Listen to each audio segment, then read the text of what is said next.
One day a drunk ice fisherman drilled a hole in the ice and looked into the hole. A loud voice from above said, "There are no fish down there." He walked several yards away and drilled another hole and peered into the hole again, and a voice said, "There's no fish down there." He then walked about 50 yards away, drilled another hole, and again a voice said, "I'm telling you, there's no fish down there." He looked up to the sky and said, "God, is that you?" The voice said, "No, you idiot. I'm the rink manager." I love that one. It's a good one.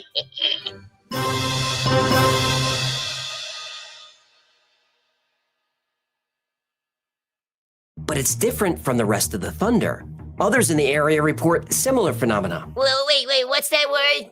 What? Phenomena? Do-do-do-do-do. Phenomena. Do-do-do-do. Phenomena. Do-do-do-do-do-do-do-do-do-do-do-do-do. And you may continue.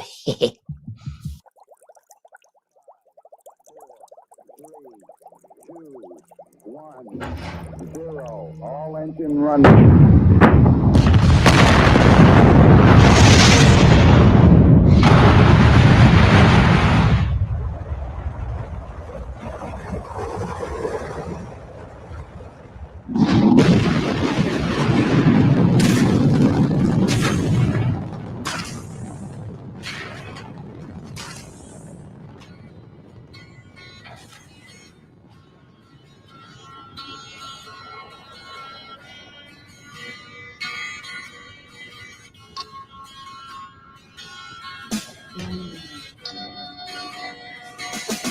This one goes out to the first fish in space. Ground control to Major Tom. Ground control to Major Tom. Take your protein pills and put your helmet on. Ground control to Major Tom. 7, 6. Commencing countdown, engines on. 3, 2. Check ignition and may God's love be with you. Oh, here we go, baby! To the moon! This is ground control to Major Tom. You've really made the grade. And the papers want to know whose shirt you wear. Now it's time to leave the capsule if you dare. This is Major Tom to ground control. I'm stepping through the door, and I'm floating in the most peculiar way. And the stars look very different today. For here am I sitting in a tin can, far above the world. Planet Earth is blue, and there's nothing I can do. Doop, doop, doop, ba-doo, doo, doo-ba-doo, ba-doo, ba-doo, doo.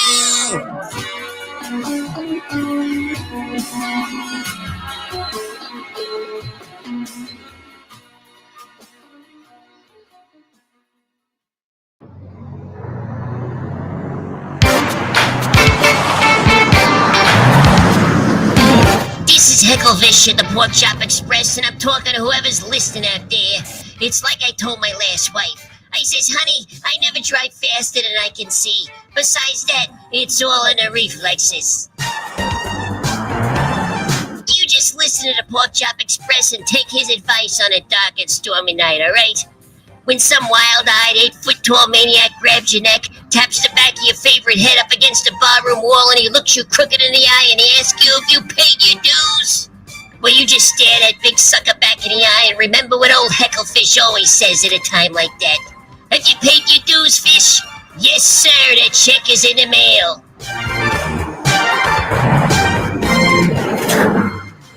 Well, you see, I'm not saying that I've been everywhere and I've done everything, but I do know it's a pretty amazing planet we live on here, and a man would have to be some kind of fool to think we're all alone in this universe.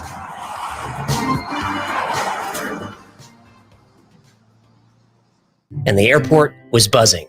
These were the days before full body scanners and Remove your laptops, tablets, and place them in their own dirty plastic tray that's still wet from the last guy for some reason. right. Take off your belt, your shoes, and remove any lotions, creams, and gels, and place your personal items in another dirty plastic tray. If there are no trays available, please fight over them, as we at the TSA take bets to see how angry we can make you. If you become violent in 3 minutes or less, I win $20. Step forward and have your rights completely trampled by an angry middle-aged man in a blue shirt. Once you step through our x-ray machine that may or may not cause cancer, we may decide to put on plastic gloves and fondle you in front of a group of strangers. This is what we in the TSA call the cherry on top. You good? Ugh, I've been wanting to get that off my chest for a long time. And around the circle, sprinkle various substances like salt and herbs. And for especially evil demons, an animal like a goat or a chicken would have to be sacrificed. Salt and herbs on a dead chicken? That doesn't sound like a ritual. It sounds like a delicious recipe. You're killing me, pal. Well, I'm sorry. I skipped lunch and you tell me exorcisms use 11 herbs and spices on chicken. What do you expect? By the way, you and Colonel Sanders make demons sound finger-licking good. That was not my intention. Now I know why the chicken's so addicting. It's seasoned with evil. If you just let me get through this, we'll grab lunch. Chicken bucket from KFC? Is that even a question at this point?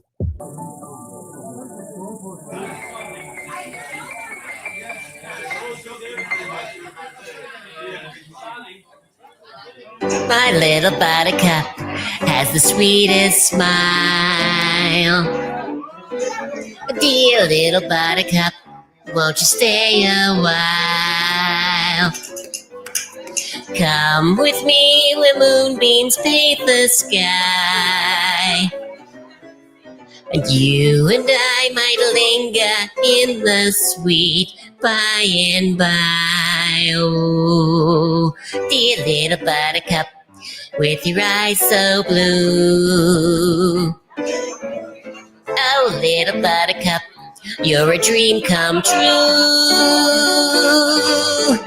You and I will settle down in a cottage built for two. Oh, dear little buttercup, I love you. Everybody, my little buttercup has the sweetest. Dear little buttercup, won't you stay up? You need a job?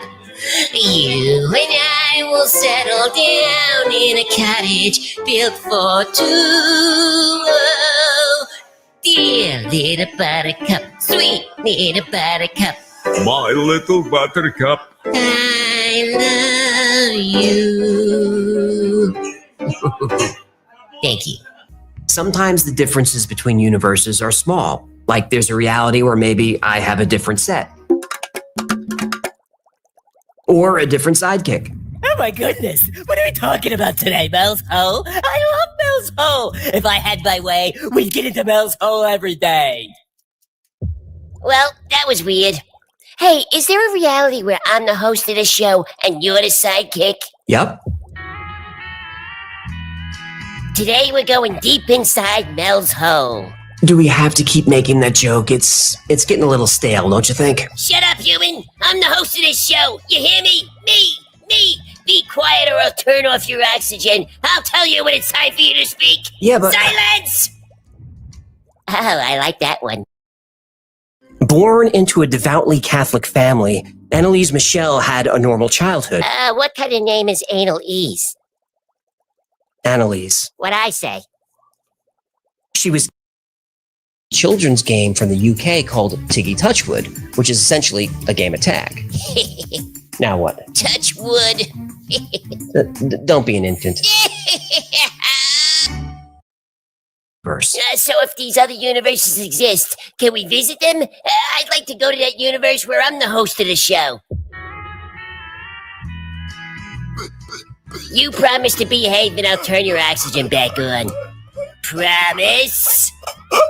Promise. Good, human. Now tell me, who's the boss? Who's the boss? Tony Danza. Oh, you think that's funny, huh? What if I put helium down your tube instead, eh? I'm begging you. Oh no. Oh, really? Really? Does this make you happy? Does this make you feel good? It kinda does, actually. Some say this was how the Count was able to talk his way out of the English prison. Jedi mind trick? Yep. I'm not the Count you're looking for. You're not the Count we're looking for. Move along. Move along. Move along. Move along. Crossover children, all are welcome. All welcome. Go into the light. No! You said don't go into the light! There is peace and serenity. You good? I didn't get it. Don't you hate that? Yep. Gesundheit. Thank you. Think of a nightclub or a concert where you could feel the bass. Right.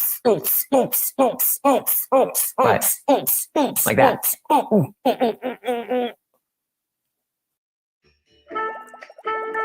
Omakase! Crap. Fear the crab cat. Yeah, I know. Fear the crab cat. Okay, I won. Now we get to do the bit. I really don't want to do it. We had a deal. Ferengi Rule of Acquisition 16 says... A deal is a deal. I know. You don't have to quote the rules of acquisition for me. Grab your sweater. It's showtime.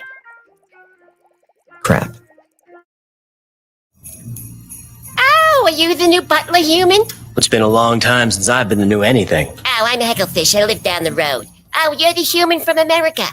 News sure travels fast, doesn't it? Pleased to meet you. Oh, you're the one that sings, right? Well, right or wrong, look, I don't want to do this. I feel stupid. This sweater is ridiculous. A deal is a deal. Do it. Fine.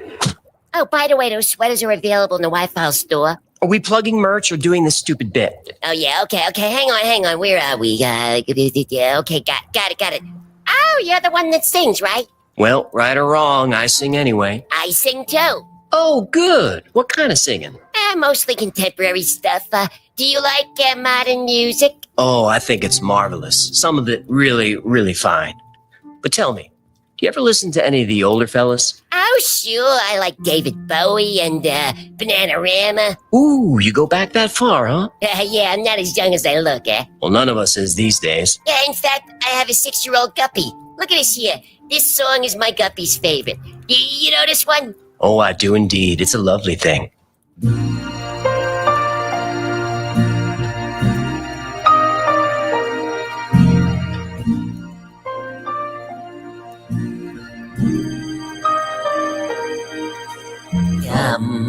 They told me, ba-ra-ba-bum-bum,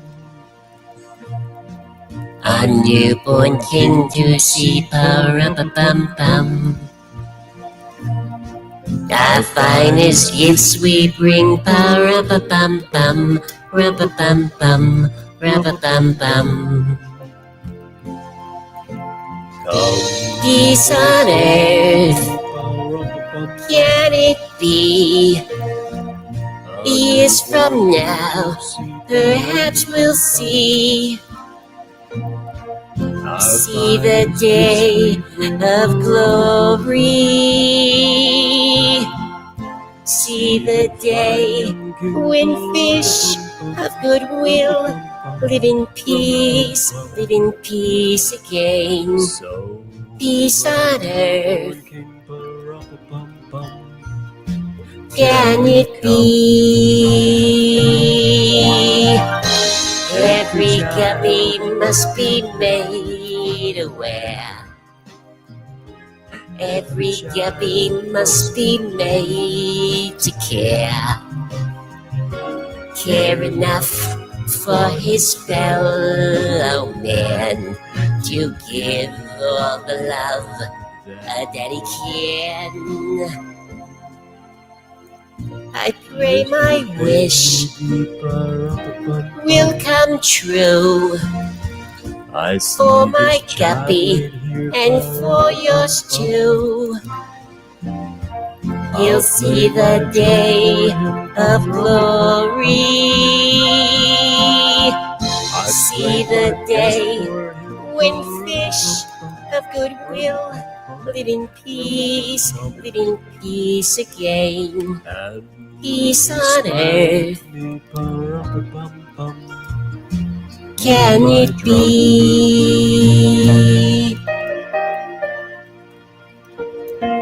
Can it be?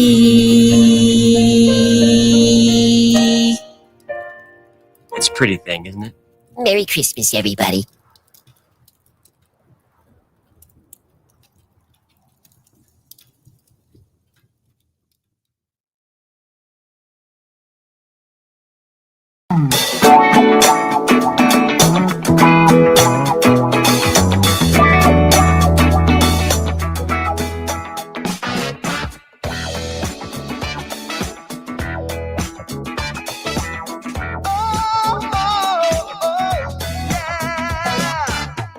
I played Polybius in Area 51. A secret code inside the Bible said I would. I love my UFOs and paranormal fun, as well as music, so I'm singing it like I should. But then another conspiracy theory becomes the truth, my friends, and it never ends. No, it never ends.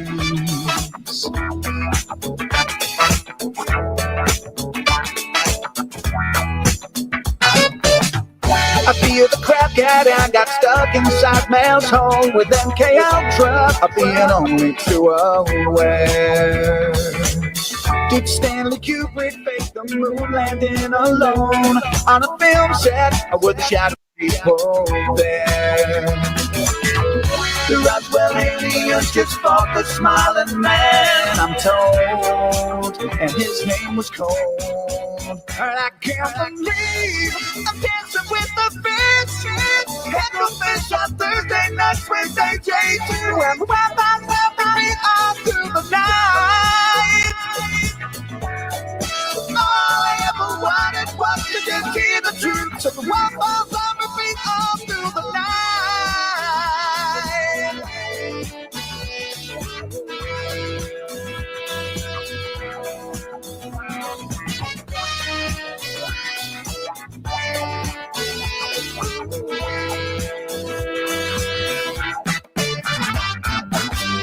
The Mothman sightings and the solar storm still come to Agatha, the secret city underground.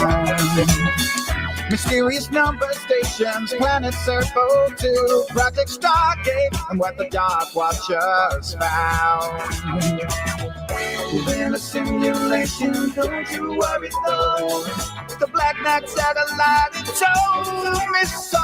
I can't believe I'm dancing with the fish. Had no fish on Thursday nights, Wednesday, J2, and the Wi-Fi's on the beat all through the night. All I ever wanted was to just hear the truth, so the Wi-Fi's on the beat all through the night. Had no fish on Thursday nights, Wednesday, J2, and the Wi-Fi's on the beat all through the night. All I ever wanted was to just hear the truth, so the Wi-Fi's on the beat all through the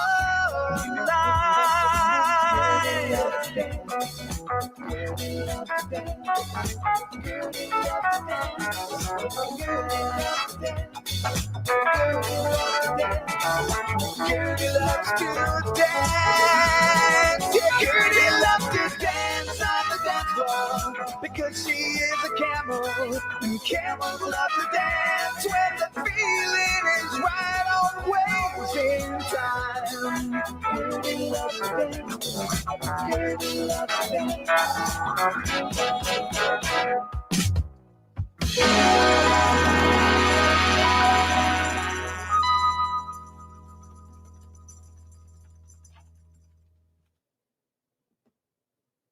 Thank you for watching the After Files live stream. This is not a professional production. We don't know why anyone watches this thing, but we're glad you do.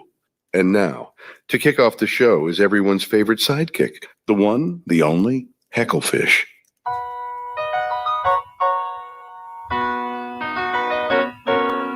Making your way in the world today takes everything you've got. Taking a break from all your worries sure would help a lot. Wouldn't you like to get away? Sometimes you wanna go where everybody knows your name, and they're always glad you came. You wanna be where you can see our troubles are all the same. You wanna be where everybody knows your name. You wanna go where people know people are all the same. You wanna go where everybody knows your name.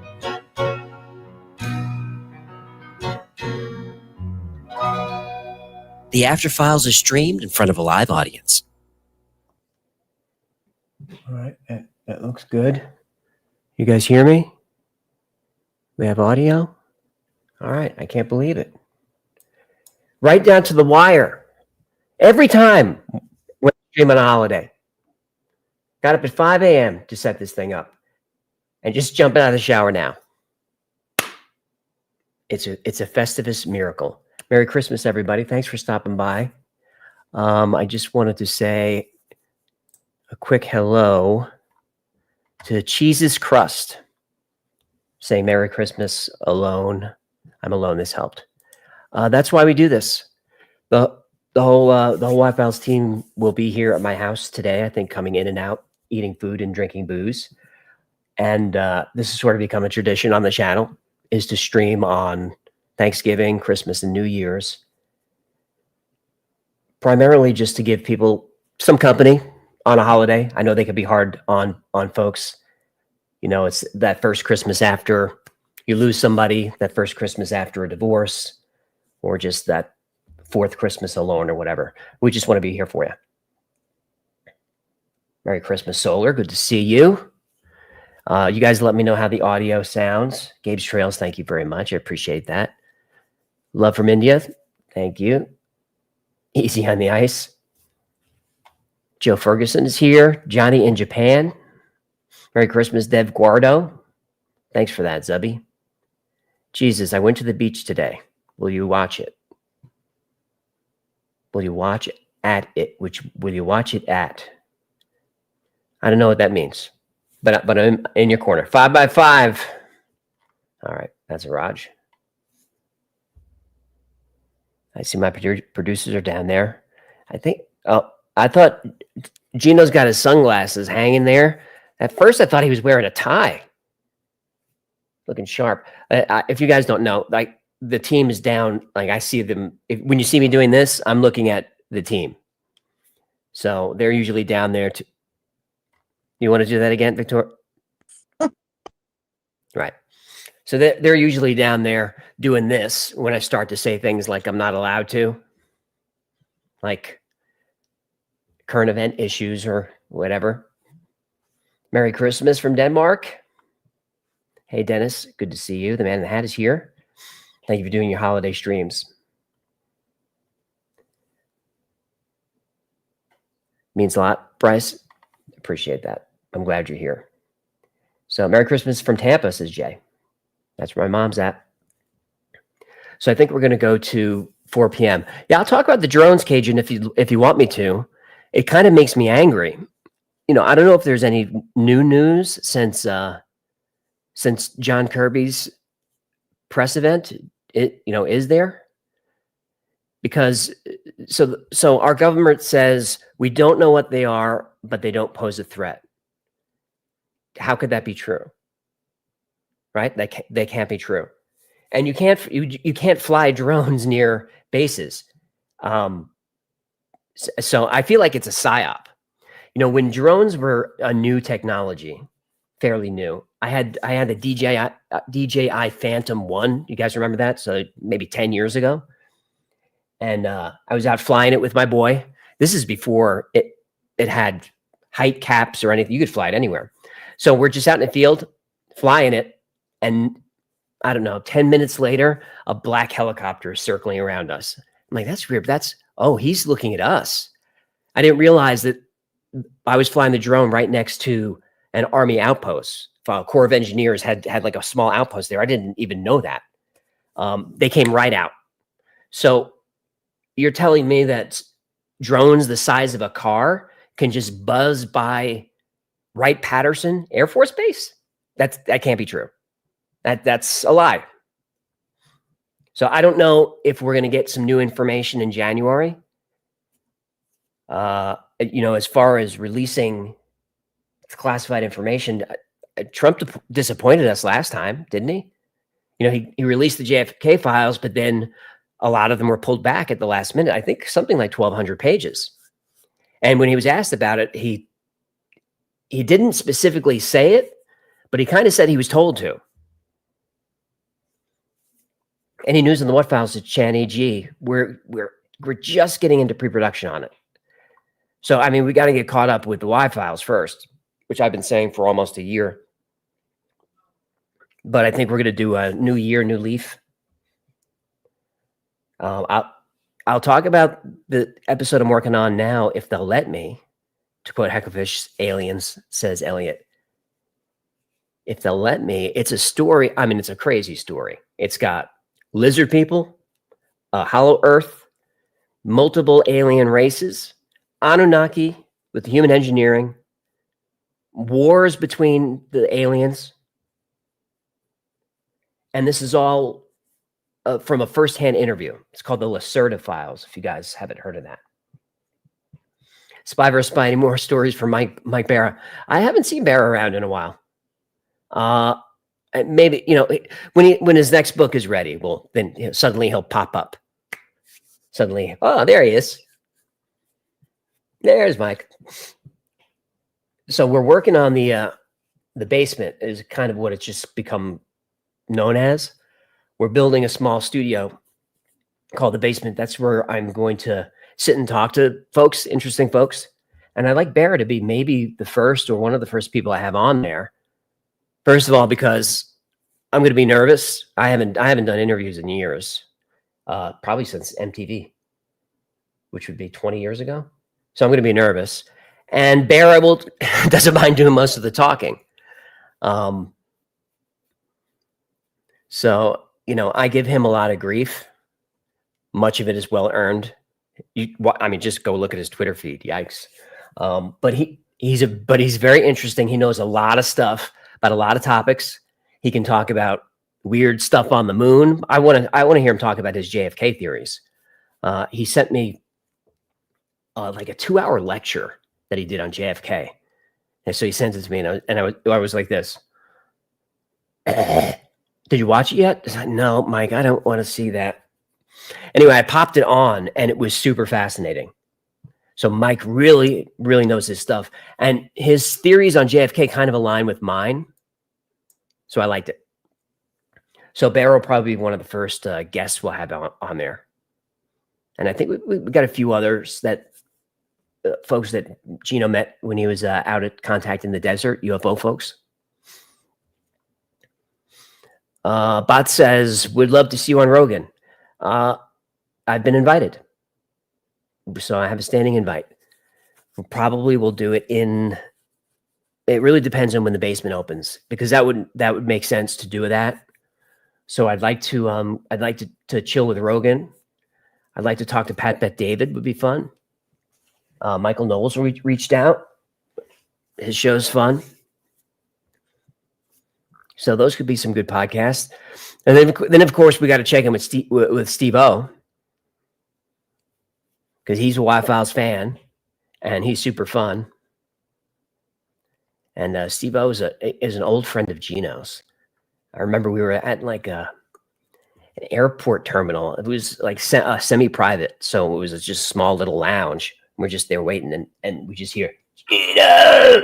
I can't really do it, but you guys, Steve O, you know how it sounds. And he came running over, gave him a hug. Matthew Hines. I think you mean David Pilates, right? They're talking about missing 411. I normally don't do the missing 411 cases for a few reasons. One is Pilates does it better than everybody. So, I'm more into telling the story than doing investigations, is what I prefer. But also with the 411s, there's usually a victim, and frequently it's a child. So I don't really like to do that stuff on the channel, not anymore. Not after, you get demonetized over and over and over. It's like maybe it's time to play nice with the algorithm. Fluffy McTavish, Sean Ryan, maybe. I only mentioned the folks that reach out to us. Sean has not reached out, but I would certainly do his show. But I mean, who wouldn't? A reason for Joe to do him first is because I've been on his show before with Gino. So there's a trust and comfort there that I know that if I get stuck, he's there. It's one of those host skills or talents that goes unnoticed unless you're in the business, is that he knows exactly how to make the guest feel comfortable. And that's an old hosting. That's part of the skill set, is you make your guests look good, which makes you look good. And Joe's really good at that. He's really good at just filling time. If it feels like you're struggling, he jumps in. Nerdrotic. Yeah, Gary's reached out a couple of times. He's a fan of the channel. I wanted to get to the Nerdrotic their gathering when they did it Vegas a few months back, but I just couldn't get over there. Unsubscribes to Sinister. I think they reached out. I'm not sure. Or they were talking about it. I'm not certain. Tim Dillon says, Aurelia. These are actually helpful suggestions. I could probably get on Tim because Gino knows him. Gino's well connected with all those Comedy Store comics. It just, a lot of it depends on, I'm going to be talking, I'm going to be promoting my own podcast where I talk to weird folks about weird things. So I got to find the right venues for those. Of course, Rogan and Sean Ryan are perfect. Nerdrotic, when he does Forbidden Frontier, is that what he calls it? His Sunday show? Maybe I could do that. Would make sense. General Cass, thanks for some awesome entertainment. You're welcome. Appreciate it. Kyle W, I bet the drones are related to AI capabilities. Could be. They are definitely using AI with drones. The Chinese are going bananas with it. Their AI fighters are now outperforming their human fighters. That's a problem. I think I mentioned it in the AI episode, but there's that story about this colonel who was giving a talk or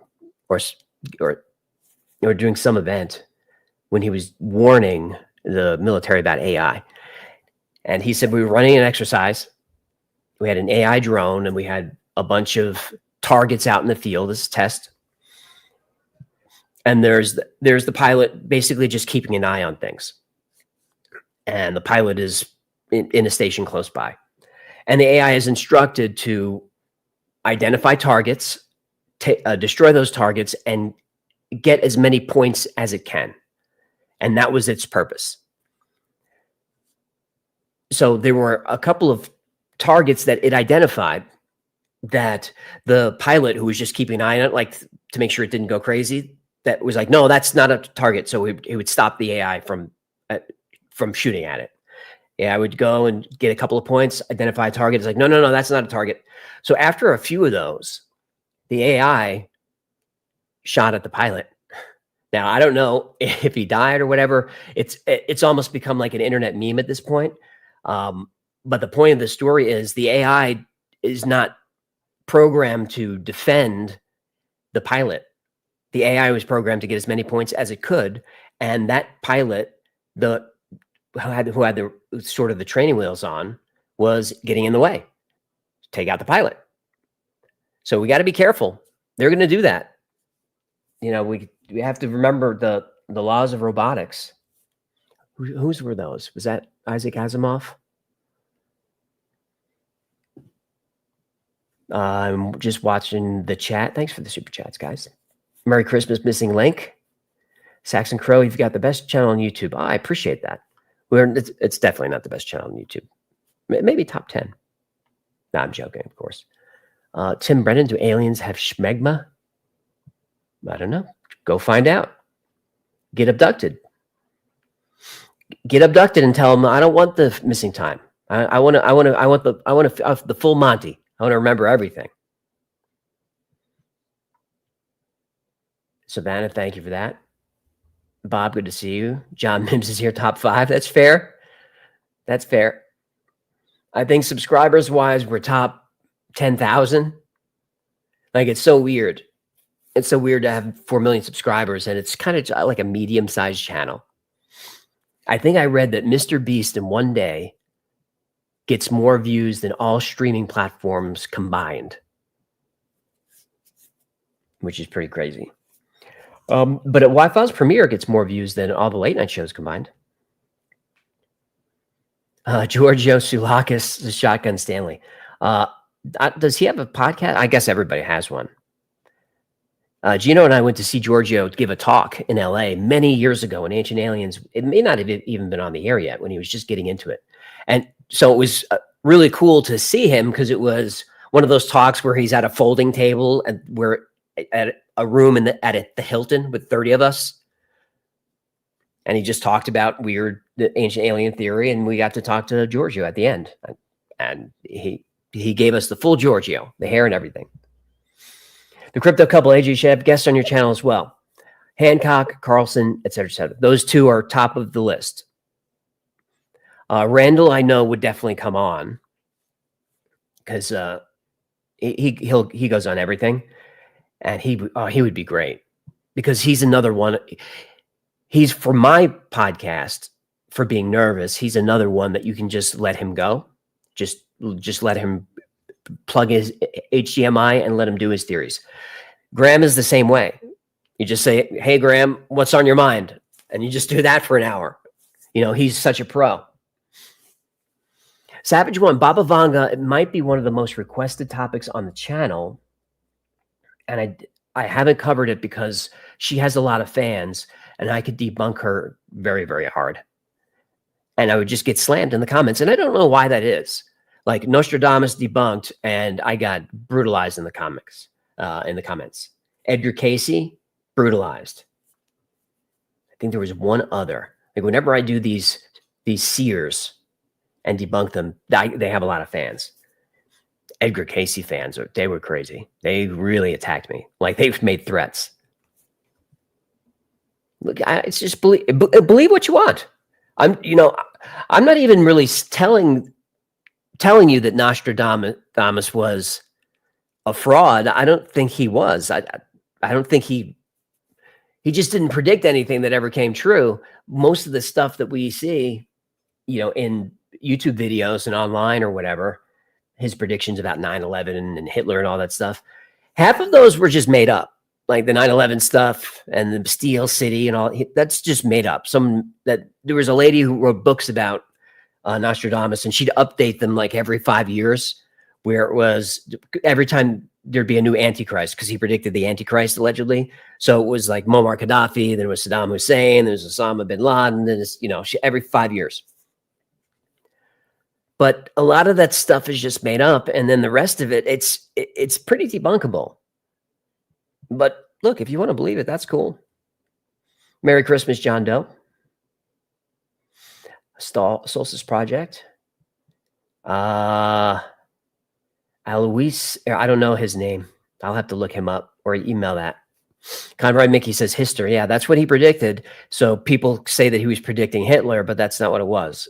History is a river that was right outside his workshop. So Nostradamus was well known for, it wasn't really alchemy. It was recipes. Like he was well known for this fish recipe, So that's fine. You're famous for making a nice piece of fish. Nothing wrong with that. Cheers from Italy. Nobody blues. Che fa? Come stai? Lee Cole, hey, AJ team, how about a Dulles Brothers episode? I'd like to do one. I think I have to wait a bit after that last one. Dulles Brothers, I think they're pretty safe at this point. Like, I was worried about in that episode painting J. Edgar Hoover and Alan Dulles as such villains. But then as I just kind of was browsing around the internet, I realized that it's fairly accepted that J. Edgar Hoover was awful. Hey, there's folks. There's Jenny. There's Victoria. Where are you headed? To get a drink. Victoria, drink. Like a cocktail? No, Oh. I'm working.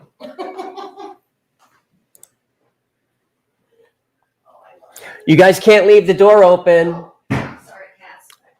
Sorry. Gonna lose my cats. Maybe I'll tell the story later. But I thought I was gonna have a dead kitten for Christmas. Where is he? I won't get into it now, but if you guys want to hear about our kitten scare, the last 36 hours were rough. 8 of those were spent like sobbing. Terrible. I'm a cat guy. I love my tuxedos. Hey, Astolfo Ryder, good to see you. Merry Christmas, Richard Romeo. Carolock, J. Edgar Hoover was crooked. As crooked as they come.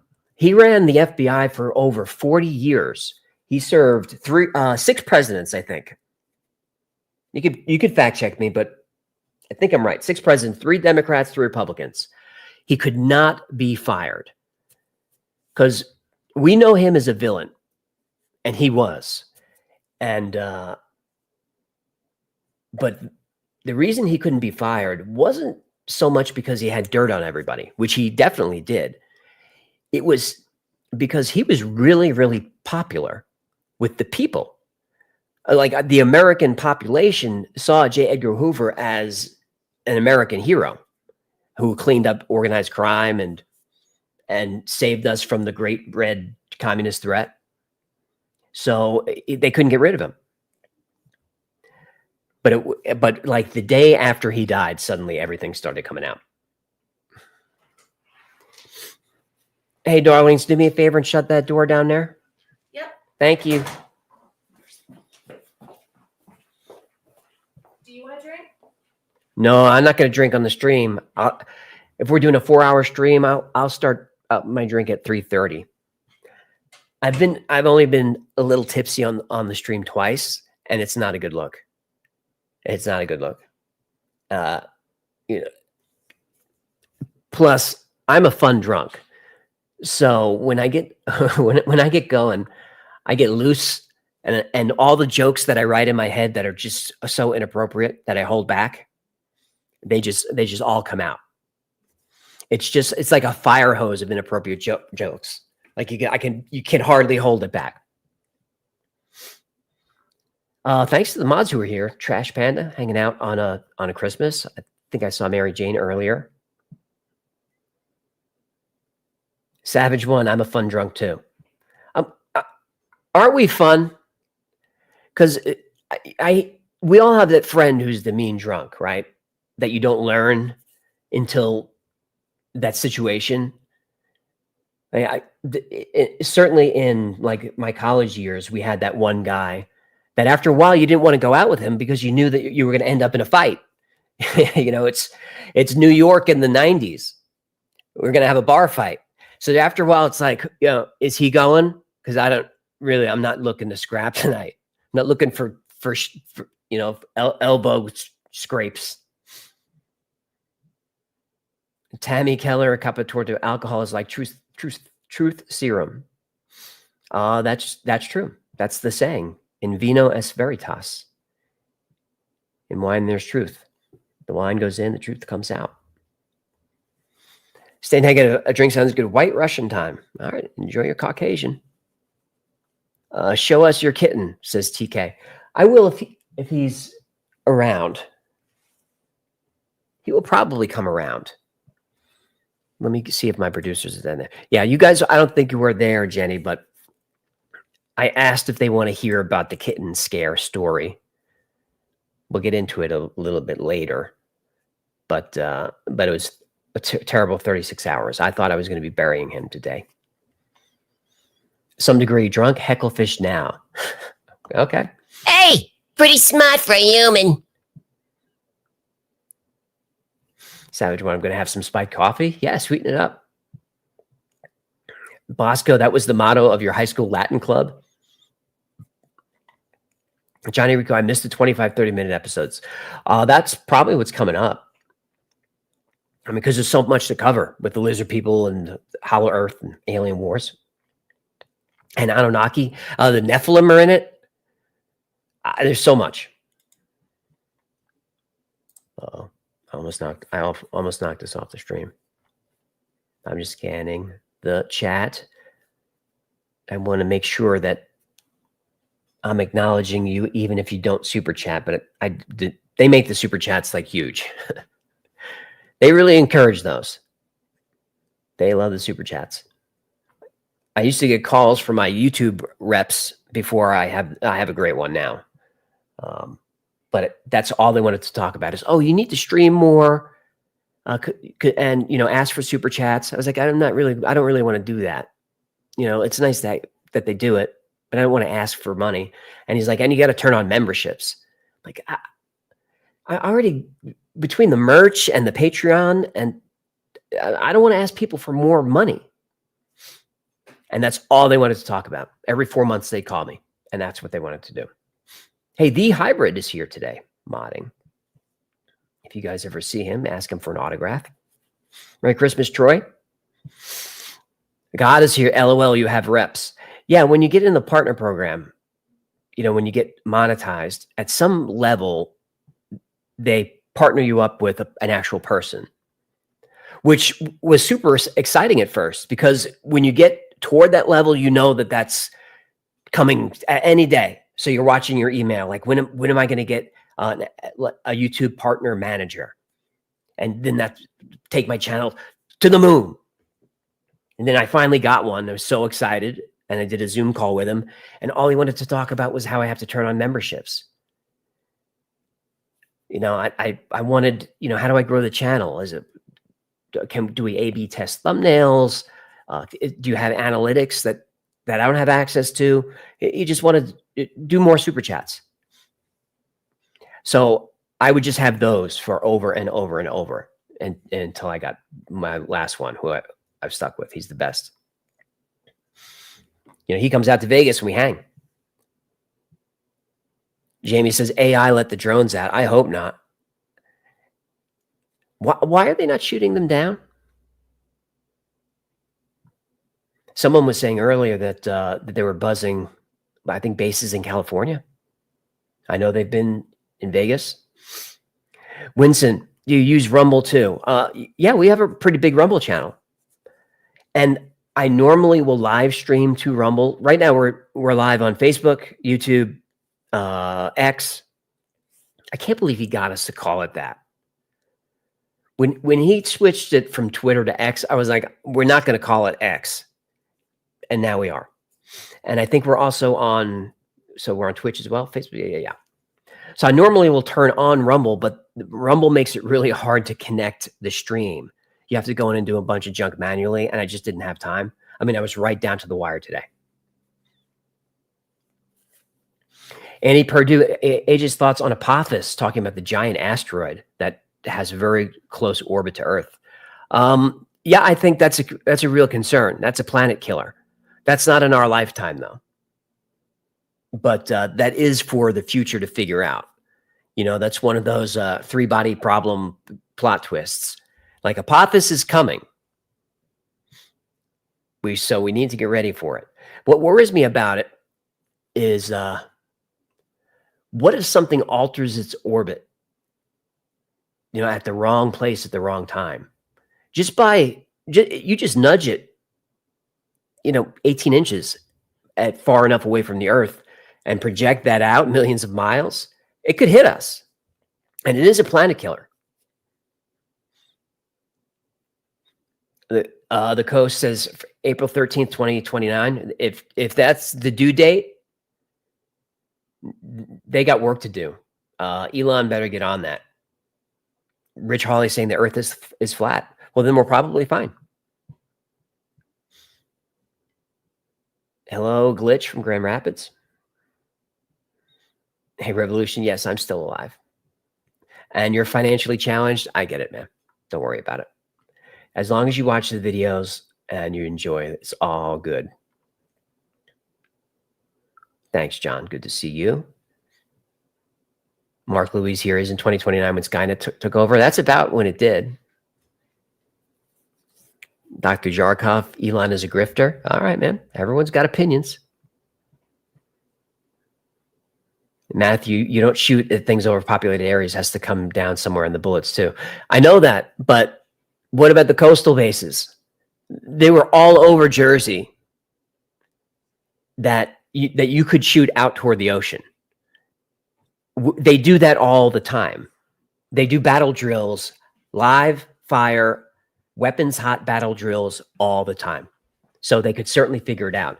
And we know they were close enough because they closed the airspace, at least for a day. New York. I think the last time they did that was 9/11. What's Jenny doing? What do you got? Victoria brought stuff for a Caesar salad, so I'm putting it in the fridge. Caesar salad. I don't know. What are we eating tonight? We're eating steaks. Okay, steaks is good. She was going to make lasagna, thinking that we dodged a bullet. Hey. William Champlain, the Earth is a trampoline. We'll be fine. Cool. Merry Christmas, Judette. Melissa Millsap is here. Merry Christmas to you. Infinite Cash Money Glitch. My girlfriend thinks you're brilliant.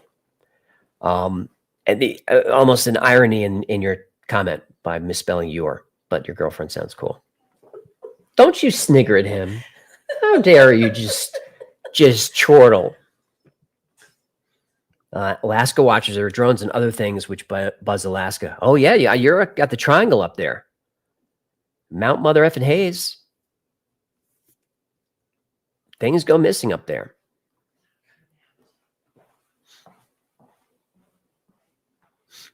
Doc R, drone AJ response to AJ's comments. Strategic measures don't show offensive forces with frequency of targeting systems for the small birds, where about equipped secondary devices, etc.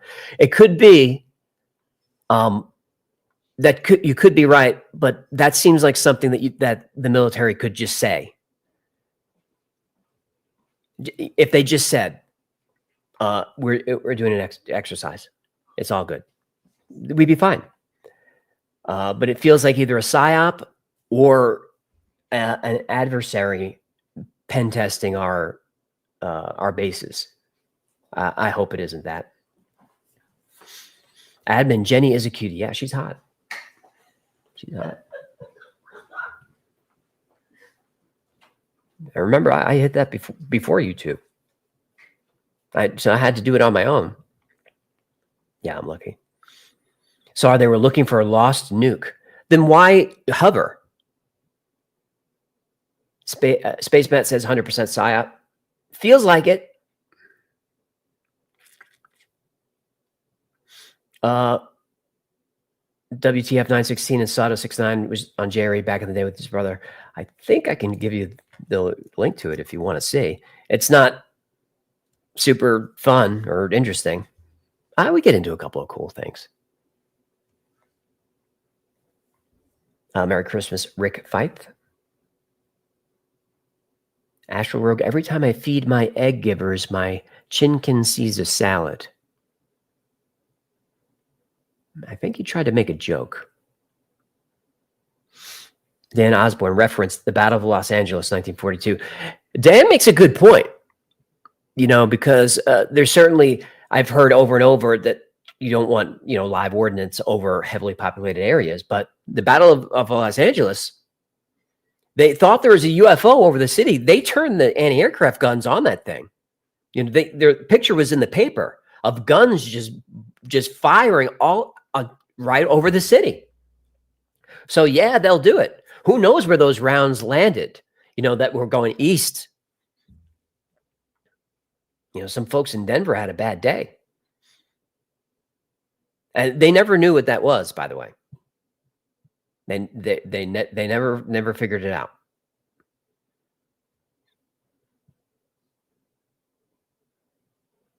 I'm just reading the chats. I'm trying to read ahead so I don't say something stupid. Toxic Sci-Fi, Merry Christmas. Love what you do. In the new year, try to optimize your workflow to get more free time. I am. I'm trying to do new year, new leaf.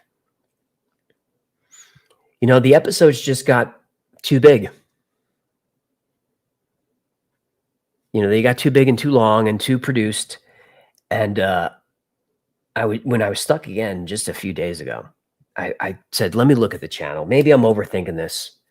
You know, maybe the popular videos are the older ones that are just, 15, 17 minutes. And I went back and looked at the most popular ones. No, it's 25, 27, 31, 22. Those are the ones that folks want. So those are harder to do. You know, it's longer to write. It's longer to edit. I mean, I've got three guys in the production team, and everybody's busy. Now we're adding another. Brandon Alexander, Feliz Navidad. Prospero año. Felicidad. Yule tidings to you, DK. Joe Rayborn, I would like to see you do a Star Wars one from what planet do they come from and how do they live and what cities look like. Merry Christmas, Happy New Year. Glad to hear you're okay. I think I did maybe a chapter on Star Wars when I talked about the Kardashev scale. You guys know what that is, right? That's the scale of the level of advancement of technology. When you're at a level 1, that's when you're able to harness all the energy of your planet. So we're like not a level. We're a level 0.9, or it's debatable. And then you've got the next level, level 2, is where you harness all the energy of your star. So that would be like a Dyson sphere. And then you go level 3, and then you're talking about all the energy and maybe your quadrant of your galaxy or the entire galaxy. And then level 4 is galactic, or it may even be multi-galactic. But the technology at level 3 is like Star Trek Next Generation, and Star Wars is like level 4. I mean, because you got stuff like the Force and lightsabers and hyperspace. Humanity just touched the sun. Still level 0. Yeah, we're not level 1. I think we're a long way away from it. But from what I've read, the scientists, they say 100, 150 years. Brandon Ishmael, we want Bill Cooper. I did a whole chapter on Bill not too long ago. So Bill Cooper, that's he used to have a radio show, and he wrote "Behold a Pale Horse," which would be hard to find. It's hard to find videos on him on YouTube because he's kind of banned.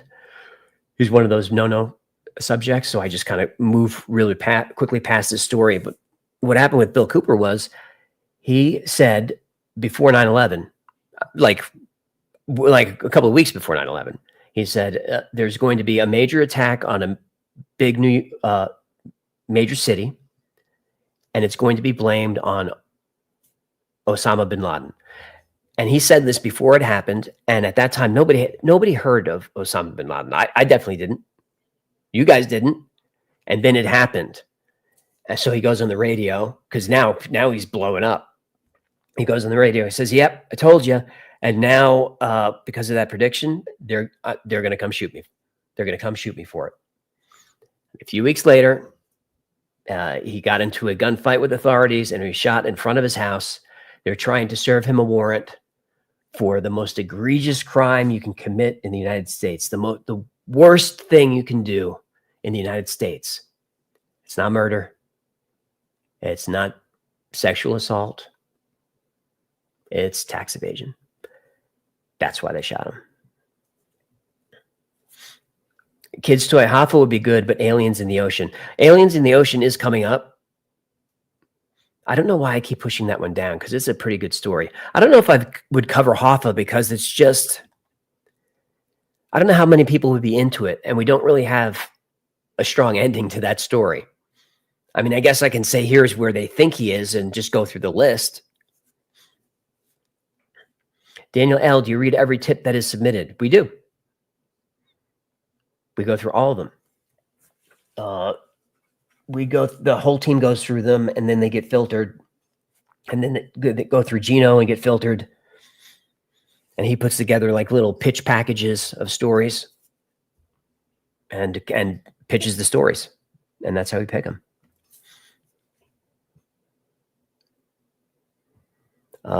King David, you're going to cover the World's Fair theory. I don't know what that is, unless they're talking about the Tartaria theory.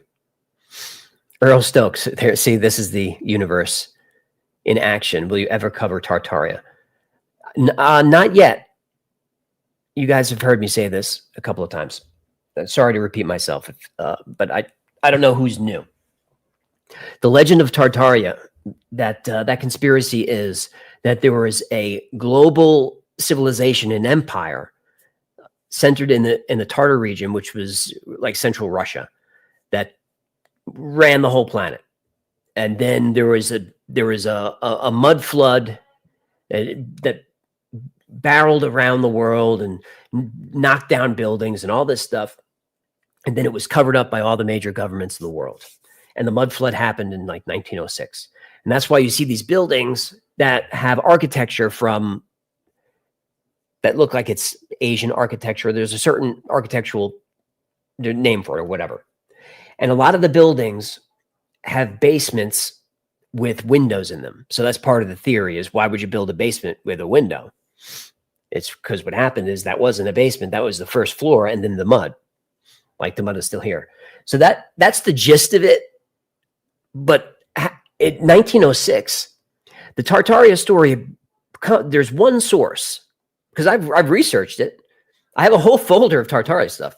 And it all comes down to one dude on YouTube that I can find who has created the lore.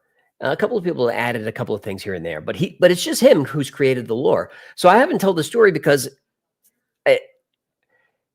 it's not real. It's 1906. Look, if I'm going to create a conspiracy, I do something. First of all, don't do anything global. F in the chat says 1815. Okay. See, that's an update. That's an update to the story, because it was 1906 at some point. Symbol which actually happened in the 1800 mud flood. If there was a mud flood in the 1800s, it wasn't a global one. Yeah, it's BS. So it's too new of a story. But so I'll cover it when he fleshes it out. You know, when he's got a good middle and ending, then I'll just tell the story. But right now it's a mess. Hey, little buddy. He's chirping. He's chirping. Let me see if I can.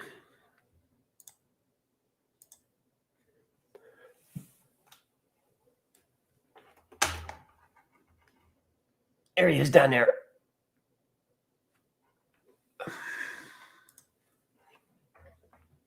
I don't know if you can see him when he comes close.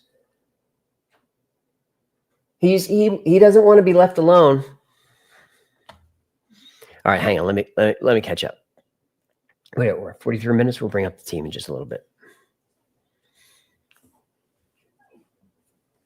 Roberto, I'm glad we can talk to AJ live. Very humble guy. I appreciate that. I don't know if it's humility. You know, anyone who runs a YouTube channel is insecure and starving for attention and looking for validation. I can admit that. You know, most of them won't, but that's how it is. But I credit a lot of the success of the channel, really most of it, to the community. And there's no community if you don't respect them. And I go into that, you know, even more deeply in my New Year's episode, which might even be 2 or 3 years ago at this point, but probably 2 years, where I talk about how I started the channel and the community and all of that. Merry Christmas, yes. So yeah, I like to stay in touch, and I get very twitchy, like when things are not going well. I mean, this was not a good year. 2024 was not a good year. It was at all, and I thought it was going to finish off with me burying a kitten. I'm looking at him right now, but he's a miracle. So that's a good sign. He can't climb in there. Come on, buddy. You can do it. He can't do it. He's a tuxedo Maine Coon. About 13 weeks old. El Alvarez, crap year for you too? Yeah. Savannah Hong, Asia, going to get tipsy and start dancing with the Gertie. Coco Bear, are those blue blocker glasses looking great with the Ace Ventura hairdo? Oh, the hair was, I didn't have enough time because I was running late. So I just kind of threw a blow dryer on it. And it was like, that's all there is. You know, no time to get anything going. As for the glasses, people either compliment me on them, say they're cool, or they call me a douche for trying to look like RDJ. But the truth is they're just blue blocker glasses because I've got this super bright light in my face, and these have magnification so I can see the chat from a reasonable distance. So if you watch the earlier live streams before I had the glasses and all this, I'm squinting at the light and I can't see because I'm old. So I'm looking at the chat. So this is the live stream. It's just 3 hours of this,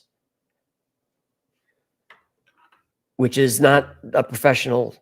This live stream is so disappointing. Just so disappointing. This is not a professional operation.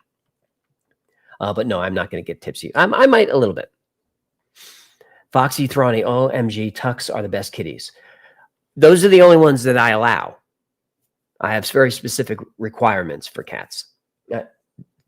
This new boy might be my 6th or 7th tuxedo. The requirements are tuxedo for sure, pink nose, male. And we stopped there, but then I got a Maine Coon, so now we add that to the list. You Maine Coon, any Maine Coon owners in the chat, you know how they are. Right now he's chirping like a bird and climbing over everything. That's what he does.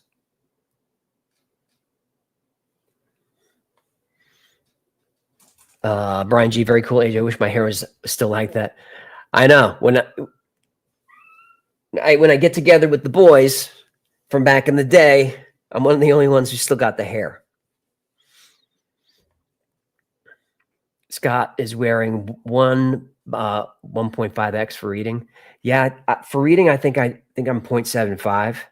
These are just 0.25 because I can kind of read it from here, but it's blurry because of the light. But now I can hear it. Savage, you overdid it with the fireball in your coffee. I've been known to overdo it with the Bushmills in there. I do like myself an Irish coffee. Michelle, I miss the 80s. I have mixed feelings about the 80s. You know, I'm Gen X, so I'm all about 80s. And if you've watched the channel for a while, which you must have if you're in the chat because you're the only ones allowed in here, is there's a lot of 80s references. And I don't know. The 80s I thought were kind of lame for a while. And then as I got older, they started to get cool again. And now I look back with a lot of nostalgia.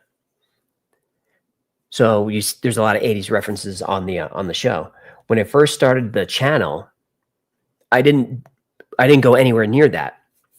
I thought I had to target the younger audience. So I also had to be YouTuber-y. Like, hey, let's smash the like, do the thing, and do the buttons. I thought that's what you're supposed to do. So I did that, and nobody watched.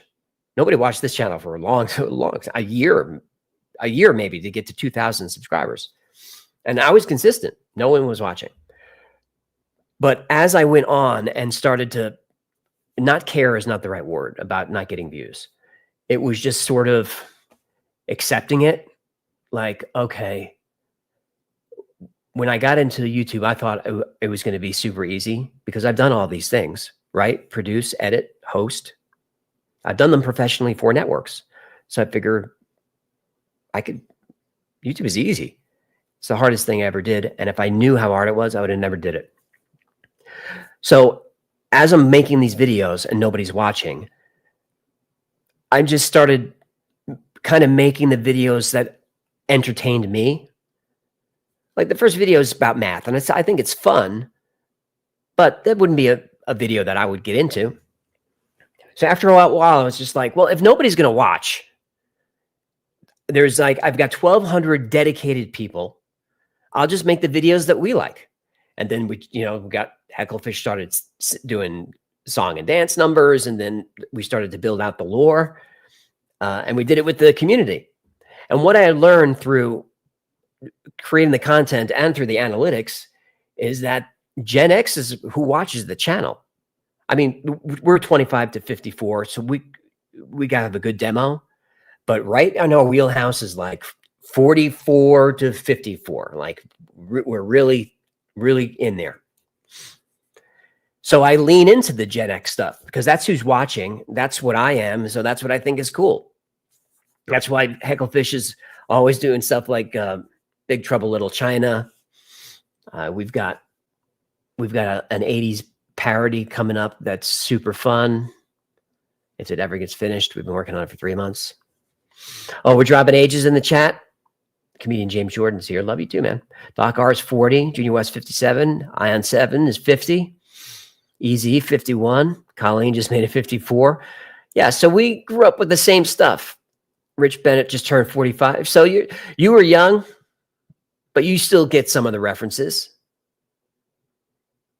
Like, there's only a certain age bracket that can sing "We Are the World" and know who all those singers are. But I know my producers know all those. The world. We are the children. We are the ones with the pride of the day. So let's start giving. There's a choice we're making. We're saving our own lives. To make a better day. Just you and me. Let me hear it now. You guys know who I'm doing. You saw me do Steve Perry, Daryl Hall, Ray Charles is Michael Jackson. Who's gonna do Cyndi Lauper? Cyndi Lauper. Go ahead, Lionel Richie. Yep. What else you got? Bruce Springsteen. Bruce was in it. Go ahead. Kenny Loggins. Kenny Loggins was in it. That's right. Kenny Rogers. Kenny Rogers was not in that. I don't believe he wasn't in We Are the World. Are you sure? Thought he was. Fizz Gig. I'm singing with you. Yes, Cyndi Lauper. Huey Lewis. And the story is when she goes, wow, wow, wow, we. When she does that part, there's another singer next to her, and I forget who she is, was so angry at her for doing that because Cyndi stepped on her line to work her way into the wah, wah, wah, stepped on her line. And she had all these bracelets, so she was all clanking in the microphone. So this woman did not like Cyndi Lauper. By the way, when I talk about when I worked at MTV and I met a lot of musicians and famous people, and one of my jobs was to do pre-interviews for my boss. Cyndi Lauper is definitely in the top 5 nicest celebrities. Lionel Richie might be in the top 3. Lionel Richie was the nicest man. Willie Nelson, how did we forget him? Of course, Willie Nelson. Look at some of these people. Kenny Rogers was definitely in it, by the way. Tina Turner. Yeah. Tina Turner, Billy Joel. Thank you. Turner. I don't remember Billy Joel in it. And wasn't Dan Aykroyd there? I think Dan Aykroyd was there. Your mic is down or low. Oh, I'm sorry. Let's see if I can change this. If you guys ever get a chance, you Xers, check out Daryl Hall's Garage or whatever it's called. Yes. What he does is he brings on musicians and he plays with them. Younger guys or older guys. The episode with him and Kenny Loggins is bananas. I mean, Daryl Hall has still got it. He is 100% rock star. He is still got it. By the way, Oates, super nice. He came in also. He's super nice guy. So I'm looking Ray Charles, Tina Turner, Billy Joel. That's right. Huey Lewis, that was in there. Warwick, Yep. Yeah, Harry Belafonte. Live at Daryl's house. That's what it's called. Thank you, Edgar. Super fun. Steve Perry. Like, it's really good. Kim Carnes. Hall & Oates was the amazing duo Paul and Sting. Simon. The Pointer Sisters? I think Sting was in like the British version that they did, right? With Bono and Sting. I forget what that was even called. Do they know it's Christmas time? Yes. Bette Midler. Rain Man 1356, Gen X MTV Gen. Yeah. I remember watching it from the beginning. I remember being on the phone with the cord with a friend when waiting for Thriller to come on live, the extended version. You guys watched Thriller live, right? I know Gino did. He was sitting there. Yes. You know, I found out a really weird thing about Thriller. Thriller is not an original song. Michael Jackson recorded another song called Starlight that was the original Thriller, and then he just changed the words. No way. Oh, it's crazy to listen to. Hang on, I think I got to turn up my volume. Give me a check. Check. Yeah, check 1 2. I think you probably need to come sit next to me. Oh, if you guys are echoing, you're in the same room. Yeah. let me mute. Drag your chair over here, pretty girl. Oh, Live Aid. That's right. Steve was 14 and went to Live Aid. Won the Queen. Amazing. Baldy Rock's pretty sure I saw Thriller live the night it was released. I remember it like it was yesterday because we were in like a split level ranch and I was on the phone with Joey with the cord, the curly cord, all the way from the kitchen upstairs. And I had that thing stretched like to my ear down in the den watching, so excited. Oh yeah. But we had to be very careful because the cord was so taut. You guys remember those curly cords? If you let that go, you could sever someone's head right off. That curly cord, that phone wants to get back home. There we go. There are people alive now in our country who don't even understand that phones had wires. Yes. Like we just had the phone. Right. Or the touch screens. My daughter always wants to touch the screen. Well, what do you want to do, buddy?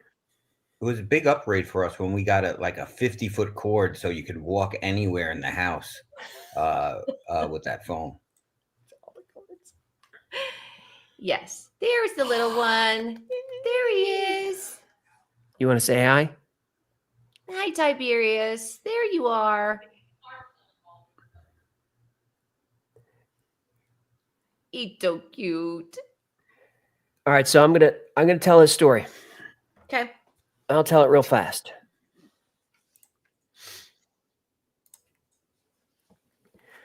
So I'm trying to tell the story and keep him on there at the same time, but you guys saw what he looks like. So I need to see my whole team. So I wouldn't call myself a cat guy, but like my boys, are like my family. I spend a lot of time with my boys. I get them when he's going to turn off the stream is what he's going to do. We get them super young. I hand raise them from the beginning. I play with them every day for hours and teach them and do all that stuff. Train them, although they're mostly bad because they get away with everything. So they're a big part of my life. So Jen got me this guide for Christmas. Yes. I did. So part of our routine is he's gonna try. Do I watch the After Files live stream or do I punch myself in the face? Tough decision. So I play with my boys every day. So 2 nights ago, I guess it was, I'm playing with him and we're just, chase the string. And it was super late. Like it was after 5. So it was time for bed. And what I usually do with the boys is about a half hour before bed, I'll play with them hard, run them hard, because then they'll sleep. Otherwise, they'll bother me. 5 in the morning, by the way. It was about 5. Yeah. So I'm playing with him, just running him in circles, and we're having a good time. And he's super energetic and always wants to play. He's a Maine Coon. Hookah chaka, hookah, hookah, hookah chaka, hookah, hookah. I can't stop. The cat's producing. He sat on the stream deck. Yeah. That's what happened. So we're playing, and he gets tired and lays down, and I still run the string, and he's swatting at it. We're fine. I give him some pets, a couple of spanks. My cats are spank trained. And that's it. And he gets up, and he's Hookah chaka, hookah, hookah, hookah chaka, hookah, hookah. I can't stop this feeling. dude. He's right here. He's right here. So he gets up, and he's walking like he's drunk.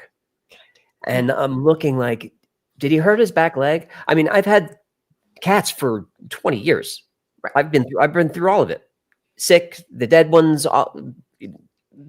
bad, terrible situations, old age, all of it. So I'm thinking maybe he sprained his leg because his back legs were walking kind of weird. And so I watched him for a couple of minutes, and then he just fell over, and he got up, and he was walking like drunk and fell over and drunk and fell over. And at that point, then I have to turn it over to Jen. I can't handle it. Jenny, you take the story from there. So I'm sleeping, dead asleep, and AJ comes upstairs and shakes me and wakes me up. He said, something's wrong with the little one. And I said, what? What are you talking about? He said, I don't know. Come see him. So I came downstairs, and he was stumbling around like he couldn't figure out what was going on. So I ran upstairs. I got dressed.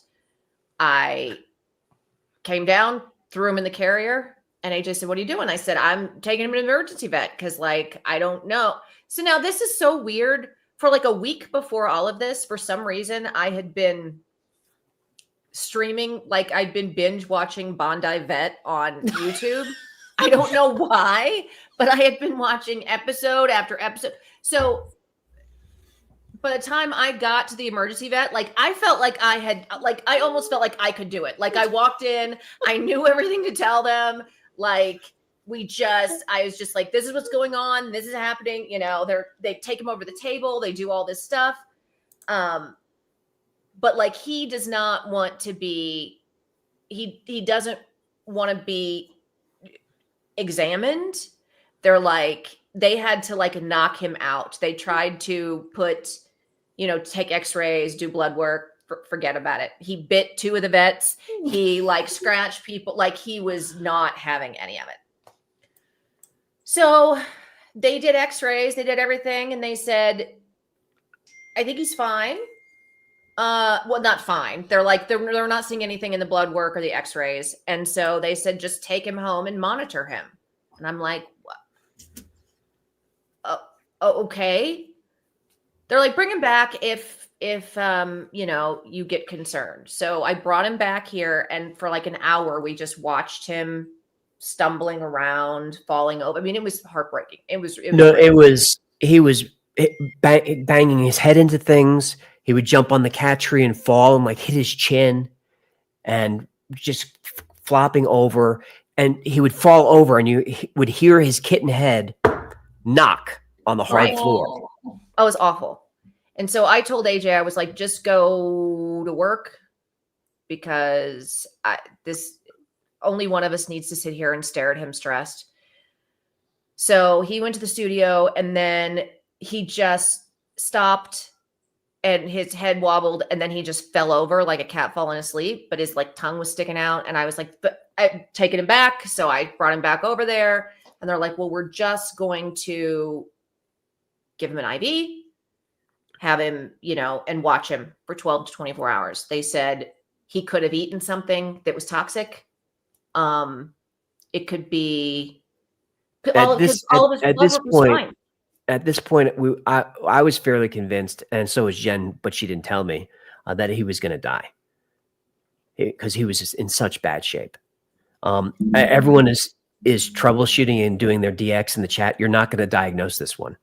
Yeah, it was crazy. So it was like they thought it was something that he ate. They thought it was toxic. Again, stuff in the chat. We don't have edibles around the house. We don't have marijuana. There was nothing that like we could tell that he got into. And the blood work, all the blood work came back fine, like everything. So I left him there overnight. And when I went over there yesterday morning, he was 100% fine. He was just 100% fine. Perfectly fine. You know, maybe for a minute he was protecting that back leg where they had the calf, but at this point he's 100% fine. Yeah. As quickly as, because it was stressful because I watched it happen in real time. Yeah. You know, we were playing and then instantly this happened, you know, so it wasn't like he slowly something was wrong, or, you know, if we woke up and he was like that, we wouldn't know. Did this take place over hours or did something happen? I watched it happen immediately in front of my eyes. Yeah. People are look, I appreciate the diagnosis. You're not going to get it. We checked all that. Blood work is clean. X-rays are clean. So, yeah. Ears are clean. So they said he probably ate something that was slightly toxic and it just had to work its way through his system 12 to 24 hours and he was fine. It's scary. So it was crazy. And now he's all good. They thought tinsel. I was like, we don't have tinsel. Like my Christmas tree, we'll have AJ show you. I have my Christmas tree in a glass like lantern because we don't. Yeah, see, the Christmas tree is cat proof. Oh, it was a whole fight. It was a whole family fight because Jen wanted a big Christmas tree, and I said, we can't have a Christmas tree. We have four cats. I want a Christmas. I said, you can't have a Christmas tree. They're cats. They don't know it's Christmas. You put a tree in there, they're going to get in there. She wanted a tree and got a tree. And it became a whole thing. Yeah. Decorated the tree and the cats just were in there. The balls falling off, smashing. They're twisted up in the garland. Bean was hugging the trunk and you couldn't get him out. Yeah. And no, guys, no we don't have any plants in the house. Somebody did say something that I thought maybe Teresa just said something. I wondered if he got a hold of a nicotine gum. Oh. That was the only thing that I could think of. Yeah, because we have a few too many of those hanging around. But they're in packages. Yeah, but if he just was chomping on it and just got enough, and it wouldn't even necessarily be the nicotine gum. It could be because they're xylitol. Yeah. Is what they're sweetened with. Mm-hmm. But anyway. But he's fine now. And I thought maybe a scorpion because we live in Vegas and there are scorpions, but it's not the right reaction. I don't know. But anyway, he's here now and it's fine and everything is good. It's a Christmas miracle.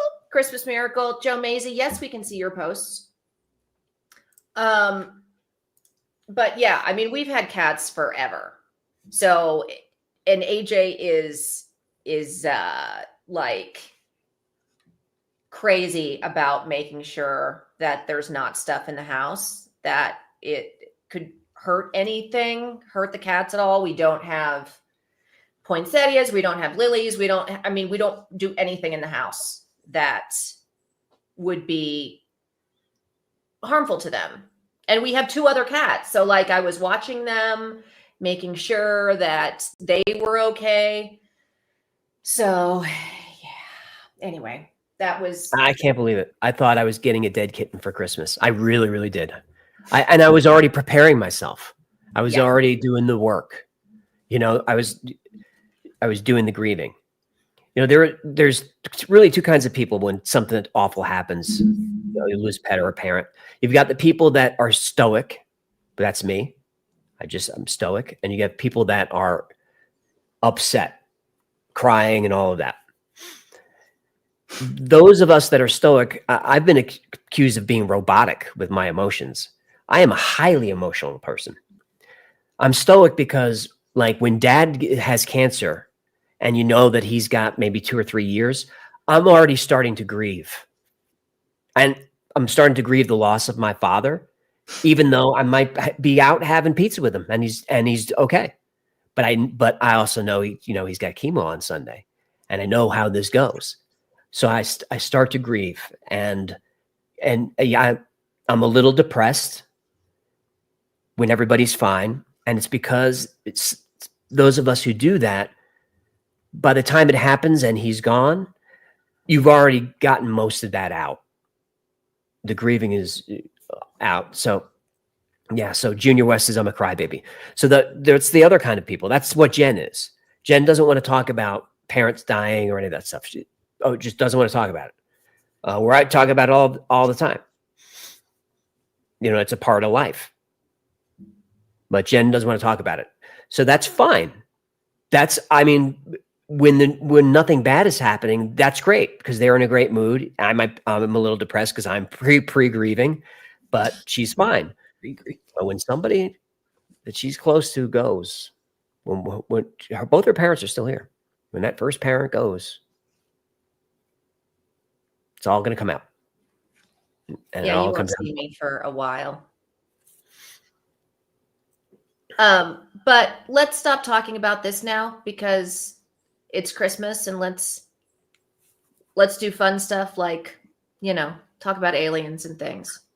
We will, but it's kind of part of when I do the holiday streams, especially the Christmas streams, is share the sad stuff that's Yeah. going on, because there are people here who come to the holiday streams because they're sad.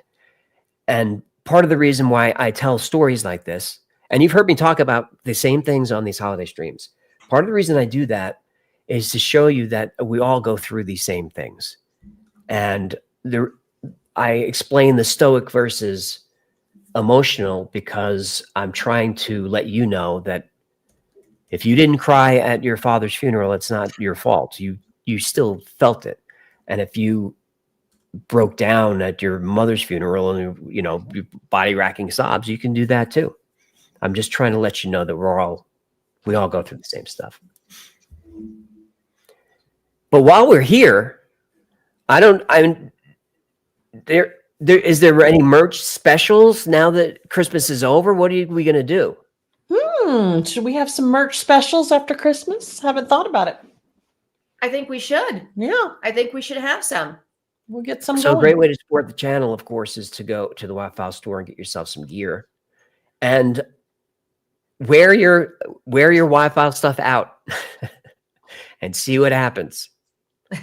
You know what? Wear your Wi-Fi shirt to the next UFO convention in your town and see what happens. Wear your Wi-Fi shirt at Comic-Con and see what happens. You're going to make a lot of friends. I think it's very strange, but it's super fun that there's so many fans out there wearing the merch. Mm-hmm. It's Google Gobble one of us. Show them the in-house that we actually personally pack all that and send it.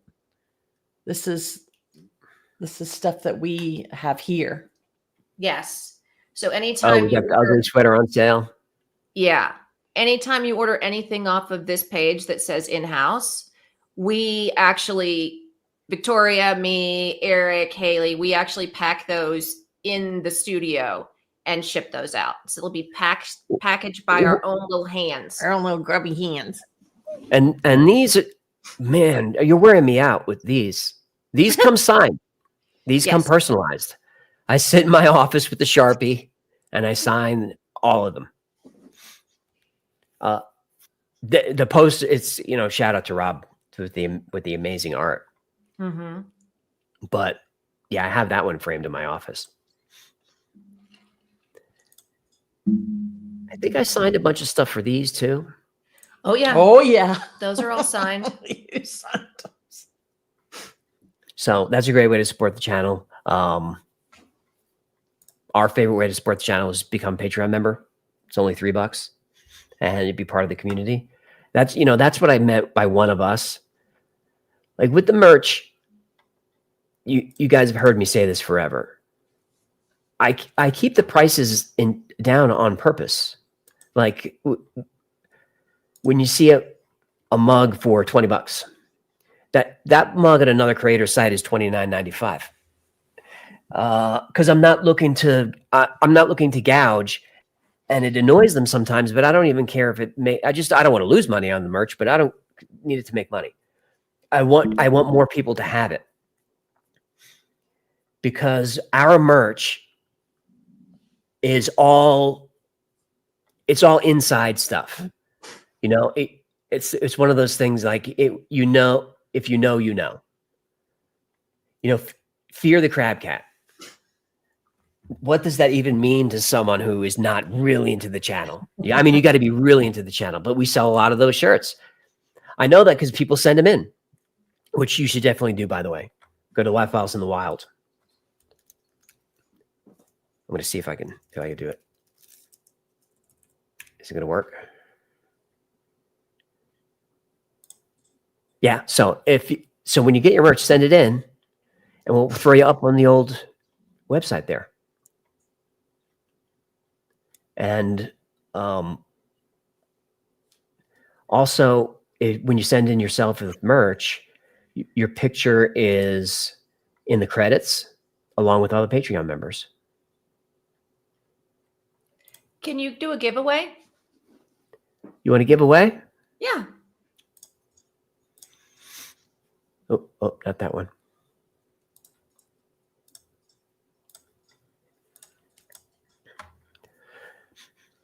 What are we doing? What happened to Gino Claus? I don't know where he went. All right, what's the word of the day? There's Gino Claus. There's Gino Claus. Let's have it be, I don't know what. Mistletoe. Mistletoe. Camel toe?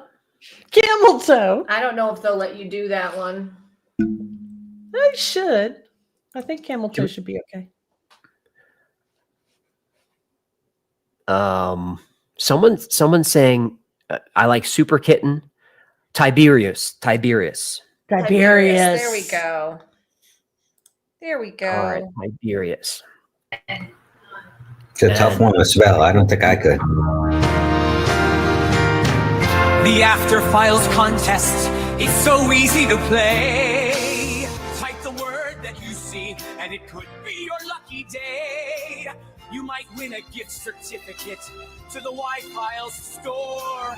$50 to spend on merch and so much more.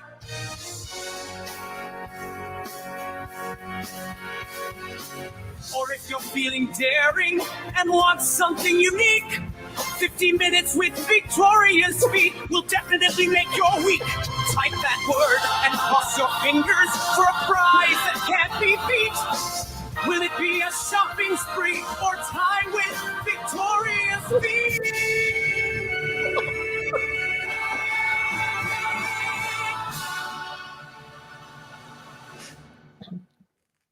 Can't hear you.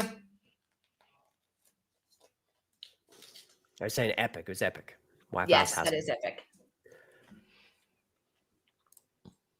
So, getting back to the inside jokes in the community, everything with this channel is all connected. Like time with Victoria's feet makes sense if you've been watching the After Files, because that just became a thing. Yes, it did. Yay. Yeah, someone just said cult. I mean, on Reddit, they call our fans a cult. Mm-hmm.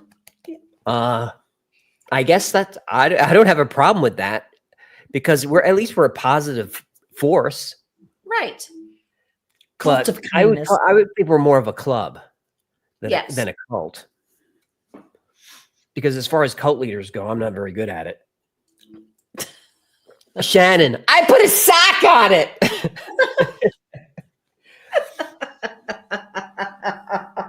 Yeah, I remember that one. The new one around my house is It's Like a Jacket. It's like a jacket. So Jen got a new bed, mattress, whatever. I'm a man, so I don't know all the pieces. I just know it's a lot of heavy stuff and a lot of cardboard and plastic. So there's a bed top or whatever, and it gets zippered on, right? Now, I don't know this. I don't know how it's all magic to me. I'm a dude. I went from mom making my bed to me not making it to living on futons, and that's it. I don't know how to do that stuff. So that's Jen. But I helped her put it together because she's a tiny thing, and a king size mattress would crush her. I would come upstairs and I would just see feet like the witch in Oz when the house lands on her. That's what it would be. I would just see 2 feet. And anyway, so we're struggling putting this thing together. And Jen's on top of the bed, and huffing and puffing. I told her, I said, hey, you haven't exerted yourself in bed like this in a long time. So she's on the bed, bending down, on the edge, going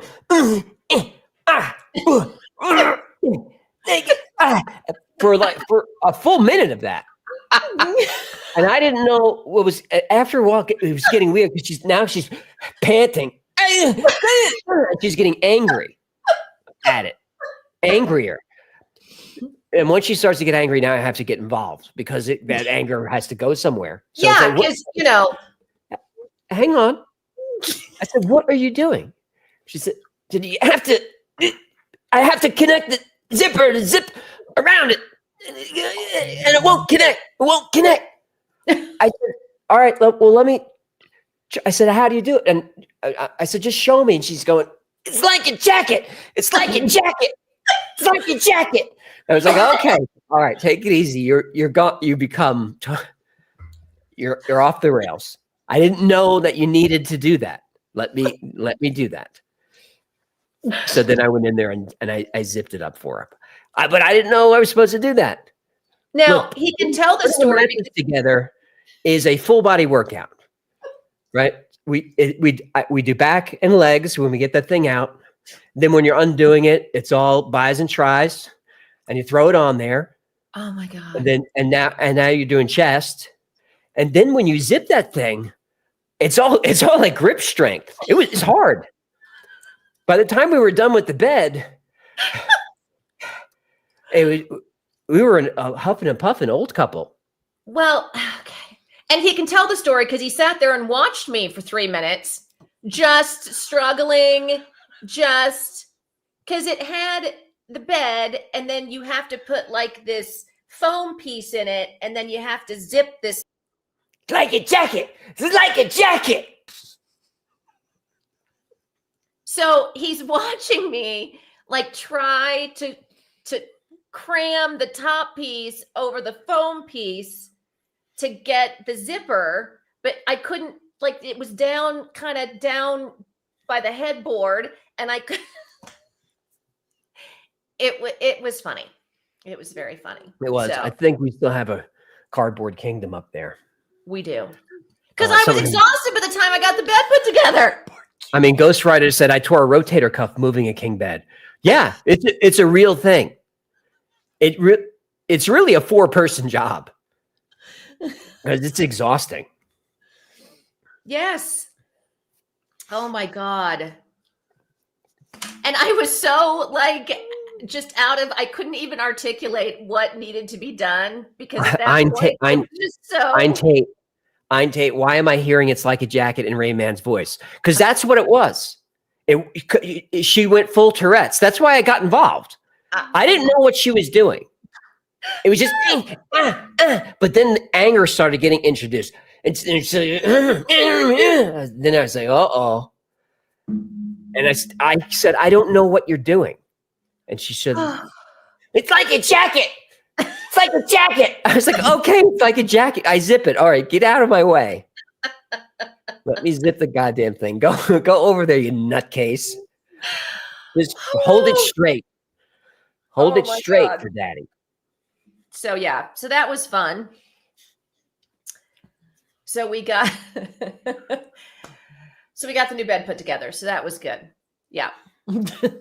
So I don't hear that in Rayman's voice. And in my head, I'm doing like Segura's bike spit. Yeah. But just said bikes. That's what I hear. But yeah, but she was losing her mind. Like it was building. There was a problem at the end of this progression. Yeah, it's all about the grip strength, and I have none. Like it was just like it. Yeah, hold my pocket. Hold my pocket. I hate breakfast. I am gonna have to come in there soon and start prepping the steaks. You could do that. Okay, I just didn't want to make noise. We'll do that after we pick our winner. So what are they winning? Are we back to the foot massage for Victoria's feet? No. But the winner does get like a Zoom call with her, right? No. Well, I thought we said that we would do like a 15-minute Zoom call along with it. No, we didn't say that. You said that. We never said that. Well, so so you get the gift certificate? And, they get a gift certificate, or they can get a lighted Wi-Fi's logo sign. And we'll do a 5 minute, and you can get a 5-minute Zoom call with Victoria. And no.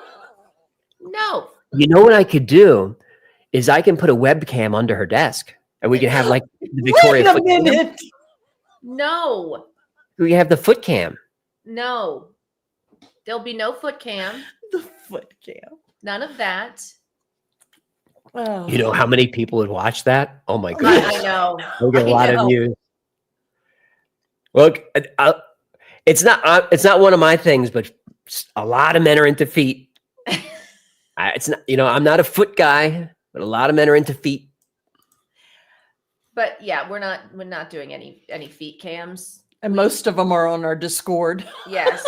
The feet lovers are on our Discord. I mean, there's 10,000 people in here. There's a lot of footmen in here. Oh, okay. I see you. Let's just pick somebody. You ready? Yeah. All right. Last call for Tiberius. And yeah, I saw people asking. That's certainly named for James Kirk, of course. Yes, of course. All right. Here we go. Spin the wheel. There's Evan, Lynn, Laura, Gig, Professor, Crypto, Elias, Trip, Mr. Scott, Daryl, Savage, Krista, Mark, Justice, WG, David H, Joseph, Gary, Harrelson, Char, Husky Tude. Husky Tude is the winner. Yay! Congratulations to our winner. I bet you can't believe your luck. You can now buy White Files merch. We swear it doesn't suck. Take your winning butt to Discord and open a ticket there. We'll quickly send your prize to you. By land or sea or air.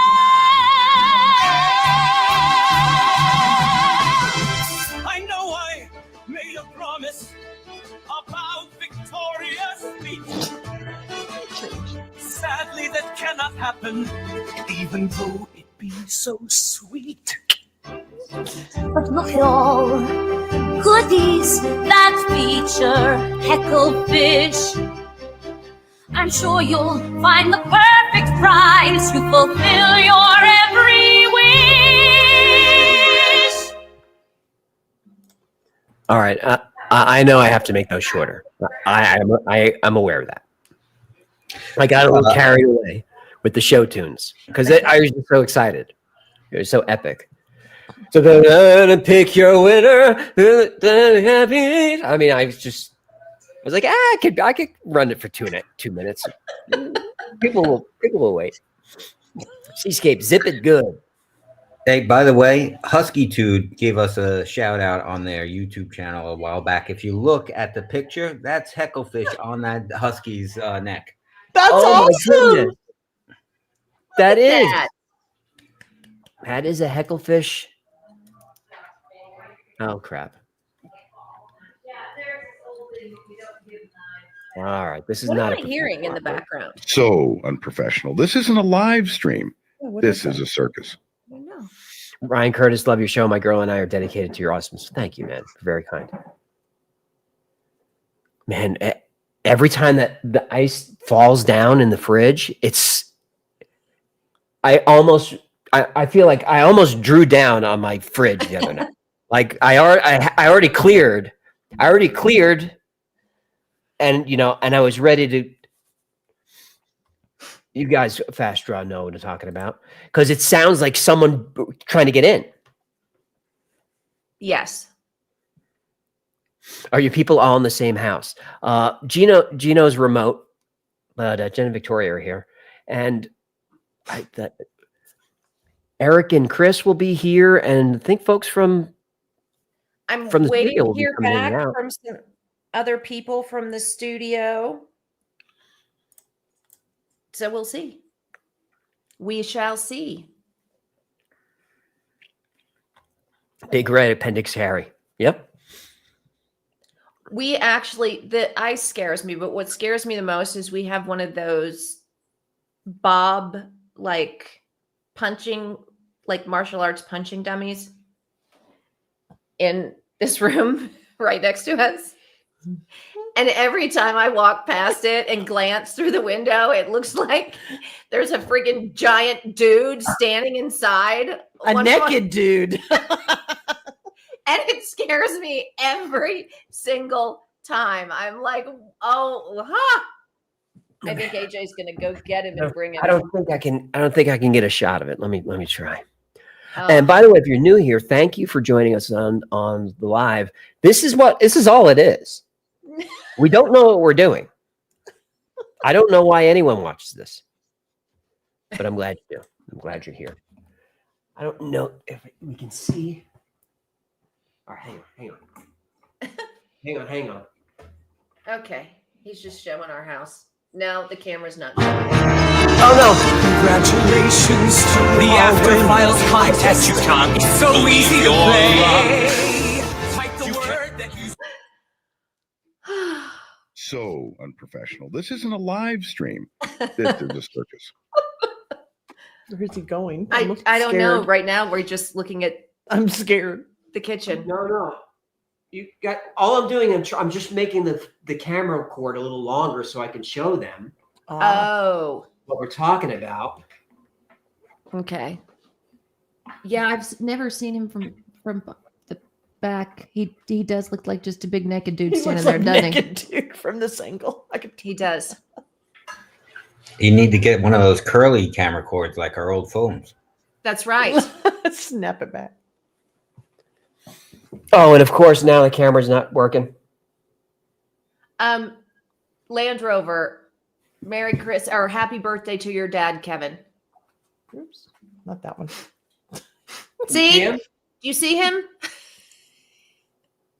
So every time I walk past that door, That's spooky. especially at night, I just catch it in. Oh, there's the blanket of 2023. That's right. The ham blanket, the great ham blanket of 2023. The cat loves it. And yes. Somebody said I would crap. Yes. Rhonda, yes. And then I have to go in there and I give him a heel strike to the nose for scaring. Don't do that. Don't do that. No, don't fight on Bob. On Bob. There's definitely martial artists in here who have a Bob in their dojo. Hitting him is supposed to feel like hitting a person. Like he's hard. It's not a soft. He's hard. Yes. Like you really want to hit him with gloves. You can't hit him with bare hands. Well, I have gloves upstairs, but I'm not going to go get them just because you scared me. Ghost Rider AJ has a man doll. I do, but Bob is not anatomically correct. He's just he's just waist up. Yes. So you can't really kick him in the balls. Right. So You could hug him. you could hug him. Bob's hard. Good for Bob. You could hug him. That's true. And right, he has no arms. Ladies, your camera is dirty. No, it is? it's the light from the. Oh yeah, it's from the blinds. Okay. I don't. Yeah, Andy it's the light. Manuel, I feel you, brother. It's morning again in America. All right, so I am going to go. And there she goes. And Gina, why don't you take a break and I'll get a couple of these super chats out of the way. Here we go. Oh wait, last thing. Is there a Gino story hour tonight? If you have the old one from Thanksgiving, but you would have to have it. I don't have it with me. Let me see. From Thanksgiving.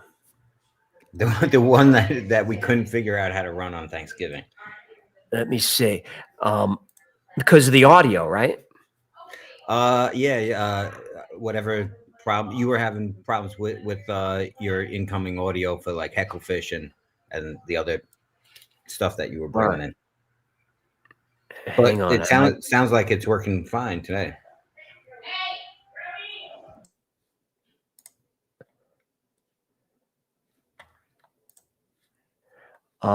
Should we try a Gino story hour? You guys down for a story hour? If it works, we'll see what happens. I don't know if it's been proven false. I think it's one of the most important pieces. We getting volume? There is.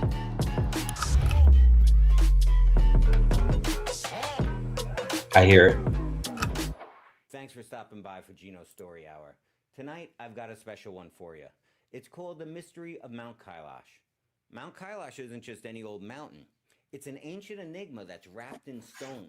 It's got Yeah, that's in the file. It's got ancient cities. Yeah, it's pretty low. Technology way more advanced than anything that we have today.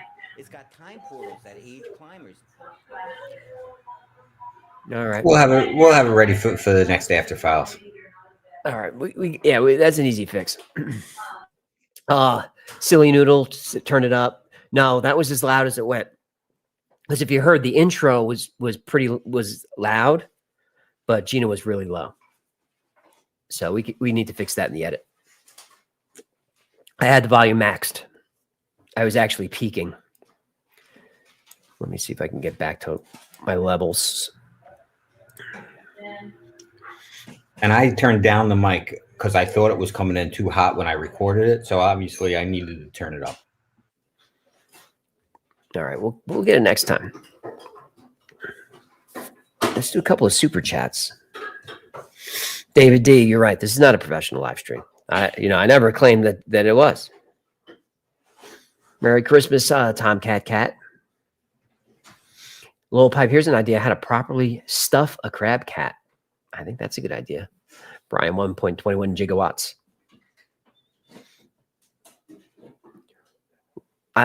Is hashtag stale pretzels like a meme or something I don't know about? Crawfisk. Grim Reaper Gaming, yeah, you would have to amplify the sound. You think? All right, let's see what we got. There's Mike Goad. Glad Goad. 199. Merry Christmas, AJ and crew from the G family. Thanks, G. There's Seti for £5. Merry Christmas. AJ and the Wi-Fi crew. Merry Christmas to you. Or don't you guys say Happy Christmas over there? It always sounds weird. GD3. Where's Hecklefish? He's here. He'll pop out. Otto Levino. Thank you for the 249. And there is Kitty Van. I'm not even going to try. You're so funny. A Merry Hecklefish Christmas to you. Ooh, mamacita. Thanks for the tip, human. Aaron Berg. Merry Christmas. My favorite channel on YouTube. Thanks, man. Happy winter solstice to you listening, Pat. This is a tough time of year for me. because I have the seasonal affective disorder. Is that what it is? Mm-hmm. Yeah, I was diagnosed for it. So I don't like it when it's dark at 5 and dark at 7 in the morning. I don't like it. I like the long days. Hybrid SAD. Yeah, it's called SAD. So I didn't want to, when I went to the doc for it, the shrink, he wanted to give me meds for it, which I did not want. So I had to do light therapy. I had like this super bright lamp on my face, and that was supposed to make it better. It was like, let me see if I'll show you in a minute.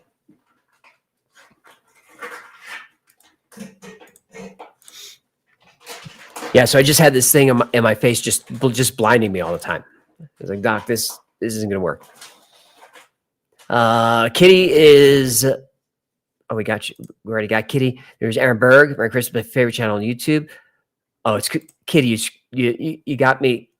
I'm all flustered now. Could you just one time conduct this live stream in a professional manner? Great post. Cheers from Melbourne, Australia. Love this channel. Marvelous content and hilarious. Well, thank you. Mariana Otero Gonzalez. Thank you for the $10. There's Lisa Quinlan, $4.99. Merry Christmas, AJ Hecklefish, Gertie, and all of you. Well, thank you.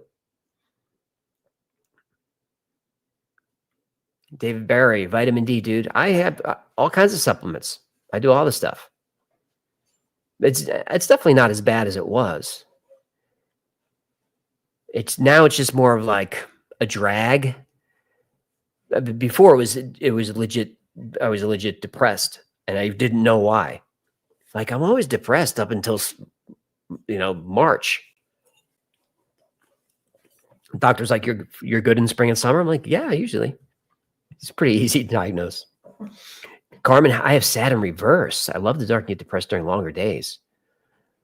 You may be vampire. Vampire. Nellie Roman loves this channel. Thank you. Boredom.victim just dropping eggnog into the chat.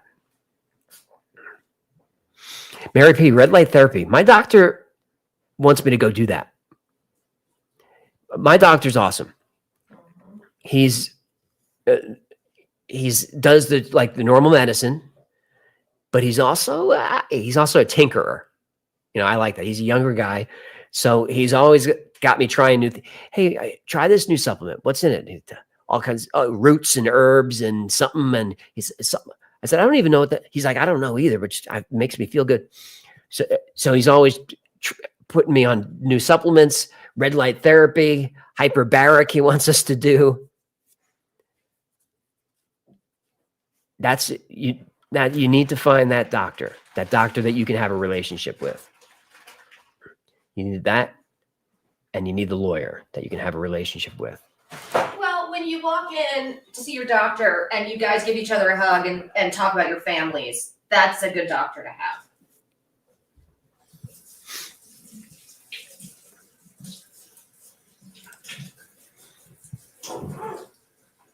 Samu, that's good, Doc. Yeah, he's cool. He's so he's, I don't know, is it first generation Indian or is it second? Second, I think. Because he's from here, but his parents were over there.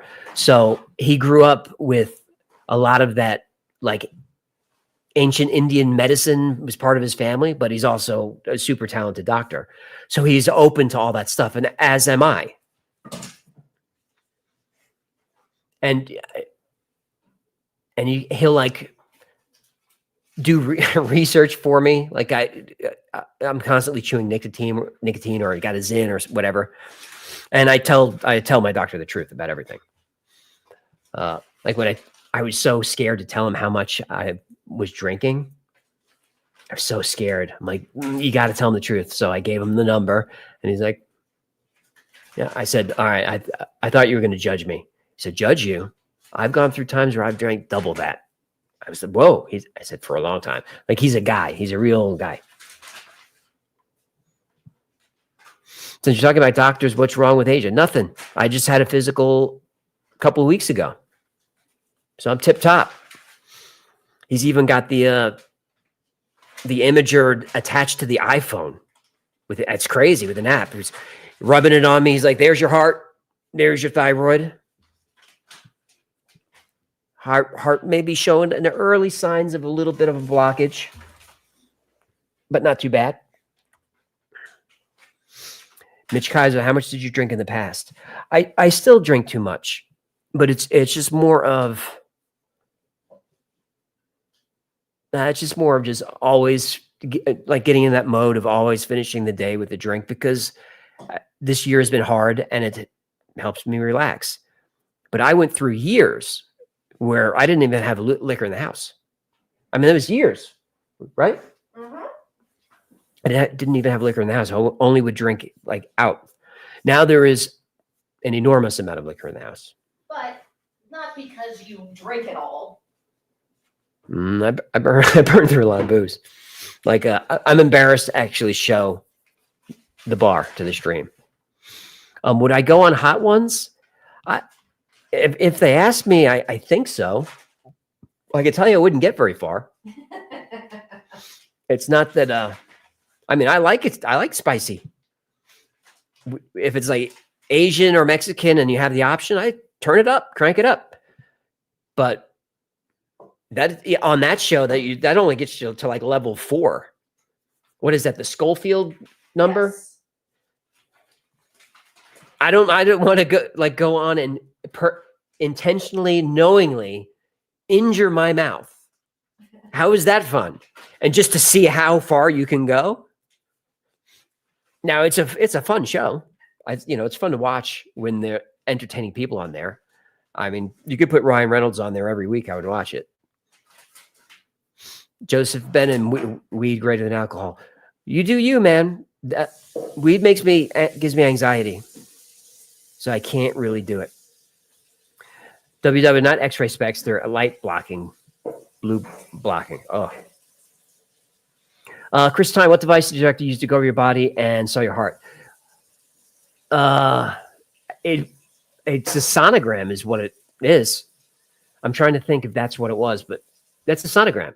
Yeah, he put a little gel on there, and the wand is about the size of a, I don't know, deck of cards, and he rubs it on there, and then he just holds up the phone. Yeah. And you can see all the stuff. I mean, it's amazing. And it also saves you a ton of time and a couple of bucks, because you don't have to go to the lab and do that. You just do it right in the office. And I'm like, that's an app that you pay for? They're like, yeah, it's expensive. William Alexander, we love Vic. There she goes. There she goes. J79 doing an episode on the Philadelphia experiment. I've done at least 2.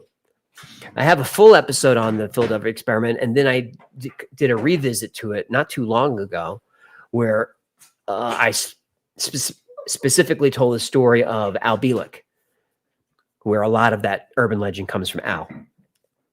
So that's there if you'd like to watch it. Spoiler alert, I debunk it. TSDRN, someone called for a nurse? She's waving. Nurse. Miss, yes. Anna, the nuts, capsaicin, which makes peppers hot, causes pain, but doesn't actually harm you. RN, you tell her how she's wrong, that you can actually get burned from that food. You can actually burn yourself. Avatar guy, favorite Indian food dish, AJ? Oh, all of them. All of them. Anything curry, I'm down for curry. Any kind of curry. But you just want to do the Indian grilled chicken, that's fine with me. I love Indian food. Jen does not, so I don't get to eat it very much. So when I'm out and about and I get the opportunity, I always jump on the Indian. I was late. I was late to the curry party. Mike Barra, speak of the devil, goes chicken tikka masala. That's fine with me too. Vignac, what do you think of Jesse James? Are you asking me? I think he was a thug and a criminal and deserved to be shot down like a dog in the street. What do you think of that? And not die like a man in LA. Fair enough. Bonnie and Clyde heroes? No. They deserve to be shot like a dogs in the street that they were. Jesus Christ for $2. Merry Christmas. I'm alone and this helped. I'm glad. That's why we're here. AD, we missed your show. When are we going to get back to regular releases? Hopefully very, very soon. I'm trying my best. Trying to do new year, new leaf. Jason Palmera, I just heard of the Outlook Pass incident the other day. Have you done a video on it before? I did. I did a whole video on it, and it's one of the videos I'm most proud of because I believe we solved it, or at least gave a pretty good explanation for it before anyone else. I think I got to it first. I might not have, but there is a whole episode on it. It's hard to find because it's demonetized. That was in the older days when I just really didn't know. I think maybe I showed bodies on it, but it's a fun episode and the ending is very touching. Jen is a loud whisperer. Like she thinks she's being quiet. I didn't think I was being quiet. I just didn't want to. She talks like this. I have to go into the other room. Like, we hear you. To vacuum seal. Yeah, we heard you. And Victoria's just going to linger over my shoulder there. Yep. All right, cool. Mike Atherton, are the steaks sous vide? That's the only way to make steak. If you're not sous videing your steaks, you're just doing it wrong. Okay? And don't go in the chat and say how you make your steaks not sous vide and they're great. You're doing it wrong. It's fine.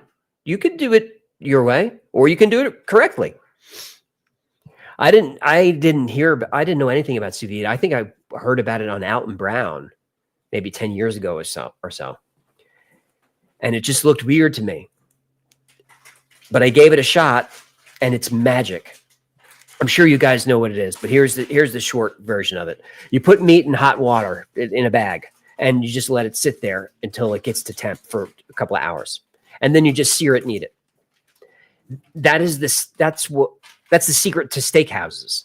That's why they can get a 2-inch fillet perfectly medium rare or rare with that crust. It's because they sous vide.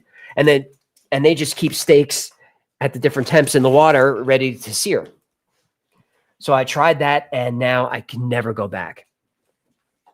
I can never go back. With sous vide, you can have pork chops that are that thick. And my pork, I go medium rare in the pork.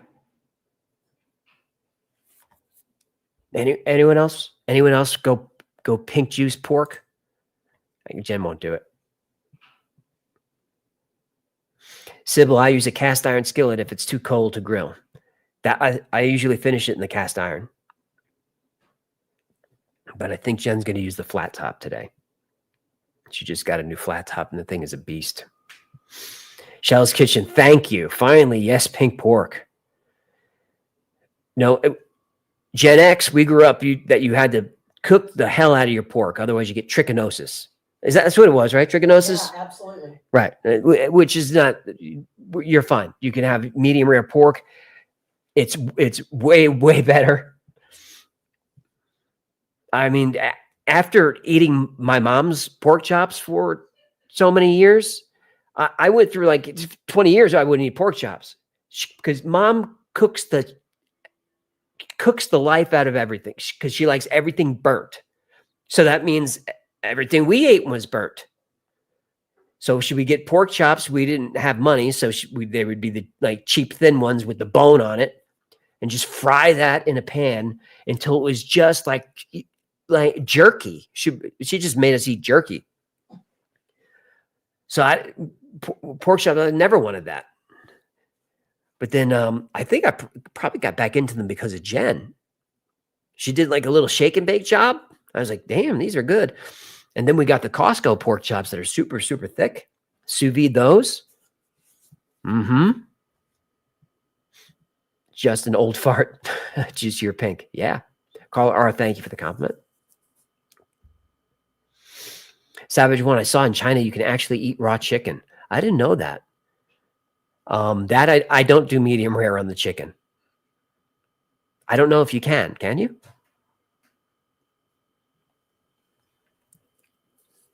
6079 Smith, mom's pork chops were charcoal. Everything mom cooked was like that. We didn't eat steak. We didn't like steak. I mean, now there's nothing better than a steak, but mom would get the cheap steaks and just burn the hell out of it. So it was just jerky. Like you're just chewing. She still likes everything like that.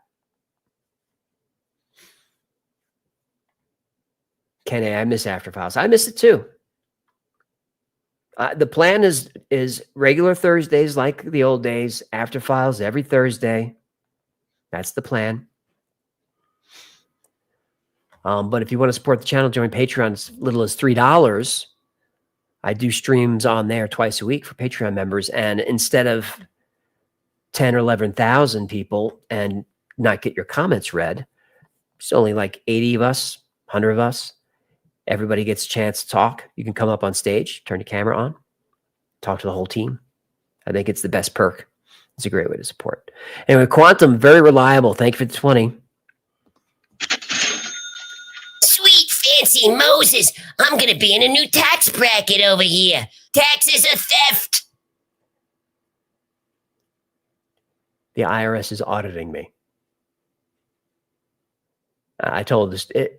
I told the story on backstage, but yeah, I was already having a terrible day, and then I got the email that we've been selected for an audit, and my accountant said, "But don't worry, we'll be handling it for you. And by the way, we'll be billing hourly, and it's not part of the retainer. Those are additional fees, but we'll take care. It's gonna cost a fortune. But if I'm being audited, that means they're watching. I think they're going to audit me every year, but I ain't going nowhere." Mary. Okay, get the point. Merry Christmas to the whole Wild House family. Thank you, Quantum. You're very reliable. The vacuum sealer. It sounds like a marital aid. It sounds like Mr. Naughty's back there, but I don't hear her.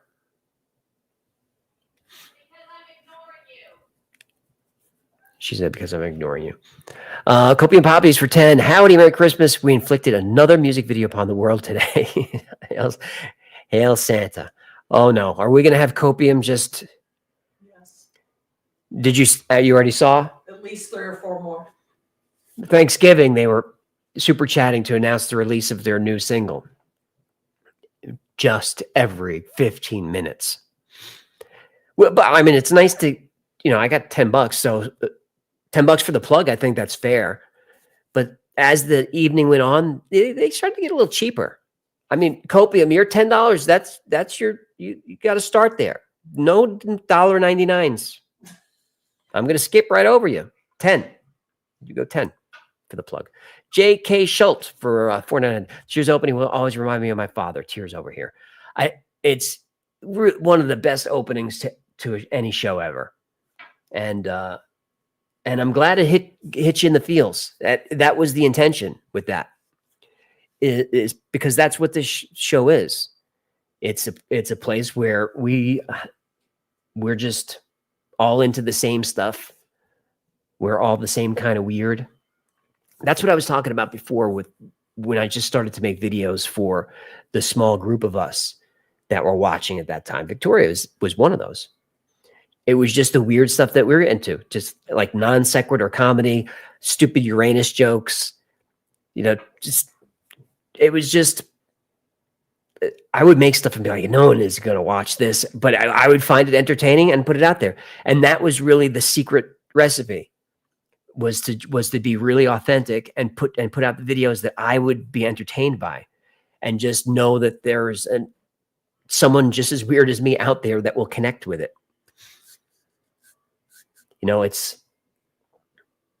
The format is a blend of Pee-wee's Playhouse and Mr. Rogers. That's intentional, and the content is inspired by Art Bell, Twilight Zone, shows like that.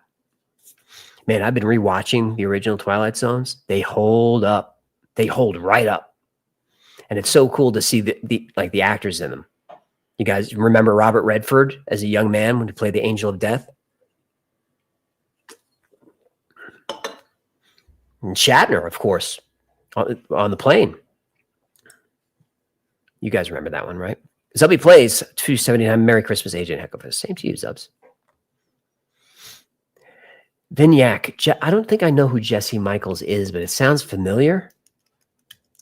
But people are asking me about him. You guys will have to tell me what's going on with him. Because I just look up the name and I'm getting musicians. Let me check the news tab. I don't know. I don't know anything about Jesse Michaels. You'd have to tell me. And look, as far as the topics I cover, I've been very honest from the beginning. I don't know anything about them. I don't really know about this stuff until I get into the research. Like we talked about Dyatlov Pass and how I think I have a very good theory about it. The truth is, I never heard of Dyatlov Pass before someone sent an email and said, I'd love to hear your take on it. I was like, all right, I don't know what that is. Looked it up. Interesting story. So when like UFO podcasts invite me to come on and talk about UFOs, I never do that. And I don't think I'd never do any podcast because it would just be me going, I don't know. I never heard of that. Nope. Never heard of that.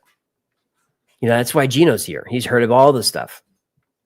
South Texas Explorers for 20.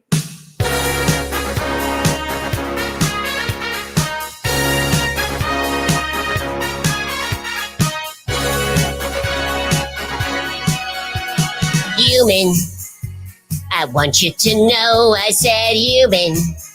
Thank you for all the dough tipping, as I'm sure you will find. Always is a good time. Ooh, ooh, ooh, it's fun to tip the F-I-S-H. It's fun to tip the F-I-S-H.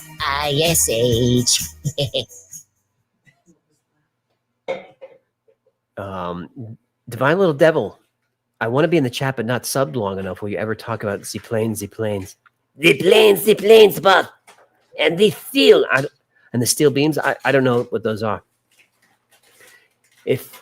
How did you super chat if you're not subbed long enough? Maybe I screwed it up. I don't think I did. You didn't. I checked it. Is that your burner account? Is that your sock puppet? You got to have a sock puppet. Sunshine, thank you for that. David Childs is here. 5. Hope it goes through somehow. You cover it up of the truth. Most don't know. 10 years prior to the Max TV hack, there was a hack in 1977. All right. It's tough to get to. So he's talking about the Max Headroom. I guess it would be a hack. The Max Headroom event was when some guy wearing a Max Headroom mask took over the signal of a big TV station in Chicago in the 80s. That's in Max Headroom. So I have an episode on it. He's referring to which I think it was called the Midnight Bandit.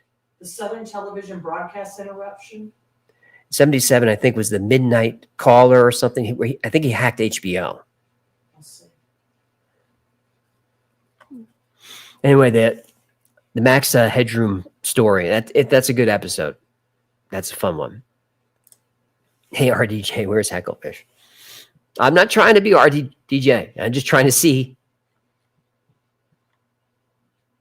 Ryan B., thank you for that super chat. Let's celebrate first on the live stream. Let's celebrate. God bless you, Nimit. Jeff M., Captain Midnight. That's correct. That was him. I think that's badass. Hacking a TV signal. The Max Headroom one was even cooler because it was done over the air. I hate to be a killjoy. I know, sorry. I was looking at the hack. Isn't it amazing what passes for a live stream these days? Boy, oh boy. Look, it's not a professional. I never said it was. There's Sunshine again. Appreciate that. Mary Black, thank you for the 10. Cronin, the guy actually had professional broadcasting equipment. He did. That's why they thought maybe it was an inside job because it was crazy. Like he was spanked naked on TV. So it was weird, but it was funny. It was mostly harmless, but part of his rant, with most of it you can't understand, he mentions the name of an anchor or a news guy from Chicago at that time, and so they think maybe it was an employee. But yeah, he had professional equipment or prosumer grade to intercept that signal. What he did was just overwhelmed the dish. He just overwhelmed the signal that went to the repeater, and it just took it over. Super cool. Matt 49, Merry Christmas. Happy Hanukkah to all, wherever you are from the UK. Thanks, agent team. P.S. These drones are wild. They're crazy, man. It's a psyop. People ask me all the time, is this Project Bluebeam? And I'm always, no. But then the other day I saw one of those drone demonstrations where they make something in the sky. Usually it would be like, they'll make lights or shapes or something. But this was a daytime thing and thousands of drones. It really looked like an object in the sky. Like it's getting that close. And it's like, maybe Bluebeam's real. Am I saying what's up, Chris? Yeah. All right, Chris, what's up? What's up, Donna Pollard? He was having a bad day. Oh, Chris was having a bad day? I'm sorry, man. That's why we're here. Sigma 1666. This episode is like opening the best Christmas present yet. Seeing you all is great. Love you so much. Thanks, Sigma. Glad you're here. Ford Mustang wife is working hard in that sink. She is. Yorkshire thinks these drones are government. I think so too, but whose government? Ours, right? They said they don't know what they are, but they pose no threat. So that's a lie. One of those is a lie. It's all men-made. Well, I think so. It's not, aliens didn't make a rotor UFO with the safety lights on. And it's the shadow government. It's a weird psyop. I shouldn't have drank. Why did I drink bubbles during the stream? That's not professional. It's a weird psyop because a lot of the drones have the out-of-the-box safety lights on with the red and green. Where if you wanted to be, black ops, you would just put masking tape over that. So weird. Drones are checking out the plasma orbs. Maybe. The theory is they're looking for nuclear waste that was lost. If they're looking for their lost nuclear waste all over the country? No, just on the East Coast. Well, what about the drones that flew over Wright-Patterson? Good question. Wright-Patterson was having drones for a couple of weeks, and that was the base where Project Blue Book started. That's the UFO research where OSI came out of Wright-Patterson. When Roswell went down, and those guys, you remember the pictures of them with the weather balloon, the black and white pictures of all that, holding the papers? Those guys were from Wright-Patterson.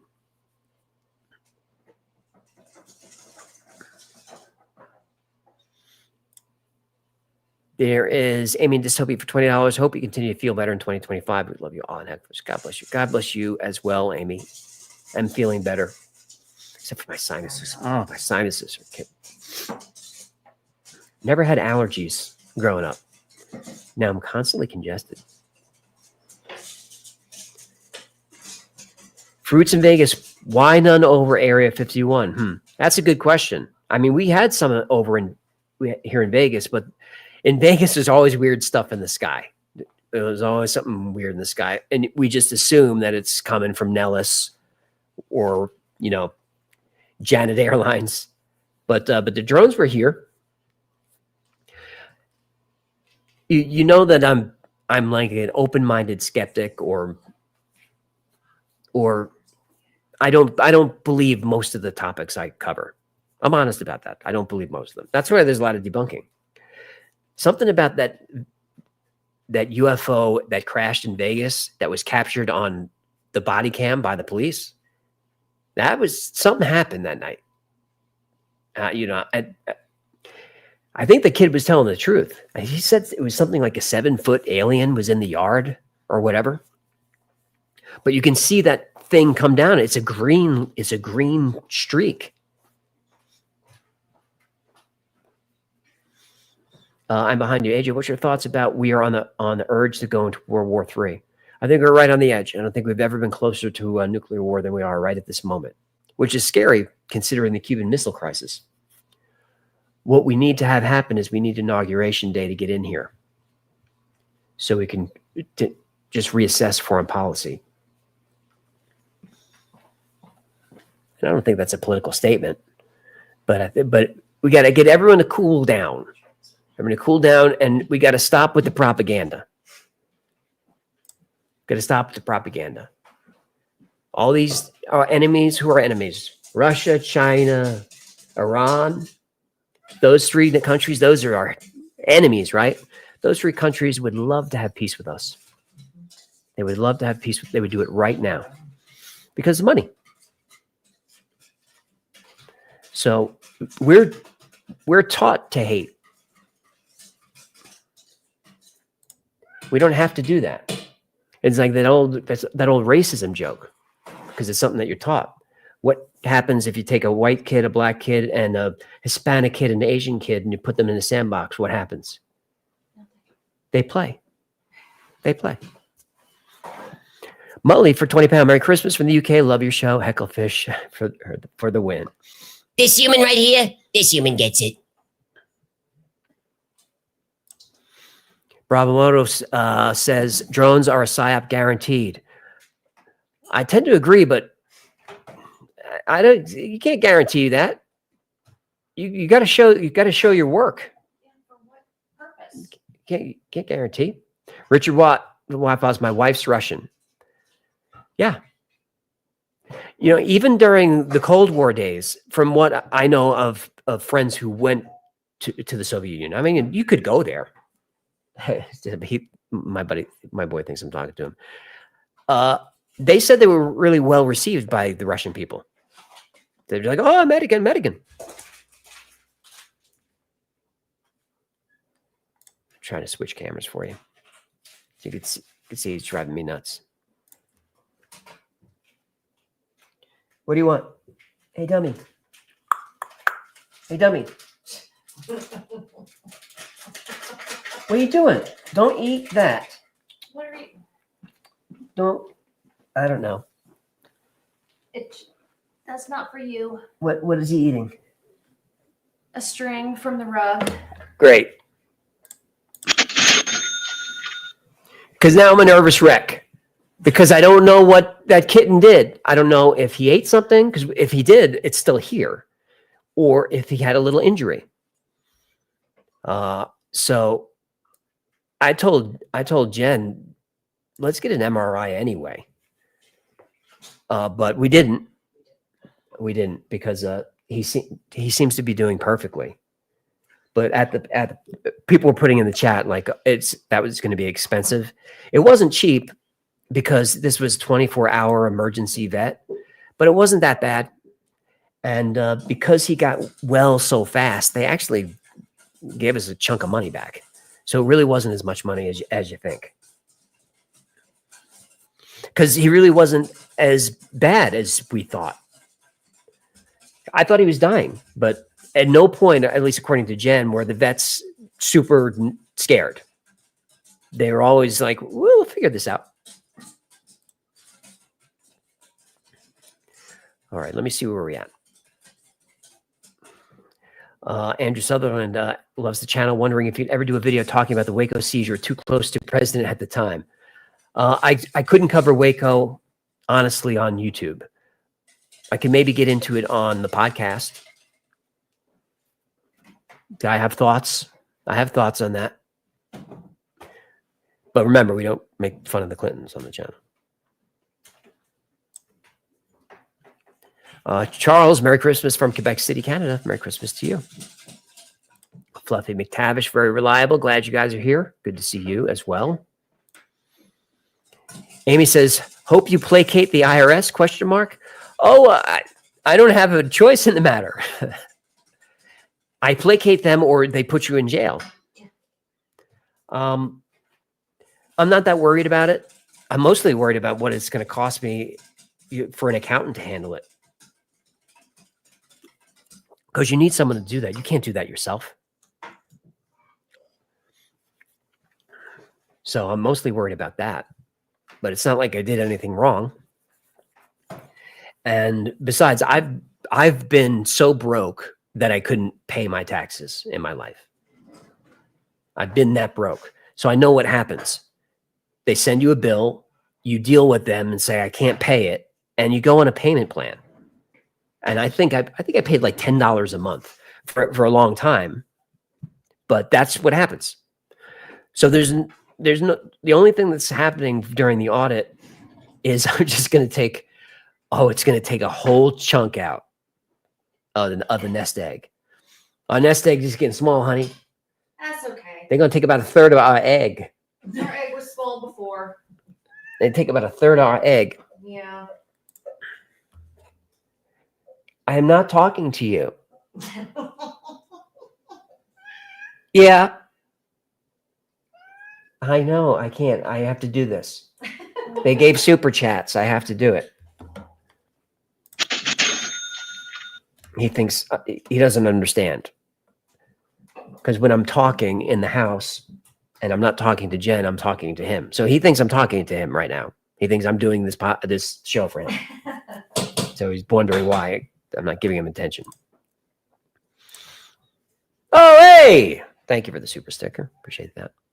Your handle reminded me of the Bronx. Oh, hey! And the correct response to that is, hey, oh! It's like, alaikum assalam. That's how we do it. O-A-A-O. Oh, hey, I want to say, hey, Johnny Hurtline, hello. He said hi to me earlier, and I forgot to say it when I was on camera. Johnny's a good friend of mine from Kansas City that I did Tony and Tina's wedding with a long, long time ago. But he popped up, and he was like, hey, Jen. So I'm saying hey back, Johnny. Merry Christmas. All right. And there she goes. Nice little aside there for Johnny. Thank you, John. Thank you for that. Hey, you're welcome. Matt for $4.99. You should look up the case of Zygmunt Adamski. I can't pronounce that UFO incident. PC Alan Godfrey. It's a wild case you would enjoy. I hate to put Victoria to work on a holiday, but we need to write that down. What are we doing? Zygmunt Adamski. Oh, the unsolved death. UFO abduction or foul play? Yeah, we got to do this one. I mean, like for sure. Okay. Zygmunt Adamski. Zygmunt Adamski. UFO incident. A mysterious disappearance, a body with strange burns, and an inexplicable substance that baffled scientists. Inside Out investigates the presence of paranormal activity in the death of a Yorkshire miner. Minor, not a minor. A miner, not a minor, a miner. A man who works in a mine. No, we can't do the rest of the bit. No. Zygmunt, a 56-year-old miner, went missing from his home in Tingley near Wakefield in June 1980. He had gone out to do some shopping. To Zygmunt's colleagues at Loftus Collar, it was a complete mystery.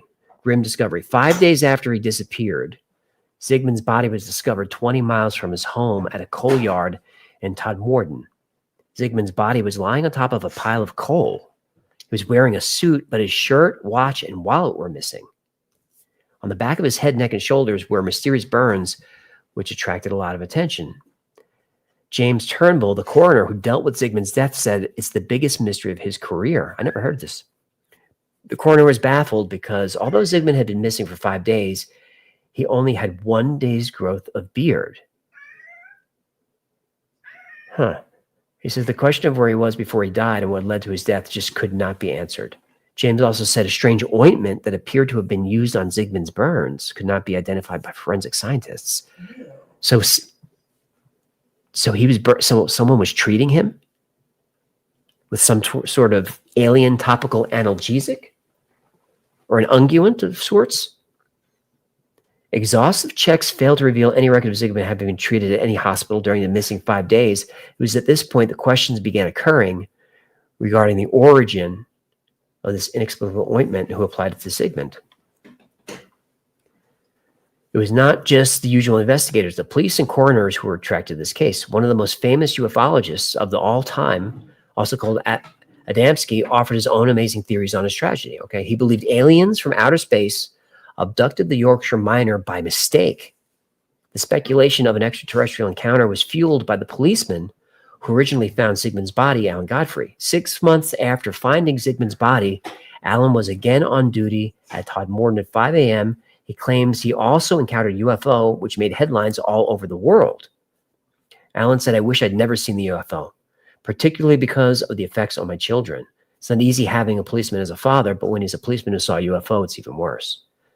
This was a huge turning point in Alan Godfrey's life. He left the police force and has a new role as a speaker for charity and fundraising events. In the past 20 years, there's been many claimed sightings in the Pennine Hills around Todmorden. It's regarded as Britain's UFO hotspot, but serious UFO watchers dismiss most of these Pennine sightings as just lights in the sky. The coroner is equally unconvinced about the presence of paranormal activity. Although he still has a raft of unanswered questions regarding Sigmund's death, James is opting for an earthly rather than alien explanation at present. But he does say, in 50 years' time, if we discover aliens have been visiting us and we didn't know about it, then that might give an answer.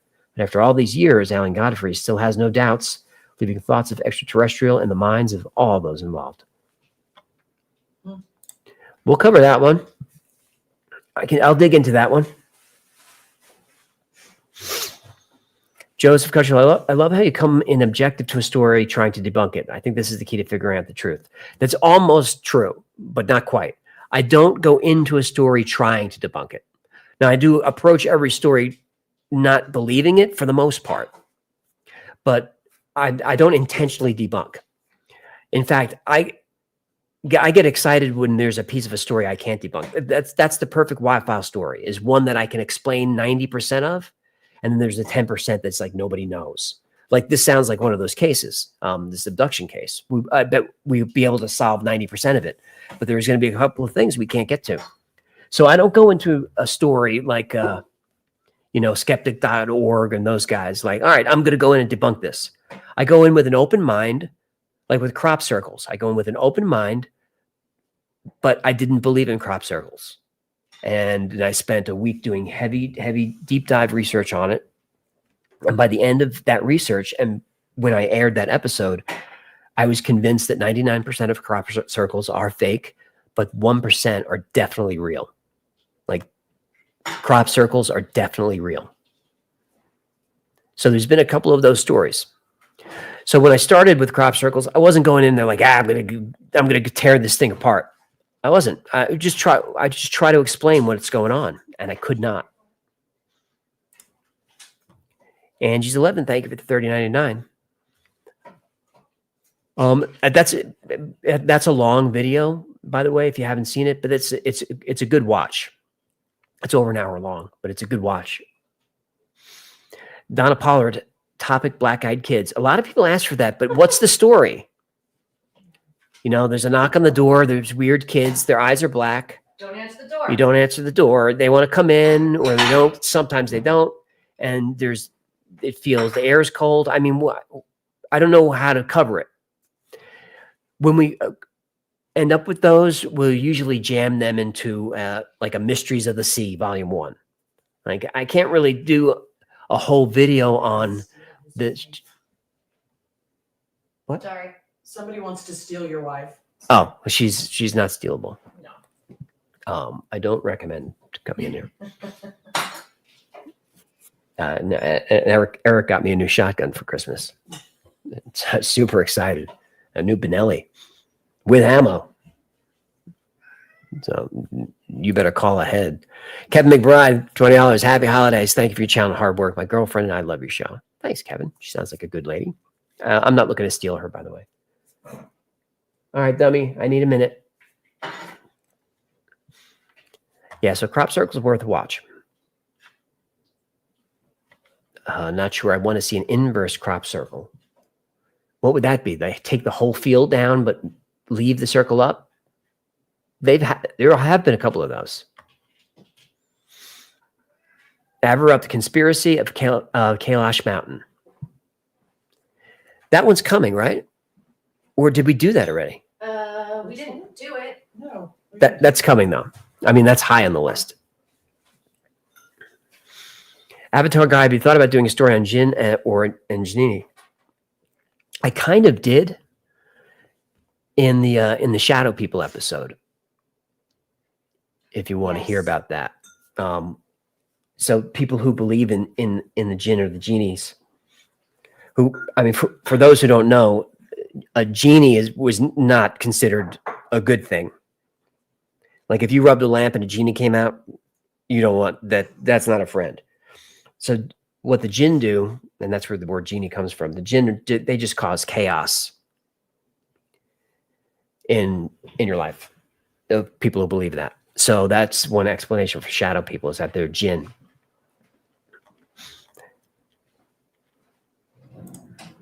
I hope that helps. Sunshine 2 is back. Thank you for that.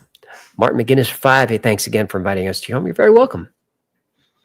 Carol Williamson. Thanks for the buck. Tuck it right in here. DSDRA. My husband is always armed. Asleep in his recliner, armed. Same. There's a piece in my arm, right? Like I lift it up and there's a piece in there. There's nicotine gum. I think I have a couple of fart chocolates in there. Now you're going to have to explain that. I know. Fart chocolates. Because we try not to eat sugar. So we get the... Not eat sugar. Right. Try not to eat sugar. So we have the Russell Stover's sugar-free chocolate that are made with sugar alcohol. And when they say that the serving size is 3, it really is 3. Yes. You do not mess with 4. No. 5 is right out. 5 is right out. And you learn this the hard way with the Russell Stovers or with any of the sugar alcohol candy. It will tear you up. You will have a bathroom experience. Yes. You'll be very, very gassy. It's an unintentional laxative. Oh boy. Like if I get backed up like from sitting too long, I know how to clear that now. Yeah. So I call them fart chocolates because if you have 3 and 1 bite, they're just. Sean Kurtz Tucker takes nicotine. He has for a long time. I think ever since he got sober. Yeah, I need to switch to more zins and less chewing. DJ Honeylove, can you do an update on Bluebeam? There is no update unless, this is the drones are it.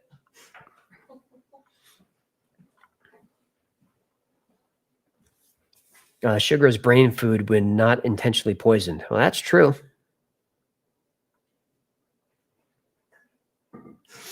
How lucky that would be to land a job at the Watt Files or the cannabis biz. It really depends on what era. Right. We had our ups and our downs. Sometimes it wasn't awesome to be a part of the team at all. No. Merry Christmas to you, Delilah. And Chris, thank you for that nice comment. Commie's reign is over. Hope everyone's Christmas goes better than mine. I'm sorry to hear you're having a hard day.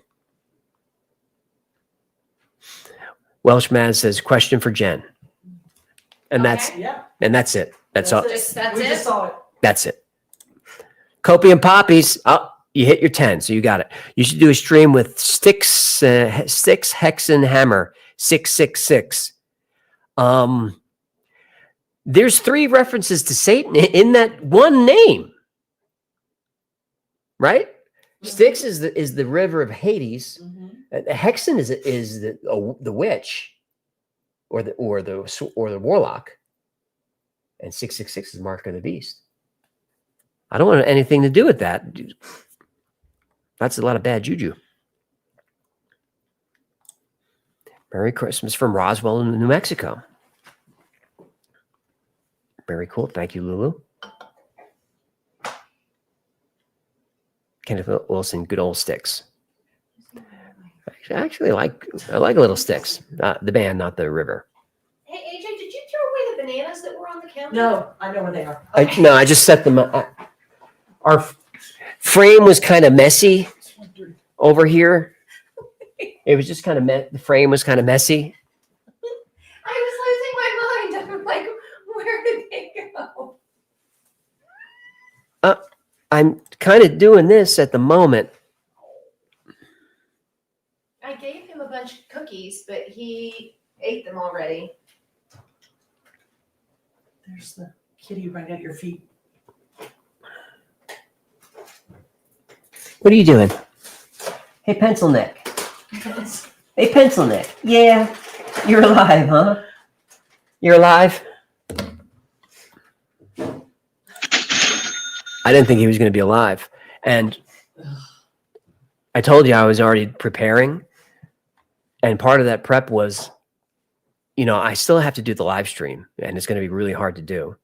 And there are a couple of people who are aware that I have him, and they're going to ask me about the kitten in the chat, and I have to, and it's going to be awful.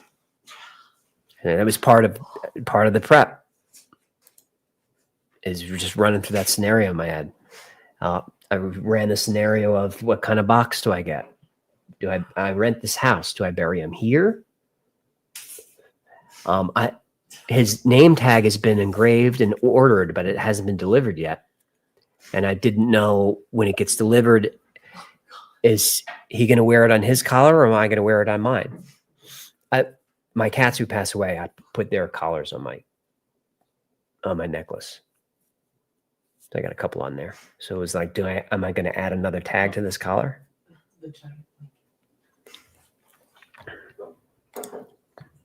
But he seems to be okay. Yeah. Can't even take it. George, thank you for the 10.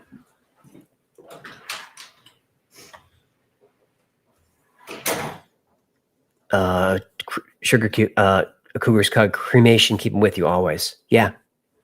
We did that. We've done that. And we just have that little container hidden away. Because it's kind of sad.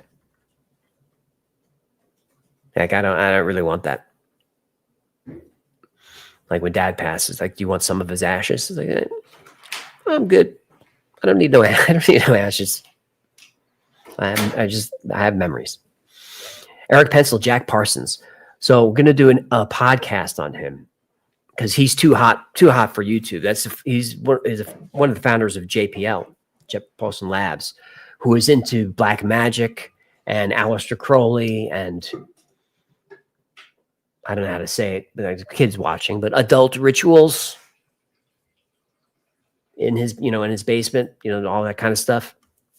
Eyes wide shut stuff, while also building rockets and working for the defense industry. And then one day his house explodes. And the story is he was working on some rocket or an explosion. There was an accident, but I don't think that's what happened. But because of his activities as a cultist, I can't cover it on YouTube. But he's on the list for sure.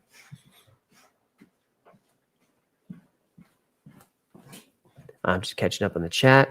Jeff M, have you done a video on Alyssa Lamb? No, because it's so easily debunked. It's a great story, by the way. I'm sure most of you know it, but Alyssa Lamb was you've seen the image is iconic of the Asian girl in the elevator. And she's like 21 years old or so, and she's acting weird in the elevator, and she walks out of the elevator. This is in a hotel in LA. Looks down the hall and then goes out, and she disappears, and she's gone now for a couple of weeks. And then people in the hotel start complaining about the water. The water tastes funny. And they couldn't track it down. The plumbing was fine. They finally went up to the water tower, and there was Alyssa's body. People were drinking corpsey water. And the thing was, she was in there without her shoes. She had a camera that was not there. But the water tower, there was no way to get into it. The opening was just too small for her to get. There was no way that she could have got in there. So it's a mystery. But that's just the story that the internet tells. There are more photos, including helicopter photos from LAPD from the reverse angle that show that where exactly she was sitting, because she posted some pictures. So we have the exact angle she was sitting. She was sitting on the roof, and you can walk right into the water tower. So what she did was she was up there. Maybe she was high on something. Maybe she's tripping, and she messed around near the water tower and fell in and just couldn't climb her way out. Well, and they say people that go, because she didn't have any clothes on. No, she had some clothes on. But they say that people that go through. Oh no, she didn't have any clothes on. That's right. Right. Yeah, people who are going through extreme hypothermia Yes. will have this weird reaction where they're taking off their clothes. Right, which is part of the thing with the Outlaw Pass, that they think that That's right. for some of them. Right. That's true. That's a good point. So Alyssa Lamb, it's a good story, but I think it's pretty debunked if you just look at the other pictures, which they never show you. So I'm thinking about MH370. We're working on that. Greetings from Romania, Hendrix. Thanks for that. I am the bub. She could have easily gotten in there. Yeah, if you see the reverse angle, there's stairs. They never show you that on like the true crime YouTubes because that's no fun. And I love that story. So when I found the reverse photos, it was like, oh man, I've been duped for like 2 years. What was the name of that hotel in LA? Because Cecil Hotel. So that's where the Night Stalker also worked out of. Yes, that's what they based that season of American Horror Story off of. That's right. The Cecil Hotel down near Skid Row.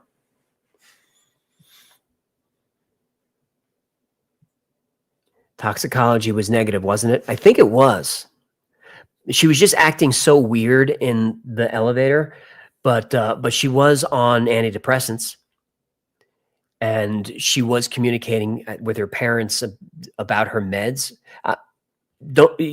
You have to check my facts. This is years ago from memory, but I think she was maybe off her meds. So, and she was on some pretty heavy antidepressants, and I think she was on an anxiolytic as well. I think. Yeah, I think she was off her. She may have even been on antipsychotics. I think she might have been. And was not taking them. Yep. So that would.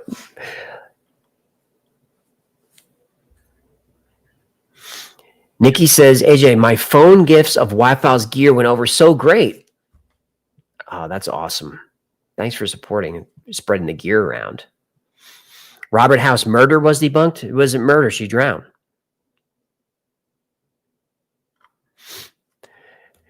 If I remember correctly, she might not have drowned fully. She might have died of hypothermia. Because I don't think her lungs were full of water. I don't think her lungs were totally full. That's a good story. Duke Rawl, nothing serious. Don't take SSRIs ever. Look, you talk to your doctor. You do what your doctor says. I don't take SSRIs.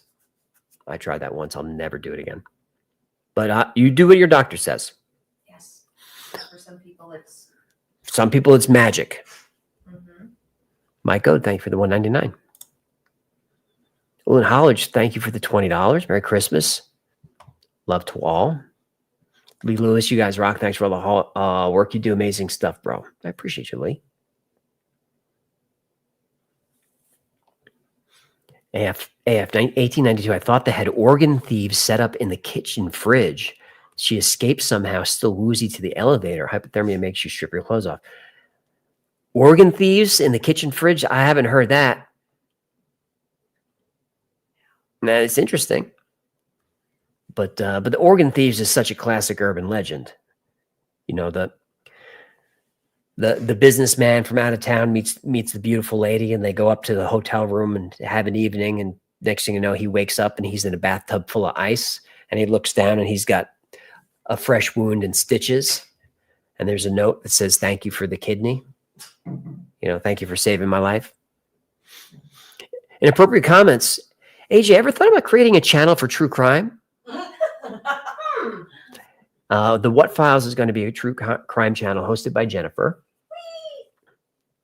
And that will be happening sometime in the coming year.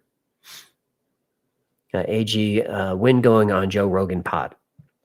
You sound busy, AG. You keep it very, very pithy. When going on Joe Rogan pod? Boom. When my podcast studio is up, I'll do a little bit of a media run. DSDRN, does anyone know any organ thieves? I don't know. If you're in the market, I mean, if you're looking for a toe, I can get you a toe. I mean, you don't want to know how, but I can get you a toe. I can get you a toe with polish. With polish. By 2:00, I can get you a toe. Damocles, hey, would you do an episode on cursed objects? I've done a couple on, like Annabelle, the cursed doll. And I don't think I did. Was it the Babadook? Is that the name of the box? The Dybbuk box. Dybbuk box. I think I covered that. I don't know. I don't believe in cursed objects, so those are hard to cover. Like, I don't do a lot of ghost stories because I don't believe in them. But there are a couple that are pretty cool. Like that ghost in San Diego. That's on a couple of police reports. I covered that one. Thank you for the kind comment, Greg Vandy. Rebecca Corey, yeah, I heard the same thing. Anas, love from Syria. Hello from Sacramento. John Kurtz, you can go see Annabelle. You can. Nathan, that was a good episode. Carlos, I have two UAP videos for you. Where can I send it? You can just email me. I mean, I don't read a lot of it, but I do. I do get in there. Like the universe puts me in there because I get a lot of email. I used to answer all of it, but now I get some really weird stuff. Like weird stuff. Like 40 emails a day that are super long from the same person for months. Where it's like, I don't even want to look in there. But sometimes the universe guides me in there. And one day I went in my email and there was just a note. Hey, I made this. I thought you would like it. And an MP3 was attached. And I get a lot of those and they're always just a nightmare for some reason. So I don't even listen to them. I just go, I delete it and I put the Purell on. I don't want to hear whatever that is because I've been hurt before. Because let me send you an MP3 of my wife and I making love to one of your videos. You just made Victoria spit Diet Coke out her nose. Someone sent me that. Oh. You can't unhear that. No. And that was one of those things where I was so flustered I couldn't stop it in time. I was like trying to quit, and it was just more moaning and stuff. And I hear my voice on the tape with it.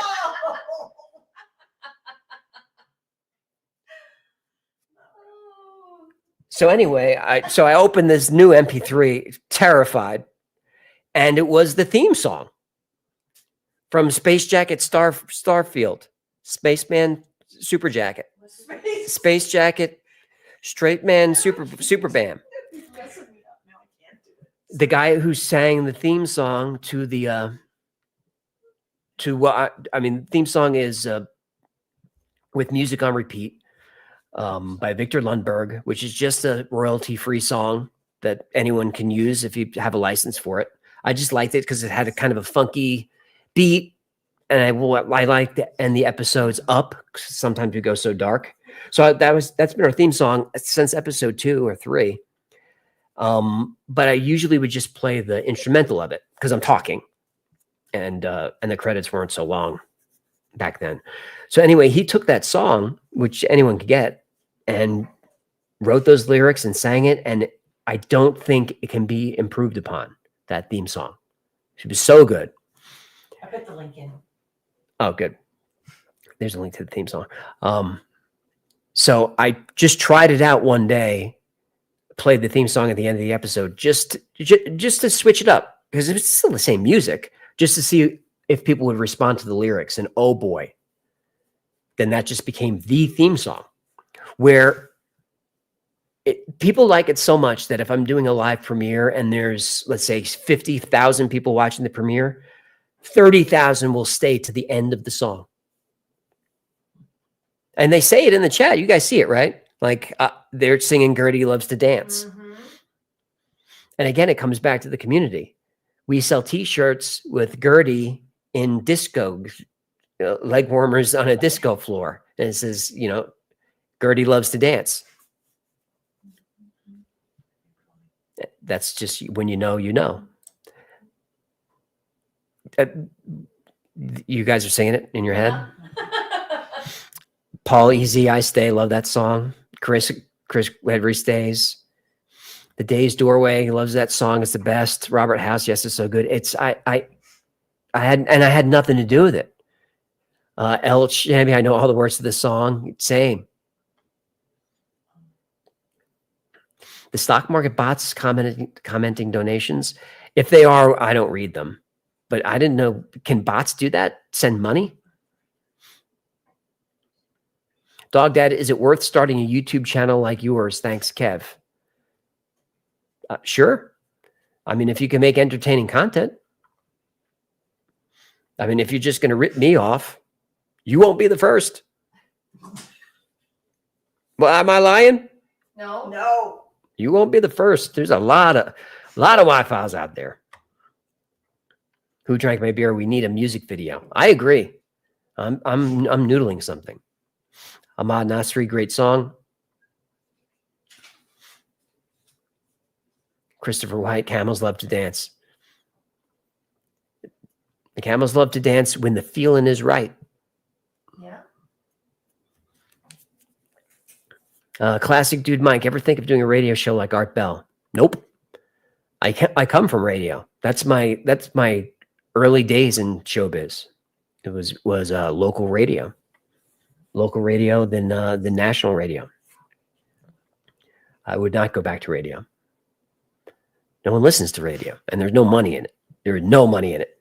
I had the #1 overnight show in a big market in New York. I was making like $8.50 an hour. I took over Opie's spot. You guys know Opie and Anthony, right? Yeah, I took over Opie's spot.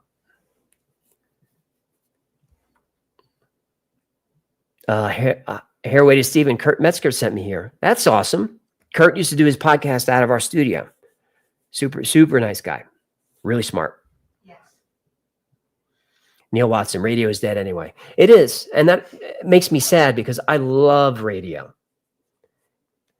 But you can never do Art Bell. There was only one Art Bell. And when he died, that was the end of it. With all respect to George Norrie. Oh, and I know George's producer who produced his show for a long time. I know her, and he's a lovely man, I'm told. But he didn't know Art Bell. New name, AJ is not competing with Art Bell, and that is painfully clear per Hecklefish. That's true. Sanzo, Roger, and JP are awesome. Those guys are still there. So Roger and JP were there when I was there. This was almost 20 years ago. JP started as an intern, which is how I started as well, and ended up being a pretty big morning show. And Roger Luce, before I even got into radio, was a client of mine when Gino and I ran a small tech company. So when he was building out his studio, I did a lot of the cabling in there. And he was just a client. I didn't really know who he was. It was just a couple of years later that I got the gig. That was WBAB, Long Island's home of rock and roll. 50 minutes of music every hour. So I got to know. So when I got the gig, I already knew Roger. So that was nice. And I was overnights. So at the end of my show, Roger and JP would come on. So I would see them every day. These are the nicest, best guys ever. And I credit Roger with a lot of my career because when I was coming up in a staff meeting, he said to our program director, you need to keep an eye on this kid, AJ, because he's one of the most talented people I've ever met in this business. And I'll never forget Roger saying that in front of everybody in that building. I still get choked up over it. So, so if you're fans of those guys, it's nice to hear that they're good guys. They really are. Mythic Mel, play Misty for me. That's a good one. That's Clint Eastwood. You're Bart. AJ, will there be your tax audit update? Yeah, I'll keep you updated, especially if it goes weird. Christy used to love the Grease Man. Hey, you got a Greek man next. I don't know what happened to Grease. I think he came up through DC, didn't he? I think he was a DC jock, but he was funny.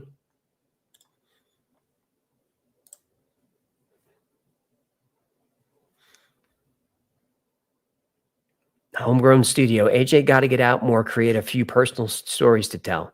Do I not tell a lot of personal stories on the? Am I short on personal stories? No. Chris Graham, y'all show has become a juggernaut. Juggernauts are destroy things. I don't think we do that. But I'm glad a lot of people watch. But you're at 4.5 million subscribers. Still, the videos get 1 million views. I'm not saying that's nothing to complain about, but still, only 25% of our subscribers are watching. And most of our videos are watched by non-subscribers who don't click the button, which I understand. I'm very stingy with my subs. I get it. So I don't know if we're a juggernaut, but I'm glad people like it. Michelle loved doing radio, loved the verbal interaction, live callers. Sad that there's very little opportunity in radio. I had a drive time show and sadly agree. Same. I had a drive time show and the best part of it, I was PM drive. The best part of it was the verbal interaction. And those were the days where the calls would come in when I playing music and calls would come in and you'd record it. You'd have this little computer would go through and you'd have this. So the song would be like 3:05 and you'd look at your stack and like, all right, I got 9 minutes. You got this great call and you got to cut it up in the computer in the box and get ready to fire it when your song comes out. I remember those days, just frantic, but it was so much fun. When that call would come in for PM Drive that you knew was gold. I mean, a woman crying is a good one, or couples fighting. It's like gold. I gotta get this out.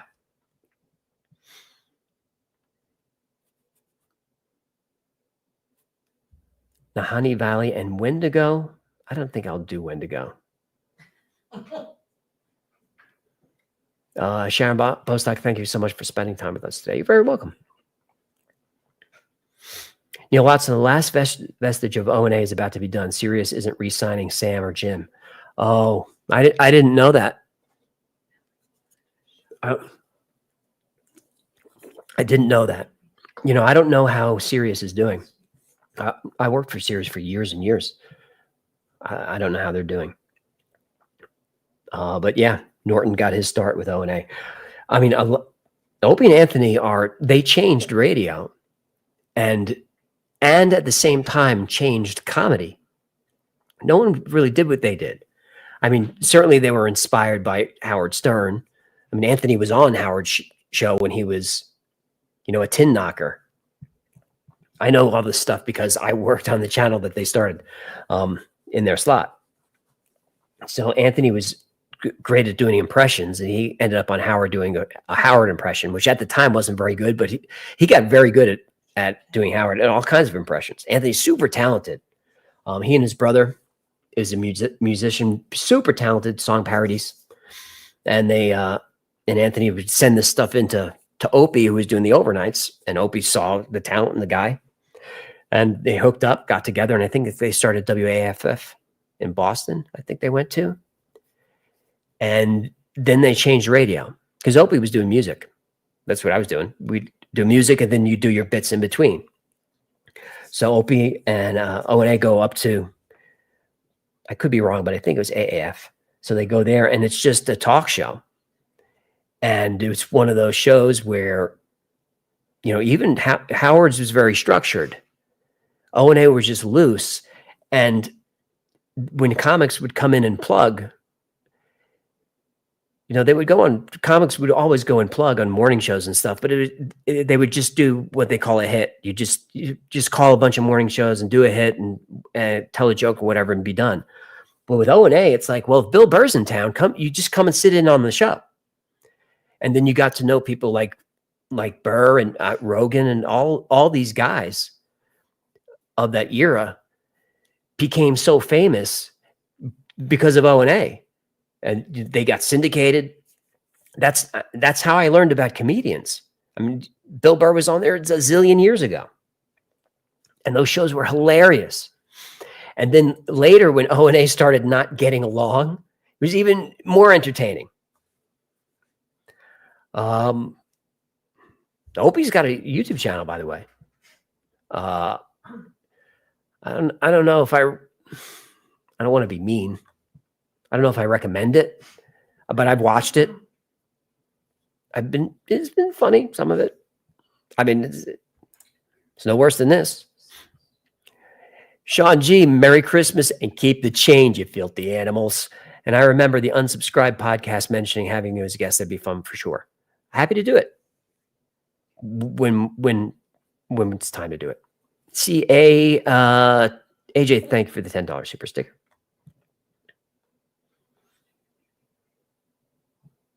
Cosmic Cosmo. AJ, you're still streaming? Yeah. We're doing 12 to 4. And I'll start drinking at 3:30. Chris Ellisar, did you like Mancow? He was a Chicago guy, so I didn't get to hear a lot of him. And his syndication didn't make New York.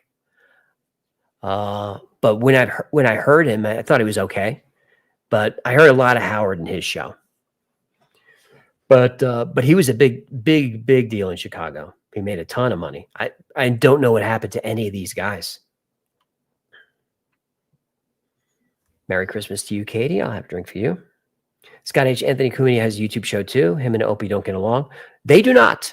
They do not get along. And that started long before they ended their deal at Sirius, or Sirius ended for them. No, they do not get along. And these days, I don't think they throw shade at each other much. But I follow both of those channels because I was a big fan. And the videos of them talking about the other, they're entertaining because they're so angry. But it would be funny when they would fight on the air. Kumia, very funny. And he does Rogan whenever he's in town. Christopher, Merry Christmas to you.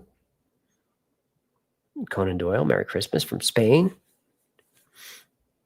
Harley, thanks for filling my home with people in Northern Ontario, Canada. You're welcome. Deborah, I totally don't play Christmas songs at Christmas. I normally don't either, but I did this morning. I tried to get into it. A Cougars Cub, ever listen to Love Line or Tom Likas? Yeah, Likas is funny. I thought he was okay. Pardon me. Clutch Coast to Coast AM was where it was back, where it was at back in the day, for sure. It was the best overnight show ever. Yeah, I got to listen to a lot of those guys overnight because one of my first radio jobs was just pushing buttons from satellite feeds just at night. I just sitting there, not on the air, not doing a show. I was just working a job at a radio station. And, you know, later when I was successful at it, people would ask me, how do I get into radio? And I just say, you just be around radio. Just go in there and go be an intern. How do I be an intern? Go say I'll work for free. Most of them will do it. That's how I hooked up with a company that placed interns at show business things. So did Simone Freckles, who just entered the chat. Merry Christmas, Wi-Fi's fam. That's the very talented Nathan, He'll be here. our editor. He's coming. Yeah, so it was just like you paid money and they stick you with a DJ or whatever you're working on, or TV, and you just see my camera's freaking out a little bit, and you just become an intern. That's what I did. I interned for her name was Clark at WMJC, and I just worked my ass off, and I would tell people and just always say yes. Hey, can you come and work? It's Christmas Eve and no one's here to take the tower readings. Can you work? Yes. Can you? It's the middle of the night. Yes, yes, yes. And it just kept saying yes, yes. And you just do that. I mean, this is what I tell Jake. I was just telling him all this stuff. You know, how to make the most of this opportunity. Always yes. Because then when there's room to put someone new in, you're the first one that they'll think of because they know they can count on you. So I was just yes, yes, yes, working for Amanda, making her life as easy as I could, doing her show prep, making her as funny as I could. It was never mentioned on the air. I didn't do a show with her. But she trained me and she got me my first gig. She said, we need to put him on weekends. And I remember the program director was like, really? Like he was not into it. But yeah, I started doing Saturday afternoons, got some ratings, got some funny stuff going. And then when Amanda moved, I took over her slot in PM Drive. And then from there, WBAB. Brad Wade, why do you have all these journalist skills and claim not to be a journalist? I don't think I have I mean, what would journalist skills be? Just research and telling stories? I don't have any training. Do you guys see the camera? It's glitching. It's glitching. Is it glitching on the? Yeah. Yeah. I wonder, is it internet? I don't know. Unfortunately, you can't pause it and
Hello, everyone. Do you hear me?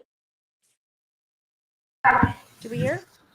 I can hear you. I unmuted you. I just want to make sure that I can hear you guys. we can hear. Johnny B69 wanted to say hello to Ellie Wood, his girlfriend, because they can't be together during the holiday season. So welcome, welcome. Hello, hello. All right. So I am going to read some super chats. I do not know. Were you deleting as you read? no. All right. Let's see. So I'm just going to start. That's Guy Me for $10. Let me know when I need to put a sock on it. Ha ha ha. That's Victoria. You know, that's the Victoria says that. David Davidson for $5. Have you thought about an episode on the cog? Big fan, by the way, AJ. Take your time. Thank you for your time and Merry Christmas. Gino, do you know what he's talking about? I don't. I just wrote it down to take a look. Can't hear you. Okay, can't hear me, huh? Oh, good. Okay, good. So, David, I'm sorry. I don't know of which you speak, so I can't tell you if we're going to do an episode on it or not, but I'll look it up. We will look it up and we will see. Thank you so much for your super chat. I don't know where your mouse went. It's over here. Okay. It's on my iPad. Having some technical difficulties, folks. Please excuse us. Let's see.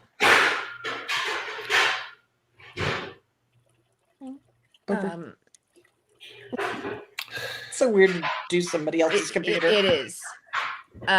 For the Grimm's daughter for $9.99. Love you guys. Cheers and best wishes for the new year. Love you too. Thank you so much for joining us, you guys. It really does mean a lot to have everybody here on Christmas with us. I hear cats meowing outside the bathroom door.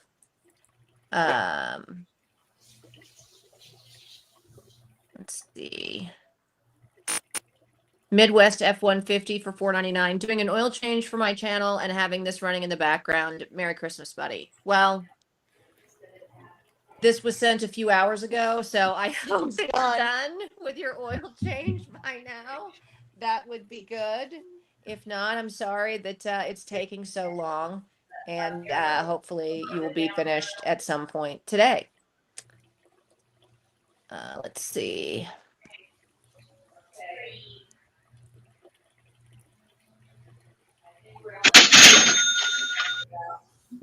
Yes, you can take over. All right, in the meantime, work on this. We're going to weapons hot. Okay, I could hear you. Yep.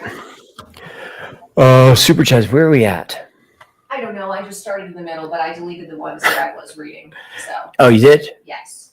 All right. Sigma 1, the Wi-Fi's. How do you put up with AJ and his antics?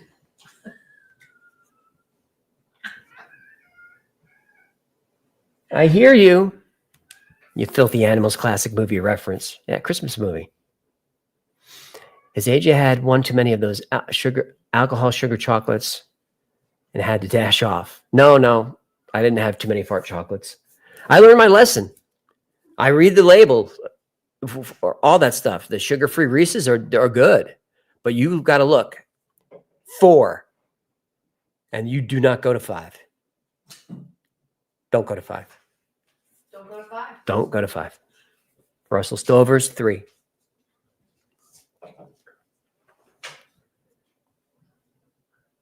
I'm just catching up in the chat.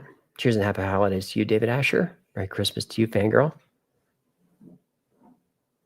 David Fawcett. That was one of my dad's phrases. John 5, AJ Spack. Yeah, we don't fit Fawcett. I don't know how many times Dad cut my hands and stuff because he'd be like, "Here, come hold this," while he's working on a small block Chevy or something. Come hold this. We're changing an alternator, and he's just and my little hands are in there and just with my fingers, and now I have PTSD from it. Like Jen knows this. Where if we have to move something, I'm like, don't, wait till my hands are clear. Yep, he'll go. It's a one-man job. It's a one-man job. Get away. Step away. And then when I'm finally over the PTSD, Jen and I are moving something at the warehouse studio, drops it on my toe.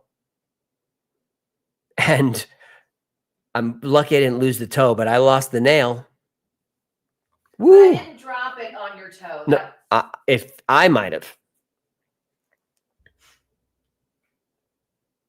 It was bad. A new name, Crab Cat. Dude, I think it's time for a drink. AJ, LOL. 3:30.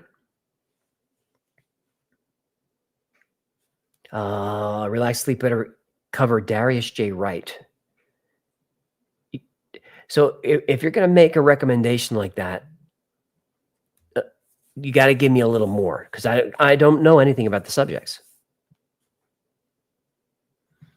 Hybrid, my dad would tell me to hold the spark plug while he pulled the start on the lawnmower. Now, when I think of the stuff that Dad had me do, it's like, this is dangerous. You know, hold this black wire and red wire. Don't let them touch. They're almost connected. Don't let them touch.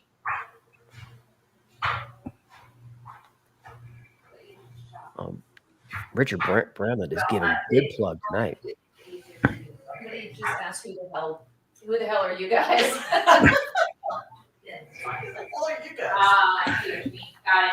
By the way, AJ, if you could hear me, Darius Who's Wright. that? Can you? Yeah, I hear you. Darius Wright is an out of body guy. He teaches how to astral project. Ah, okay. Stephanie Woods, thank you for 20. Dr. Pan just broke the record for the longest distance of quantum teleportation of data. I read about that. Subatomic warfare taking place. I don't think so, but it's definitely a huge breakthrough. Is what they've been able to do is entangle two particles and have them communicate essentially data. So that's real-time communication. It's a huge breakthrough. I'm not explaining it very excitingly, but it's a huge breakthrough. Aleister Crowley, Jack Parsons, and Scientology. So on the audio podcast, I did a deep dive on Aleister Crowley or Crowley, whichever you prefer. Whichever way I pronounce it, people get angry.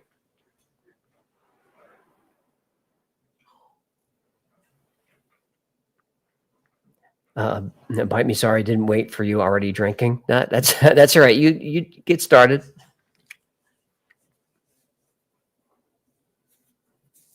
It's not communications. Literally the same particle on both sides.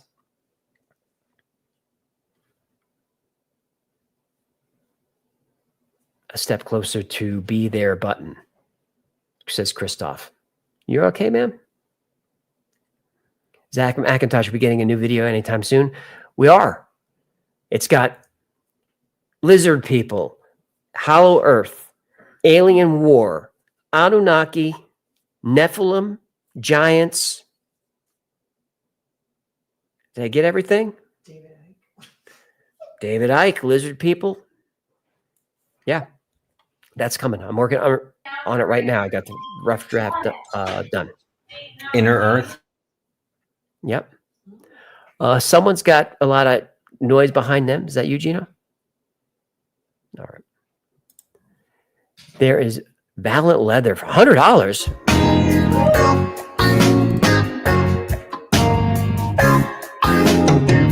I'm so tired, I'm a human. We've been together too long. I should have my own show. The moron says I am wrong. So while he lay there asleep, I had my laptop in bed. So I logged into Reddit. There was a message that read, do you want to be on YouTube? Do you like to entertain? Come and be my co-host. You only need half a brain.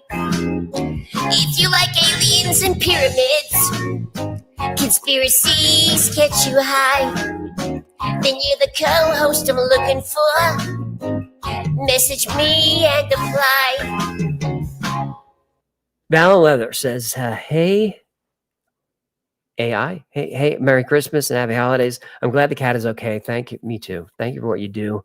You've made my year with everything you produce. Oh, thank you. Inspired me to quit my job in healthcare and chase my dream of making handmade leather goods. Episode sponsor? Congratulations. I mean, we need more people in healthcare than we do in leather goods, but it's your dream. So I hope that business is going good for you, Valiant Leather. If you have a link, drop it in.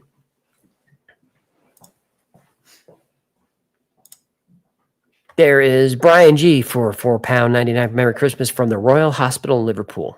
AJ Hecklefish family, surviving COVID, feeling a bit better. Loved the Liverpool time slips. Glad you're feeling better, Brian. I had COVID as well. I was sick, but it was weird. Oh, what are we getting? We're getting sunset. Yeah, you have a big Thing on your face. It's coming from there. Oh, I can't do anything about there. Oh yeah. Well, it'll be gone in just a moment.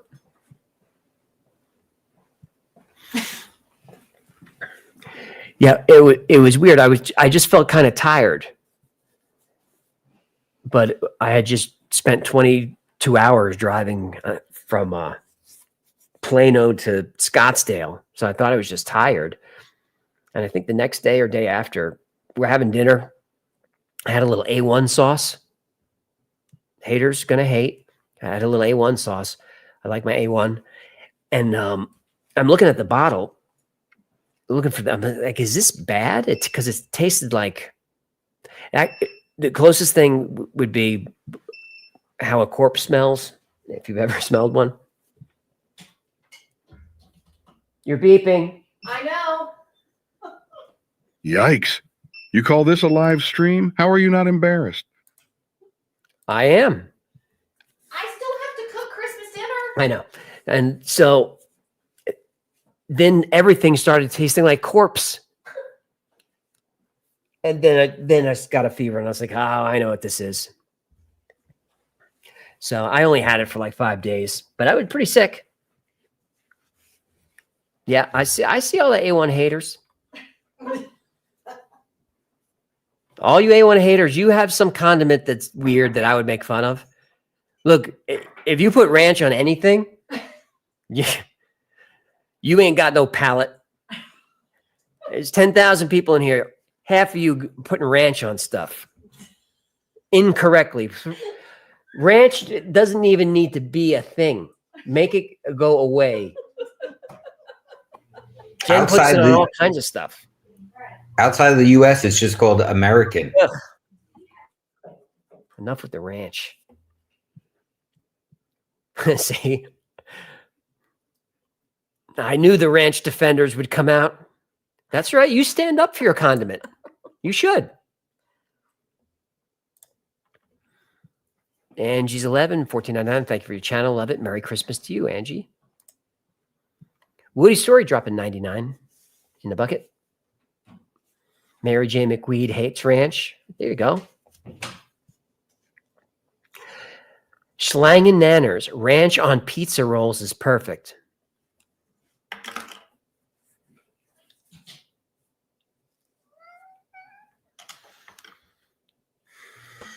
I can't help you, man. I can't help you. Doc Holliday, make ranch rare again. How dare you insult the ranch? I hear you. Barbecue with everything, says Noah. You know, I was intentionally poking the bear. Dan Osborne, I love both ranch and A1. Finally, supporter of A1. AJ's New Yorker was about to come out there. Look, ranch. I know people who put ranch on pizza. That is incorrect. Well, it's not incorrect if I like it. No, it's incorrect. Denzel, ketchup is king. Only way I'd survive an apocalypse. Gino is the worst with the condiments. He'll make a soup of ranch and barbecue sauce and ketchup. It's just a soup. Yep, just mix it all up. It's like, well, what is that? The wings.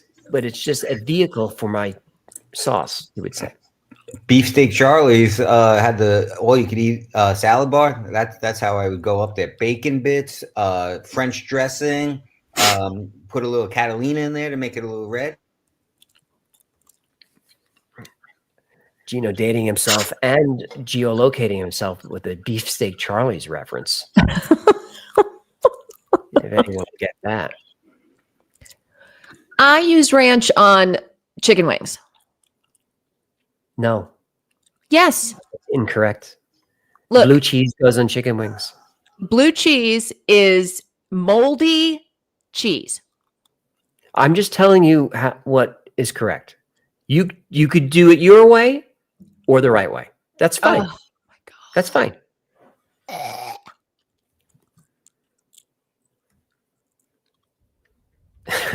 Bite me ranch condiment, the vomit emoji.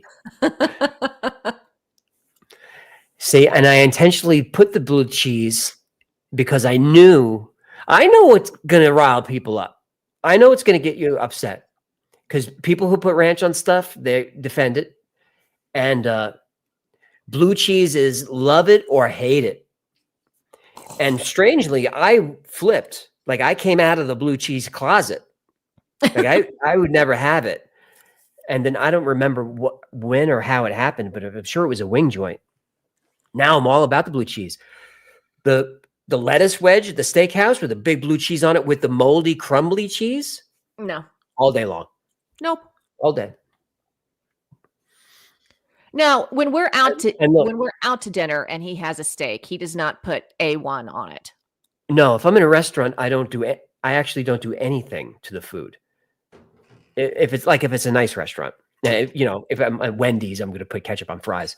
But like if I'm in a steakhouse, and I even tell Jen this, don't ask for ranch. You don't ask for ketchup.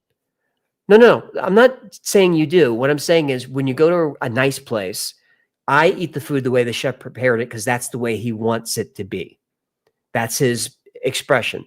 It may be weird, but that's an actual thing. Is to not ask for steak sauce at a steakhouse.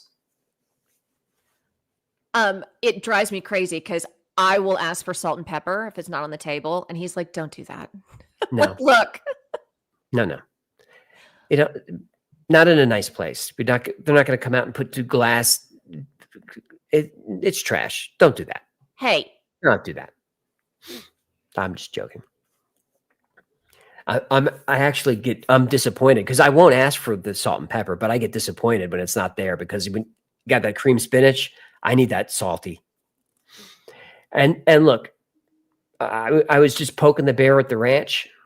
I can eat ranch ruffles all day long. Those are just fine. Dr. Friedman, AJ going to be in trouble. I don't get in trouble. It doesn't happen here. I don't get in trouble. Midwest 5 150.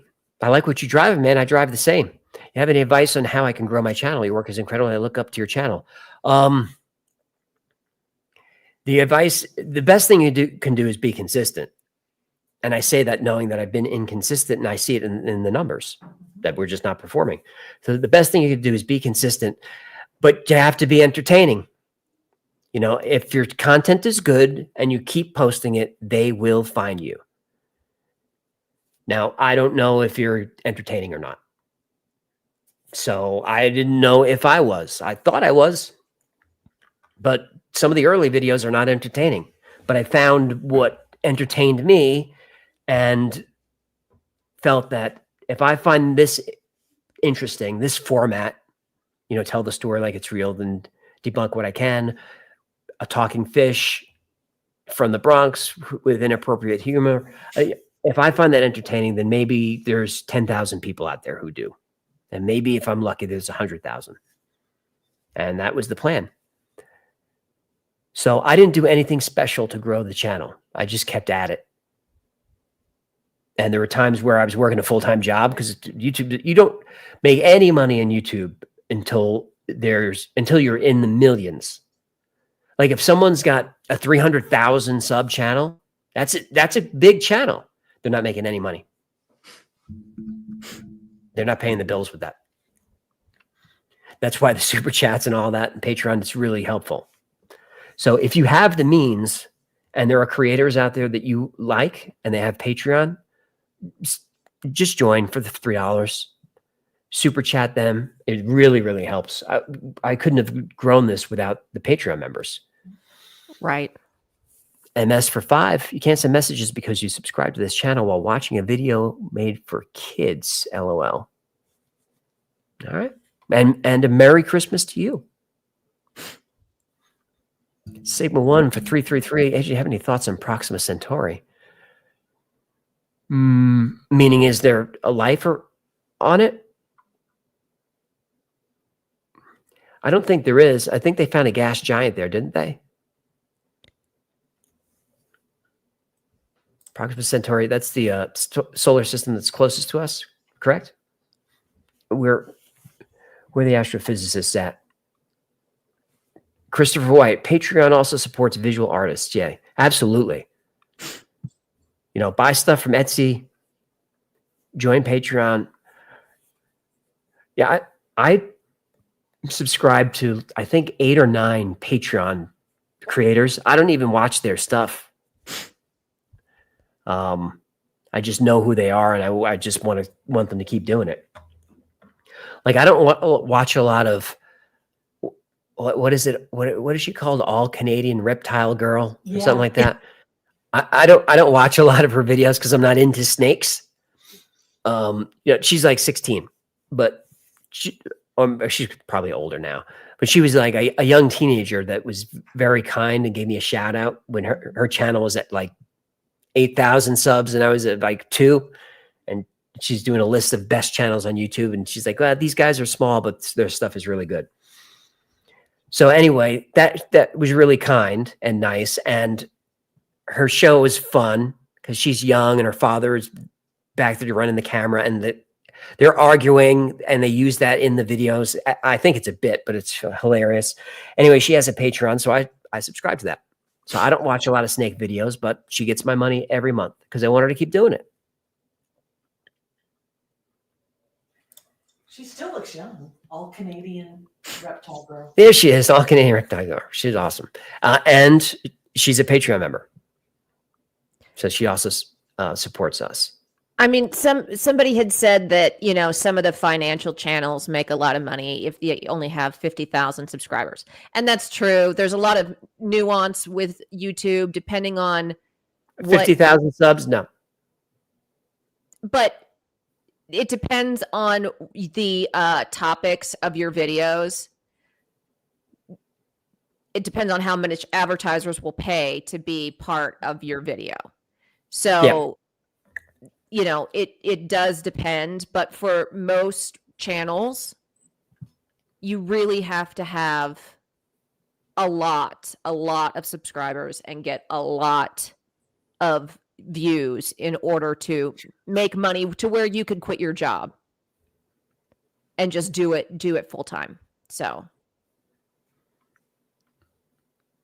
all right, back to me. yes, back to you. 50,000 subs, financial channel, and not making any money. They got to have other things going on. Their books, to buy my system, buy my program. You got to have such a big audience. Then there was a few that 50 to 100 million a year they make. It's unreal. There are those. There is that echelon of YouTube creators that do make 50 to 100 million dollars a year. And we all know who they are, and they do make that money. But they get billions of views, and they have, you know, other stuff going on. They've got merch, and they've got their side projects and their podcasts and all that stuff. You know, they become professional boxers and box Mike Tyson. You know, they mix it up. Clock like what, 200K? If you mean making money with 200K subs, no, I mean, you make a few bucks, but you can't quit your job for that. I think you can, depending on what lifestyle you want to lead. You know, for the most part, I live lean. I let my wife have the good stuff, but right now I think I'm wearing $20, $30 worth of clothes. My shoes are kind of expensive. My shoes are kind of pricey. So I live pretty lean. So I was able to quit my job at, was it 1.2 million? Something like that. Something like that. So that was like the first big month. It was like $4,200, which is pretty good. You know, after YouTube and taxes, $4,200 is pretty good. You know, after taxes and stuff, it was about what I was making as an editor. Well, somebody also did make an important comment. It also depends on how often you upload. Yeah, you got to be consistent. Brock Ryanson, doing what you love is supposed to be effortless, but recognize AJ working his ass off. Thank you for recognizing that, Brock. But that's true.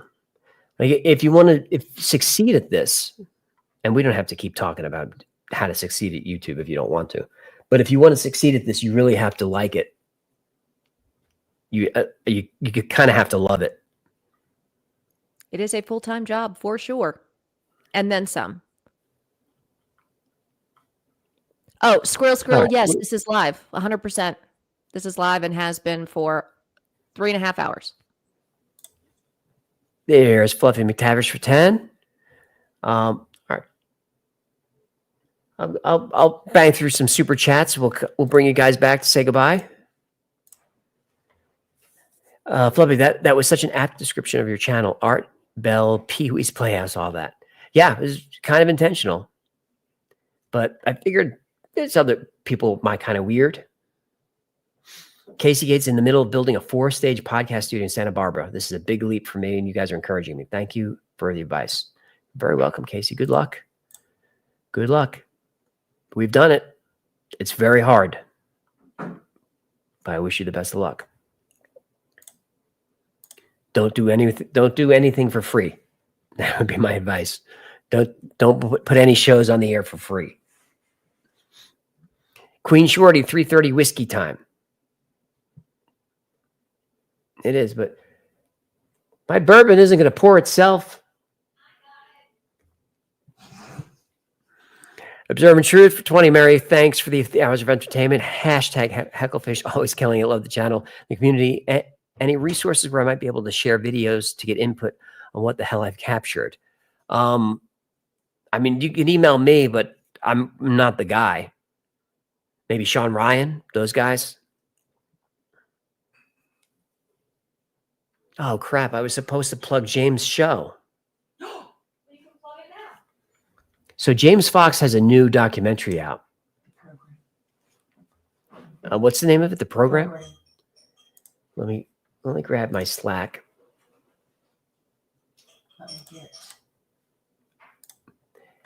And did he give us the trailer? Yep, I'm getting it. Where are you going to give it to me? Where you want it? You have what is it? A link? Yeah. Drop it in the private chat. Let's see what it takes us to. Okay. So James Fox, you guys know who he is. He's been a Rogan a million times. He does UFO and alien documentaries. So the Zimbabwe sighting he's done, Virginia. He did a great documentary on that one. Ooh, what do we have here? It smells like bourbon.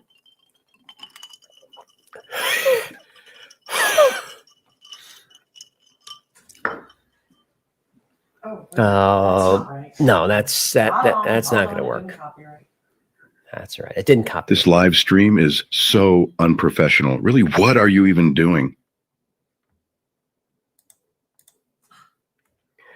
So I heard from I guess one of the producers asked if they said they're huge fans of the Waffle House and asked if we can plug the trailer.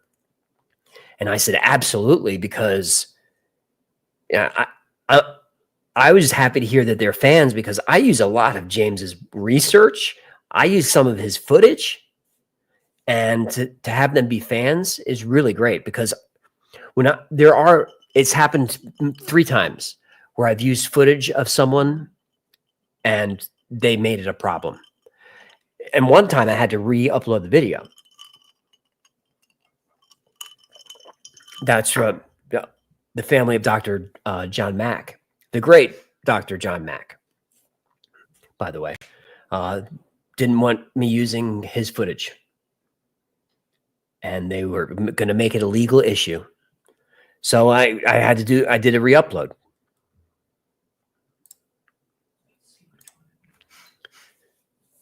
And there's been 2 others, but they didn't threaten. They just kind of complained. Hey man, you used me. I'm a lawyer, and you used my footage of me interviewing a guy for 3 seconds. You didn't give me credit. I'm sorry. I used 123 clips in that episode. I didn't give you credit. I forgot. Hey, Scats for 5. They can't let you know the UFOs are ours, or else the gig is up. And free energy for at least 70 years. They've had free energy. Yeah, you might be onto something. All right, Victoria just pasted a million links in there. Okay, at the very end, the last one. All right.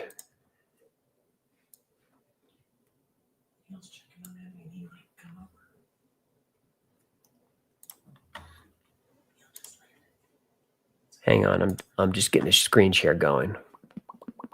I think it is this one.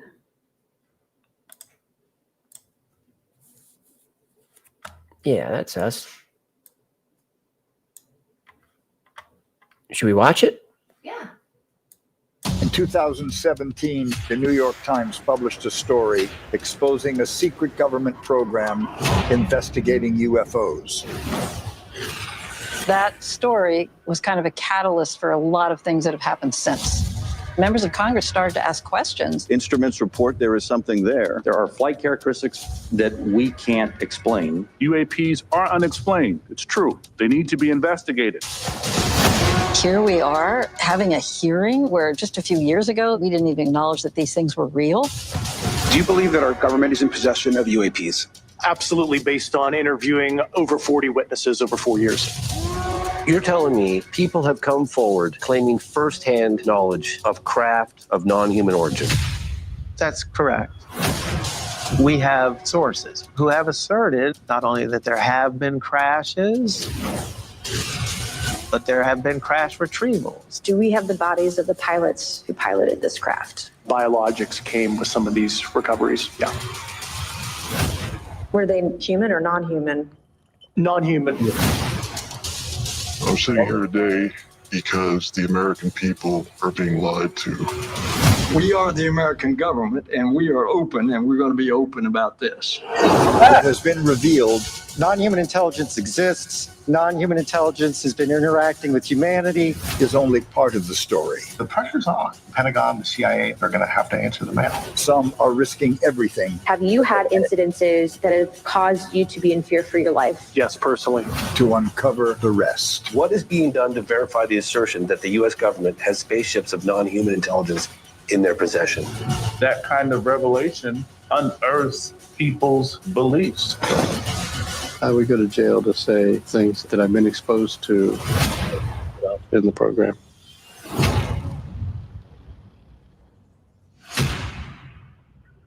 All right. So where can they see that? They can. The program is now available to watch digitally.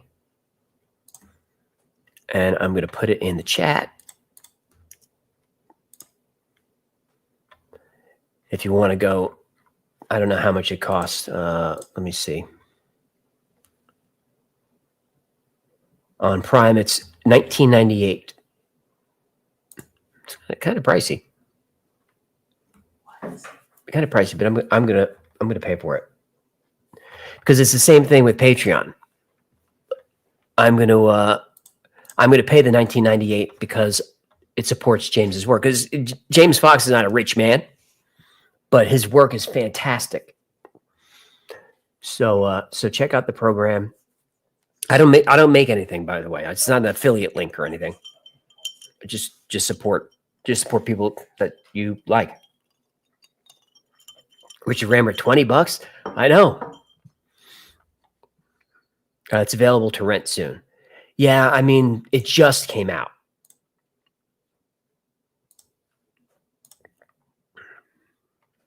Hang on. Yeah, it just came out. But you saw in the trailer some of the clips from the Brazil sighting, and which I use a couple of those. That documentary, I forget what it was. It would come to me if I heard it. I can just look it up.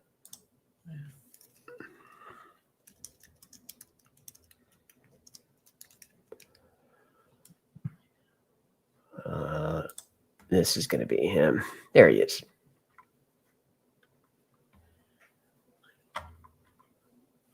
The Phenomenon. That's the one. That was a good one. I think that was the one in Brazil.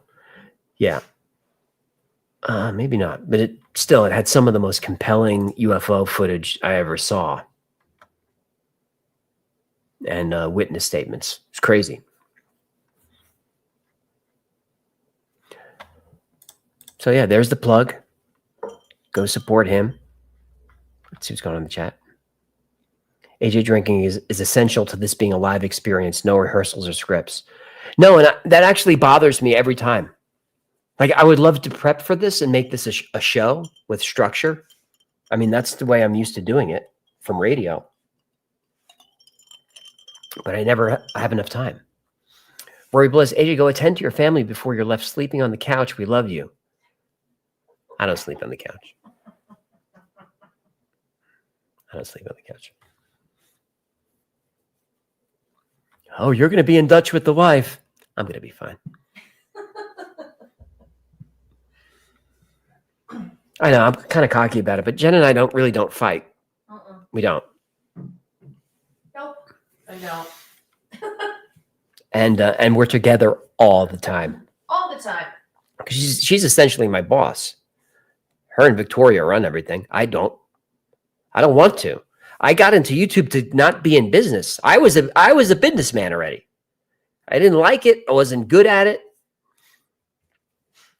I wanted to just talk to a fish about aliens.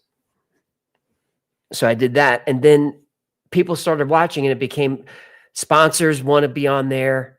And then a management company and then the algorithm. And it's like, this is like a business now. So I think I still have Jen's. I sent her an official Wi-Fi's offer letter. Yes. I think it was like on Wi-Fi's letterhead that I just made that day. And it just said something like, you in? Yes, you printed the letterhead onto lined notebook paper. That's because that's all I could find. I don't have paper. I don't keep paper around. That's all I could find. Yeah, just like, you in? But the truth is, for like 2 or 3 months, she was like, can I quit my job and just do this already? And I was like, I don't know if it's going to last. Got to wait. She's like, it's kind of growing fast. I'm kind of conservative. Dustin Brown, did she send a counter offer? I got to think, she might have. No, I think I cried and gave you a giant hug and was like, yes, thank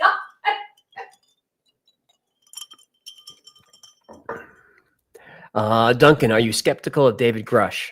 Oh, you go a few videos back. I talk plenty about Grush and Elizondo. I do not trust military intelligence. Once you're in, you're never out. I do not trust them. And Dr. Greer talks a lot about those guys. And look, I'm not on Team Greer either. I like his work. I'm concerned that there's maybe a little whiff of grift with some of his stuff. But I am glad he's there. So it's worth watching Dr. Greer, Stephen Greer on Sean Ryan's podcast. It was really, really interesting. But he tears into those guys and names names. And what bothers me is there's always a book.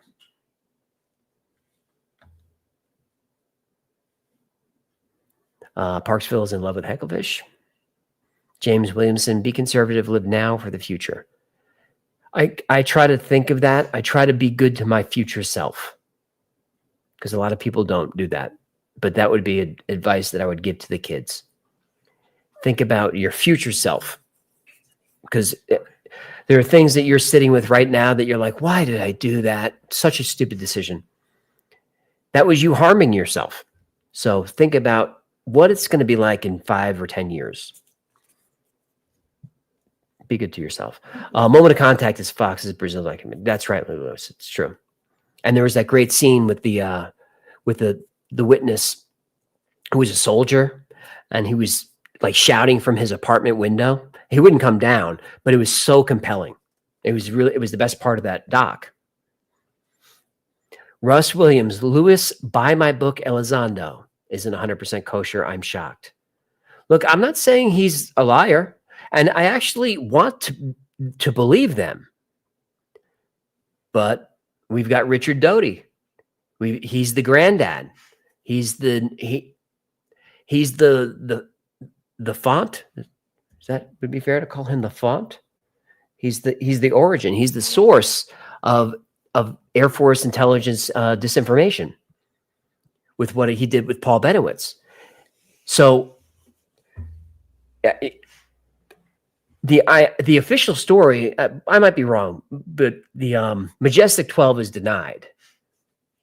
Now, there was a time where Richard Doty said that he created that.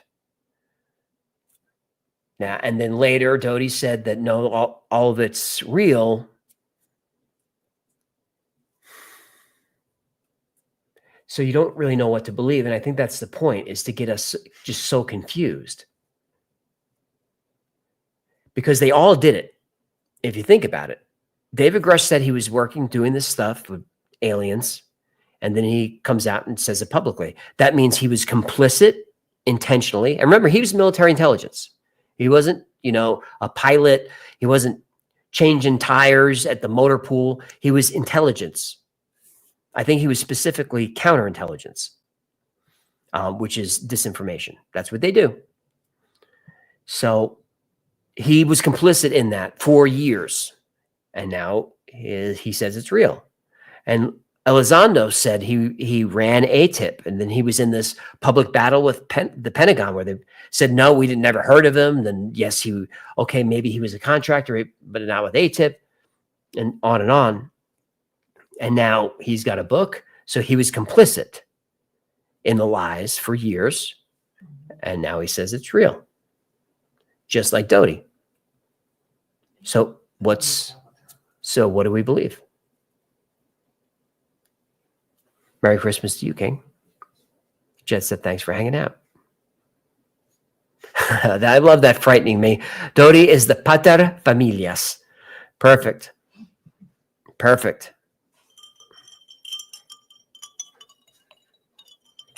Soulcraft makes a good point. If you don't know Rick Doty's story, watch Mirage Men. Mirage Men is a great watch documentary. Here's the interesting twist that I found out. I don't think anybody knows this. I'm gonna pop it right on up here, since we already have IMDb. Mirage Men is a great watch. I use footage from it all the time because I'm always talking about Doty and Benowitz. But here's the thing. All right, so here's Mirage Men. Go watch it. It's 99 cents. These directors, especially John Lundberg, used to make fake crop circles and has connections to and was financially supported by the English government. And someone did some research into him, and look, they tracked down his address, and it turned out to be a non-existent address, but it was in an area, in a building, in a complex that was owned by the United Kingdom's government. So there's this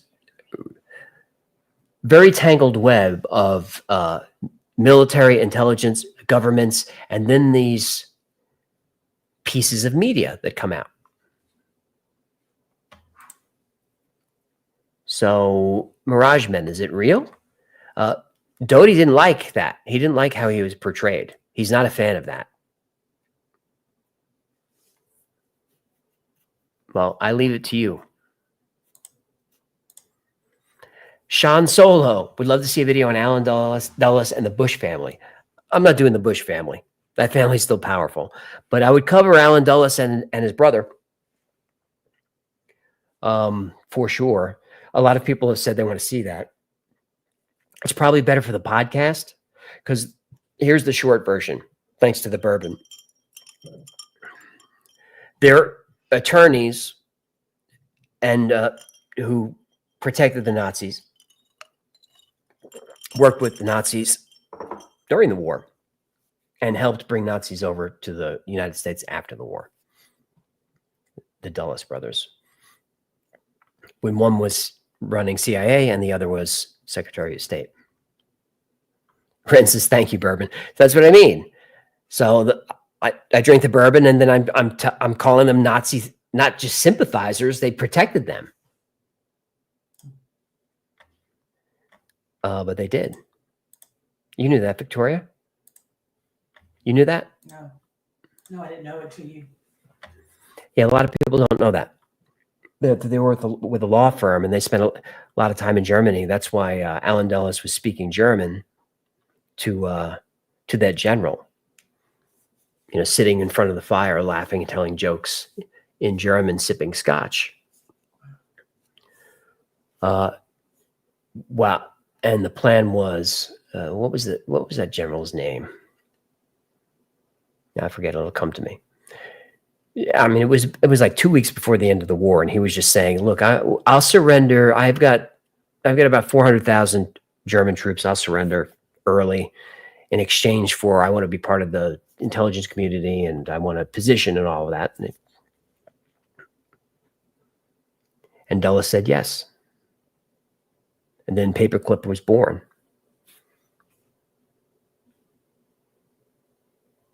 Alex Navarro, would you ever make a video on Oppenheimer?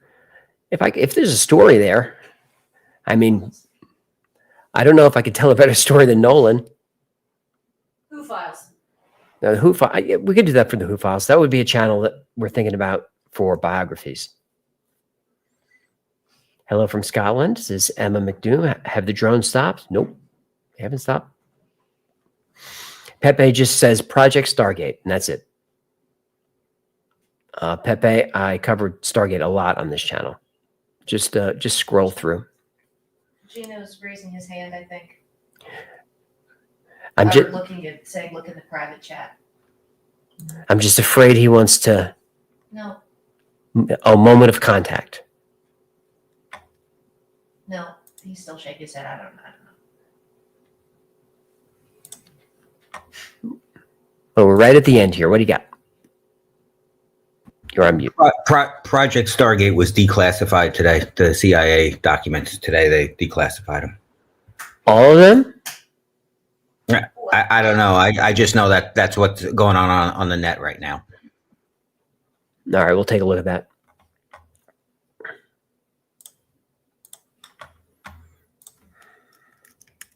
You got 8 minutes. I have as many minutes as I want, actually. I knew that was coming. You knew that was coming, didn't you? I did. Stargate, FOIA. I don't trust any of this. They're only going to, it's all going to be redacted. All right. Here, the Black Vault.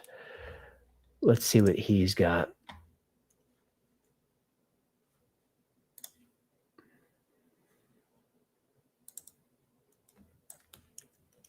Of course, on Xmas, big distraction. Yeah. If you guys don't know the Black Vault, you need to. He does a fantastic job. But he really moves the story forward. I'm a Patreon member.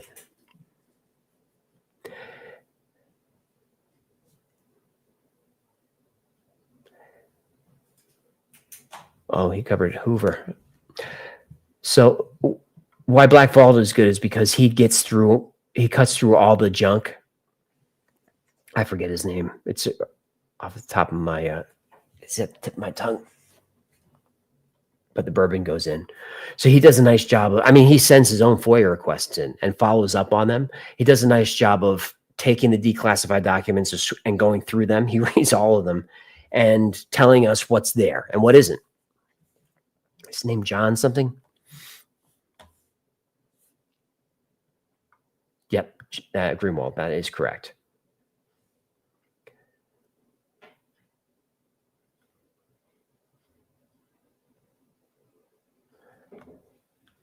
I don't see much coverage yet.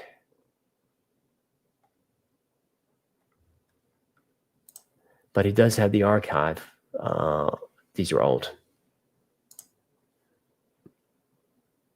I'll go through it. If there's anything there, I'll do a video on it, but there's not going to be. There's not going to be anything new there. what's going on in the chat. Hybrid says, drones is a psyop to push a new law. Could be. They certainly use emergencies to make new laws and take power. Drew BB, Mirage Men is free on, I never heard of Xumo. Is it free, but you have to sit through commercials? Because that's even worse.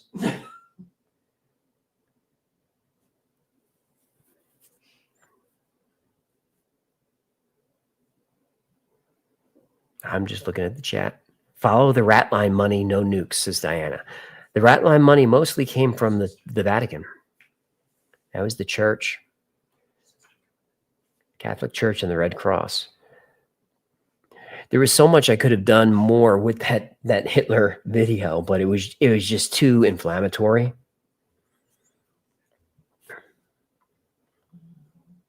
The Cape Girardeau sighting, that's on our list.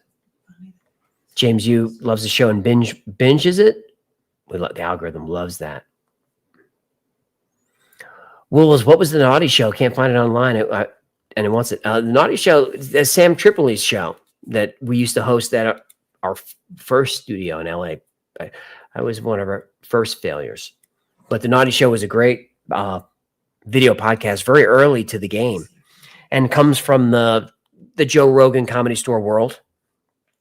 And Sam is still around and does a conspiracy podcast on YouTube that if you're really into conspiracies, Sam Tripoli is your guy.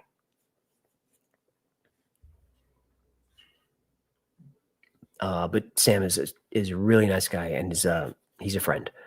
Celeste, thank you for the $10. Loves the show. Happy holidays. Have you seen the 2 Senate UAP hearings? Yeah, one from a year ago, one from a month ago. Must see. Please say hi to my girlfriend, Nicole. Hi, Nicole, who also loves the show. Yeah, I watched the hearings. I learned nothing. What did you guys learn? What do you learn? What did you learn, Victoria? Nothing. Nothing. Merry Christmas, Haley. Or Hallie. Paula, I also think just now any government stuff from 40 years or more ago is probably going to be safe. That's not so. That was one of the excuses they used to hold back the JFK files, is some of the people are still alive. Yeah. So their names are there. And my response is, yeah, that's what we want. We want the names. I don't care if they're still alive. We're going to ruin your reputation because you were complicit in assassinating a president. I don't care about that. We need to know. We know what happened. Everything else is just noise. What is this? Dusty Cat. $50. I get pretty freaky. He's a super freak. The kind of fish you dream about. You got freaky dreams. I get pretty kinky. He's a super freak. But only if you pay me. Gotta pay the fish. I need a tip. I need a tip. I need a tip from you. And you. And you, human. You and you and you. Hit the super chat, hit the button now. He really does love when you hit that button. Middle-aged gamers, have you ever considered doing a dive into the Universe 25 experiments? Deals with population behavior sync. May explain a lot of why humans are behaving the way they are currently. Universe 25. I'll look at that. I'll take a look at that. How are they behaving currently that's different how we've behaved for the last 100,000 years? Oh, this is the mouse experiment. Oh, I know this one very well.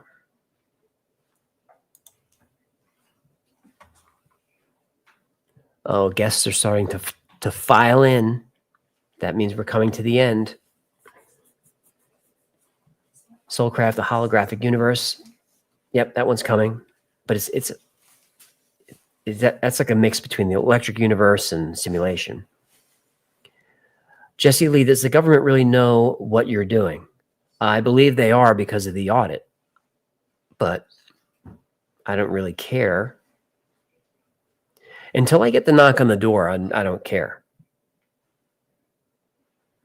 But if it starts to get dicey, I'm going to let you know. Do I need a what? Do I need a what? What? Do you need a what? What?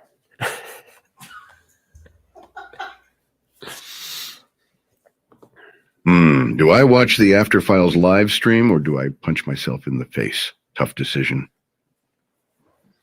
Have those IRS Georges left you alone yet? Nope, not yet. We're still dealing with that. I don't have any stress over it. Mouse Utopia. That's correct. That's the name of the experiment. And it's a rough one, but I'm very familiar. I wouldn't do an episode on it. It might be an interesting story, but it's really dark. If you guys don't know the Mouse Utopia story, I mean, I'm not going to go through it now.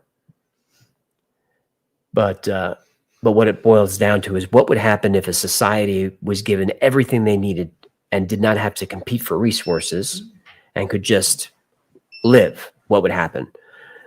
The result is not good. Over and over. Something's beeping. I know. Turn it off. I'm just cooking. Parksville, is it weird that I'm in love with Hecklefish? No. A lot of admirers. Oh, good. More beeping. There's Han for 22. I love the Wi-Fi's very much. Thank you very much. Merry Christmas to you. Mulder is right. We need a cigarette man to help you. Yeah, where's the cigarette man when you need him? Russ Williams, the result of utopia is not communism. I didn't really see that as a socio-political experiment, but it certainly could apply. But it wasn't like they had to share resources or they were given everything they needed. Yeah, all the food they needed, plenty of room. And Calhoun's theory was confirmed that overpopulation leads to a breakdown in social functions, which inevitably leads to extinction. Could serve as a metaphor for the human race. I don't think that's true. The overpopulation of the human race, that's an exaggeration. We're about to have a population crash. Kinky Ninjas is there. We miss you. When's the next episode, brother? A few days.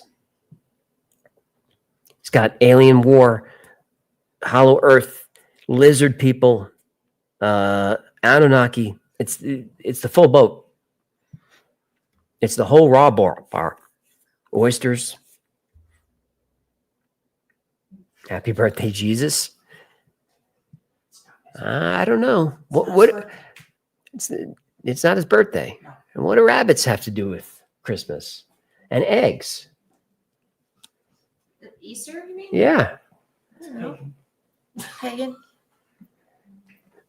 This is a pagan holiday, isn't it? Are we a bunch of heathens? Don't get started with that. We're a bunch of heathens over here. Don't get started with that right now. On Easter, I tell everyone Happy Zombie Jesus Day, and they get upset. Yes, they do. I told you, this is why I don't drink on the stream. News hodgepodge lizard. I'm sure that will come up. Levy White, we're all heathens. We are, but we love it. Abe Carranza has more to do with the winter solstice. Yes, I think so too. Lord de Tracy looking for a Y-Files con. I don't wanna, but we're gonna. But we're probably gonna. When the holograph is perfected. William Culpepper, thank you for the 20. Merry Christmas to you. Fizgig says, all holidays are pagan. I say Zombie Jesus Day too. All caps. You know you're going to burn in the deepest fiery parts of hell. I asked about your pendant. Oh. Whose pendant? Mine.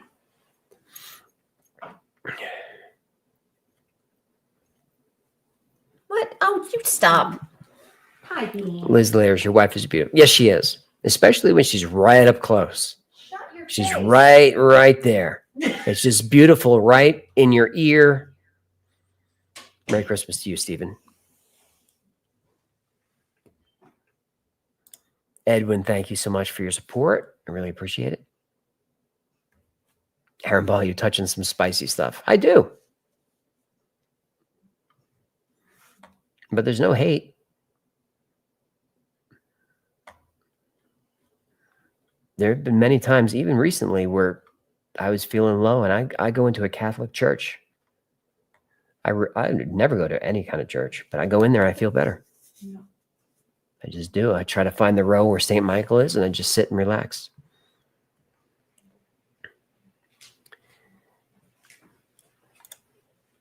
Mark Cox is here for 50. You know what that means.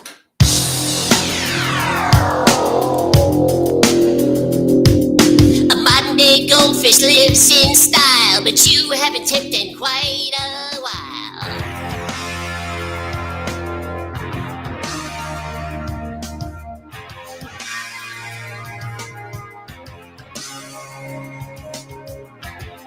My money is all spent.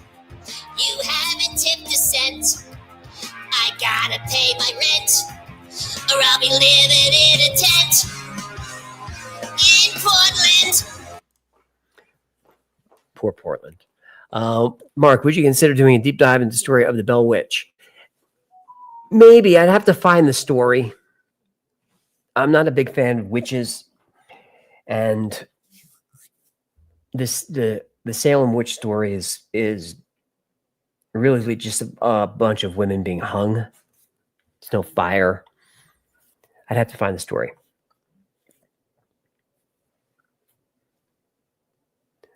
There was one that I wanted to read. Merry Christmas to you, Mark. Thanks for sharing your time with us. You're welcome. Borderline Pam, I've binge watched all your videos and now craving more. So is my manager. I'm doing what I can. Myth Portland, I can offer homing. Are there people in need of rehoming in Portland? I just pick on Portland because I love that city, and it's gone through a dark time, but it's going to come back. There's Ghostwriter Portland in the house. Dawn, welcome to the Christmas simulation. Sanchi needs a show on the Nazca lines.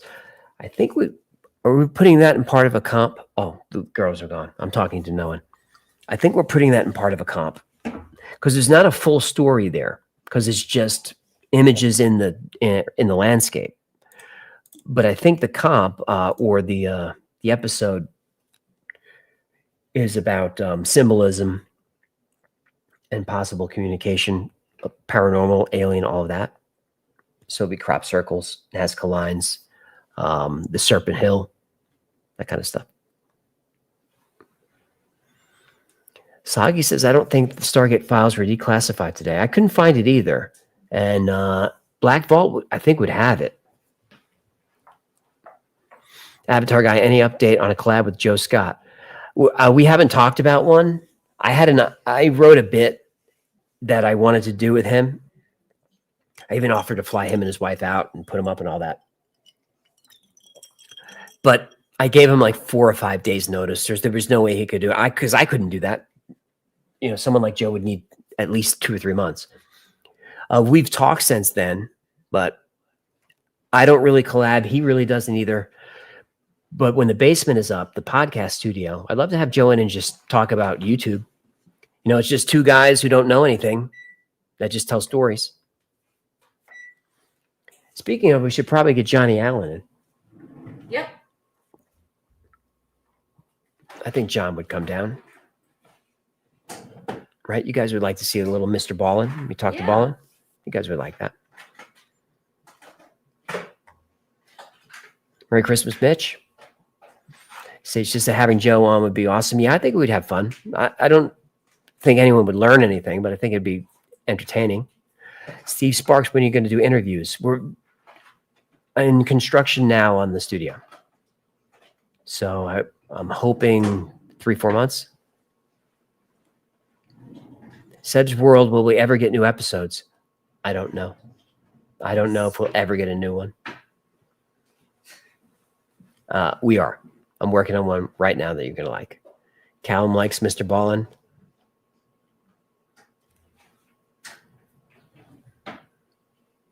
Justin Sean Ryan. He hasn't reached out.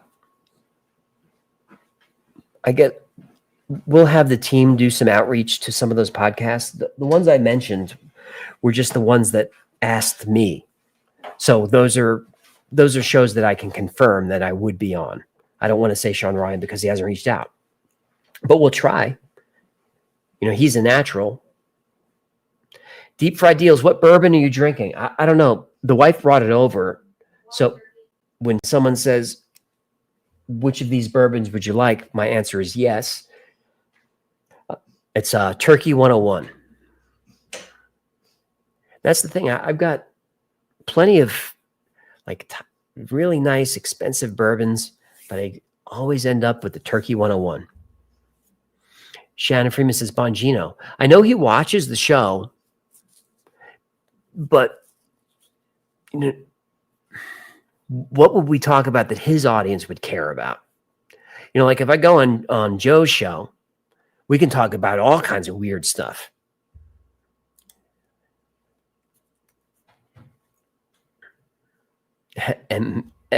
Wild Turkey 101 is deadly. It's so deadly that not only do I have the Magnum bottle, I've got 3 backups. You know, just in case the Chinese start parachuting in, Right. or there's another pandemic, I'm stocked up for turkey.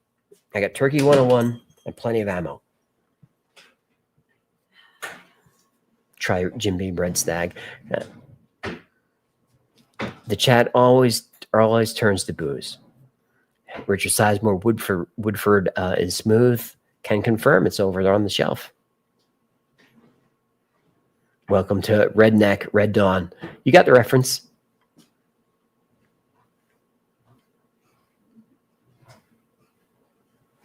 Ren, 101 was my last drink before going sober. It was a while. Congratulations, Ren, on being sober. It's amazing. Stay on the path, my friend. All right, Chad, I'm going to wrap her up. If you got anything to say, drop it in now. Brad Potts says what I say. Chago's turkey and ammo is all you need. I agree. I figure as long as I have enough guns and ammo, my neighbor's growing food, everybody eats. I mean, I got a new Benelli sitting there. I just has some buckshot though. We got to get some slugs. Right? That's how you load it, right, Eric? You go buck, slug, buck, slug. That way you hit them with the buckshot, and then you know these, right? Buck, slug, buck, slug.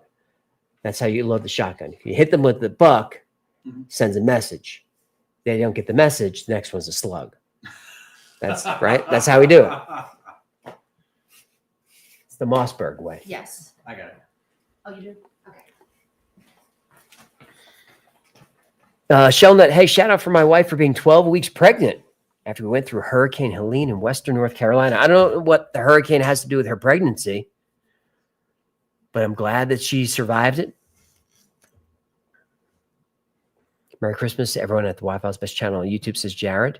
That's not true, but you're very nice. Hung Solo says, I want to say thank you for all that you do. You have no idea how much you help. Your videos are a great distraction from the struggles of life. Most appreciated. It's very kind, Hung. Thank you for supporting the channel. I'm glad that we bring a little smile to your life. See, there's a lot of congrats in the chat. Old lady gamer, have Kitty check for being diabetic and get the MRI. I think I'm going to do that. I'll do he's not diabetic. All that was checked, and he eats like a maniac.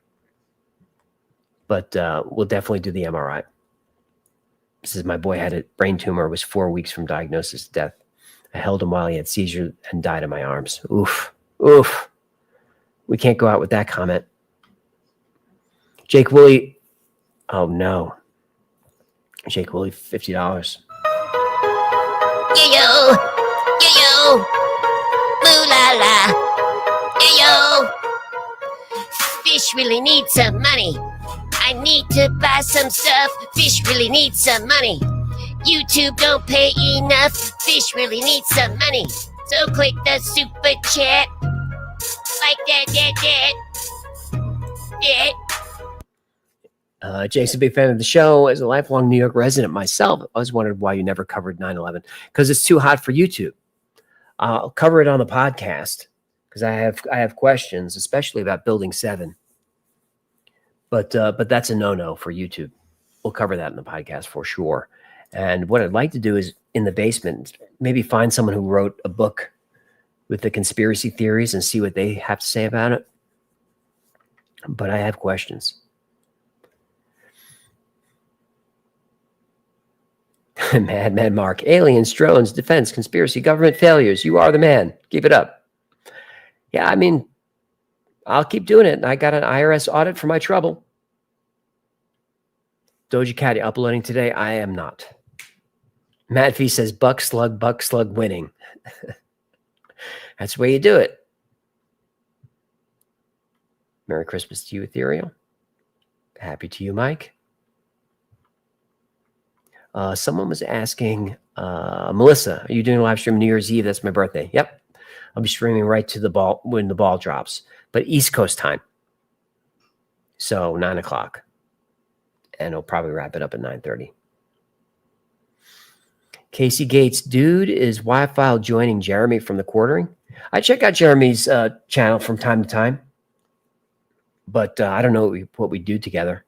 I'm not interested in getting into politics. Thanks, Raul. Liquid saw a real UFO. Can tell me the story. Email it in. Aurelia, I would get a new tax person. That's in them to do if you get a notice to be audited. Oh, no. I know why I was audited. I know why it's going to come every year. Nick says, do not destroy yourself doing episodes. Too late. Merry Christmas to you, Bob. Jada's going to come help, and then, Jada says, I will come.belp.ulid.yourstudio. for free. Jada, that frightens me when you talk like that. Try again. Matt Daddy, I'd love to see you on Coast to Coast with George Knapp one day. I don't know what I would talk about with George, but he hasn't checked in. Dude, MIB in the background. Ajax says, please read $20 super from Kentucky. I don't know where it is. There are a lot of super chats I didn't get to, and I'm sorry for that. Let me see if I can find it.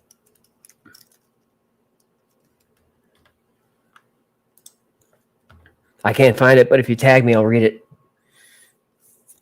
AJ, look into vestibular disease for Tiberius. It's weird and comes out of nowhere and goes away just as quick. I did. That's the ear infection. I mean, because of the internet and AI, I'm an expert. I can now treat cats for a living because of AI. So yeah, I did a full DX on it. So we knew exactly what to talk about and what to ask for. They don't really know. But I do think I want to do the MRI. All right, Catherine Younce, I think you're right. Turkey and steak, that sounds like a way to do it. 418, we're going to wrap it up. Thank you guys so much for being here today. Thank you for the super chats. That keeps us going. Best way to support the channel is become a Patreon member. It's only $3 a month. You get all kinds of free stuff. You get special access to Discord, special access to merch only available to members. Plus, you get 2 private live streams every week. They're just for you. It's me. There's like 80 of us on. Turn on your own camera, jump up on stage, say whatever you like, suggest a topic, make fun of me. And this is why I don't drink on the stream, but you guys asked for it. If you don't want to become a Patreon member, then grab something from the Wi-Fi store. Some fun stuff on there. Actually, I wouldn't shop today. It's Victoria here. I don't want to get in trouble. I wouldn't shop today because I bet she's going to put a bunch of stuff on sale next week. I would wait. Don't tell her I said that. Why are you laughing? Why? They're going to waste their money. Don't waste it. Aren't you always annoyed when you buy something and then the next day it's 30% off? Yes. And they won't honor that. No, I'm sorry because you said something about don't tell. Don't tell Victoria because their job is to make as much money as we can. And I resist that. And it's very confusing. No, I think it's very kind that you said that, actually. I was just laughing about the don't tell Victoria. Well, she would get annoyed. Ren says, AJ's such a real one. I'm the most honest in my life with you guys. I don't know why. Especially on Patreon. Like if I'm really feeling down, I jump on there and just stream for hours. Mark Silvano, wow, 4 million people. You're on to something there, friend. Godspeed. Best of luck. Yeah. 4 million subscribers. It's great, but it's not all cake, my friend. Merry Christmas to you, Koo. Reacherous, appreciate your non-money grubberness. I hate doing it. I hate doing the plugs. I just did the whole thing. I thank you for the super chats. I did the Patreon. I did the merch. That's it. That's enough. You know what to do. Oh, that's a good question. Melodic method, Patreon is streaming. They don't really. What I do, we do it on Discord. So when you become a Patreon member, Patreon is connected to Discord and it upgrades you on Discord. And that gives you access to a special room where only Patreon members can watch. But not only can you watch, you can turn your camera on and jump up and talk with us, which people do all the time. It's super fun. Every once in a while, and I'll talk to Victoria about this because she's in charge. Every once in a while, we open it up to everybody just to see. So maybe we could do that soon. So it's won't cost you anything. All right. Thanks to the mods for doing a great job today. Hybrid, appreciate you. Mary Jane. Who else was here? I'm just scrolling. Best mods in the business. Thanks for all the super chats. I hope you guys have a great Christmas. Yes, we'll be here on New Year's Eve. Probably do the same thing about 3 or 4 hours. No, dude, you will not get to see Victoria's feet. Although I'm gonna try and give you a treat. But I appreciate you guys being here. Have a Merry Christmas. And see you in a couple of days.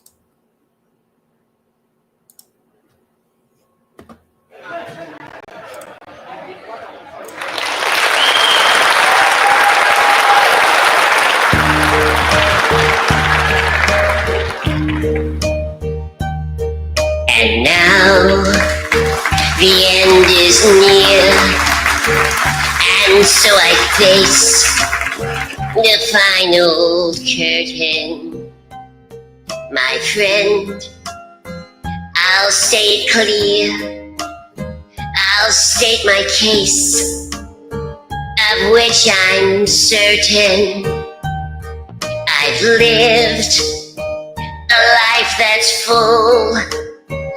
I swam down each and every highway, and more, much more than this. I did it my way. I've loved, I've laughed and cried, I've had my fill, my share of losing.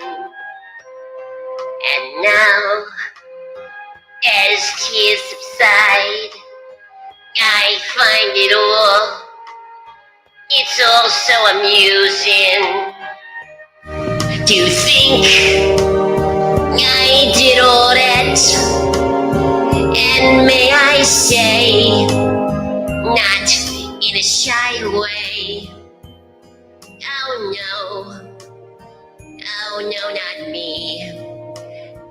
I did it my way.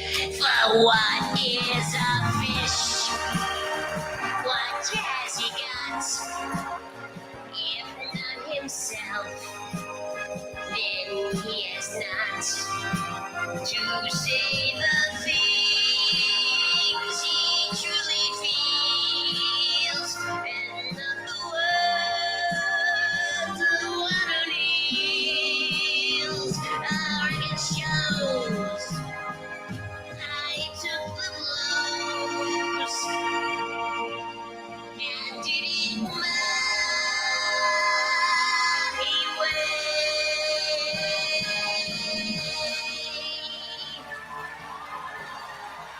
you, ladies and gentlemen. Thank you so much. Let's hear it for the Wild Files House Band. You guys sounded great tonight. And take care of those waitresses, will you? All right. Everybody get home safe. This is Hecklefish. And you know what? I did it my way.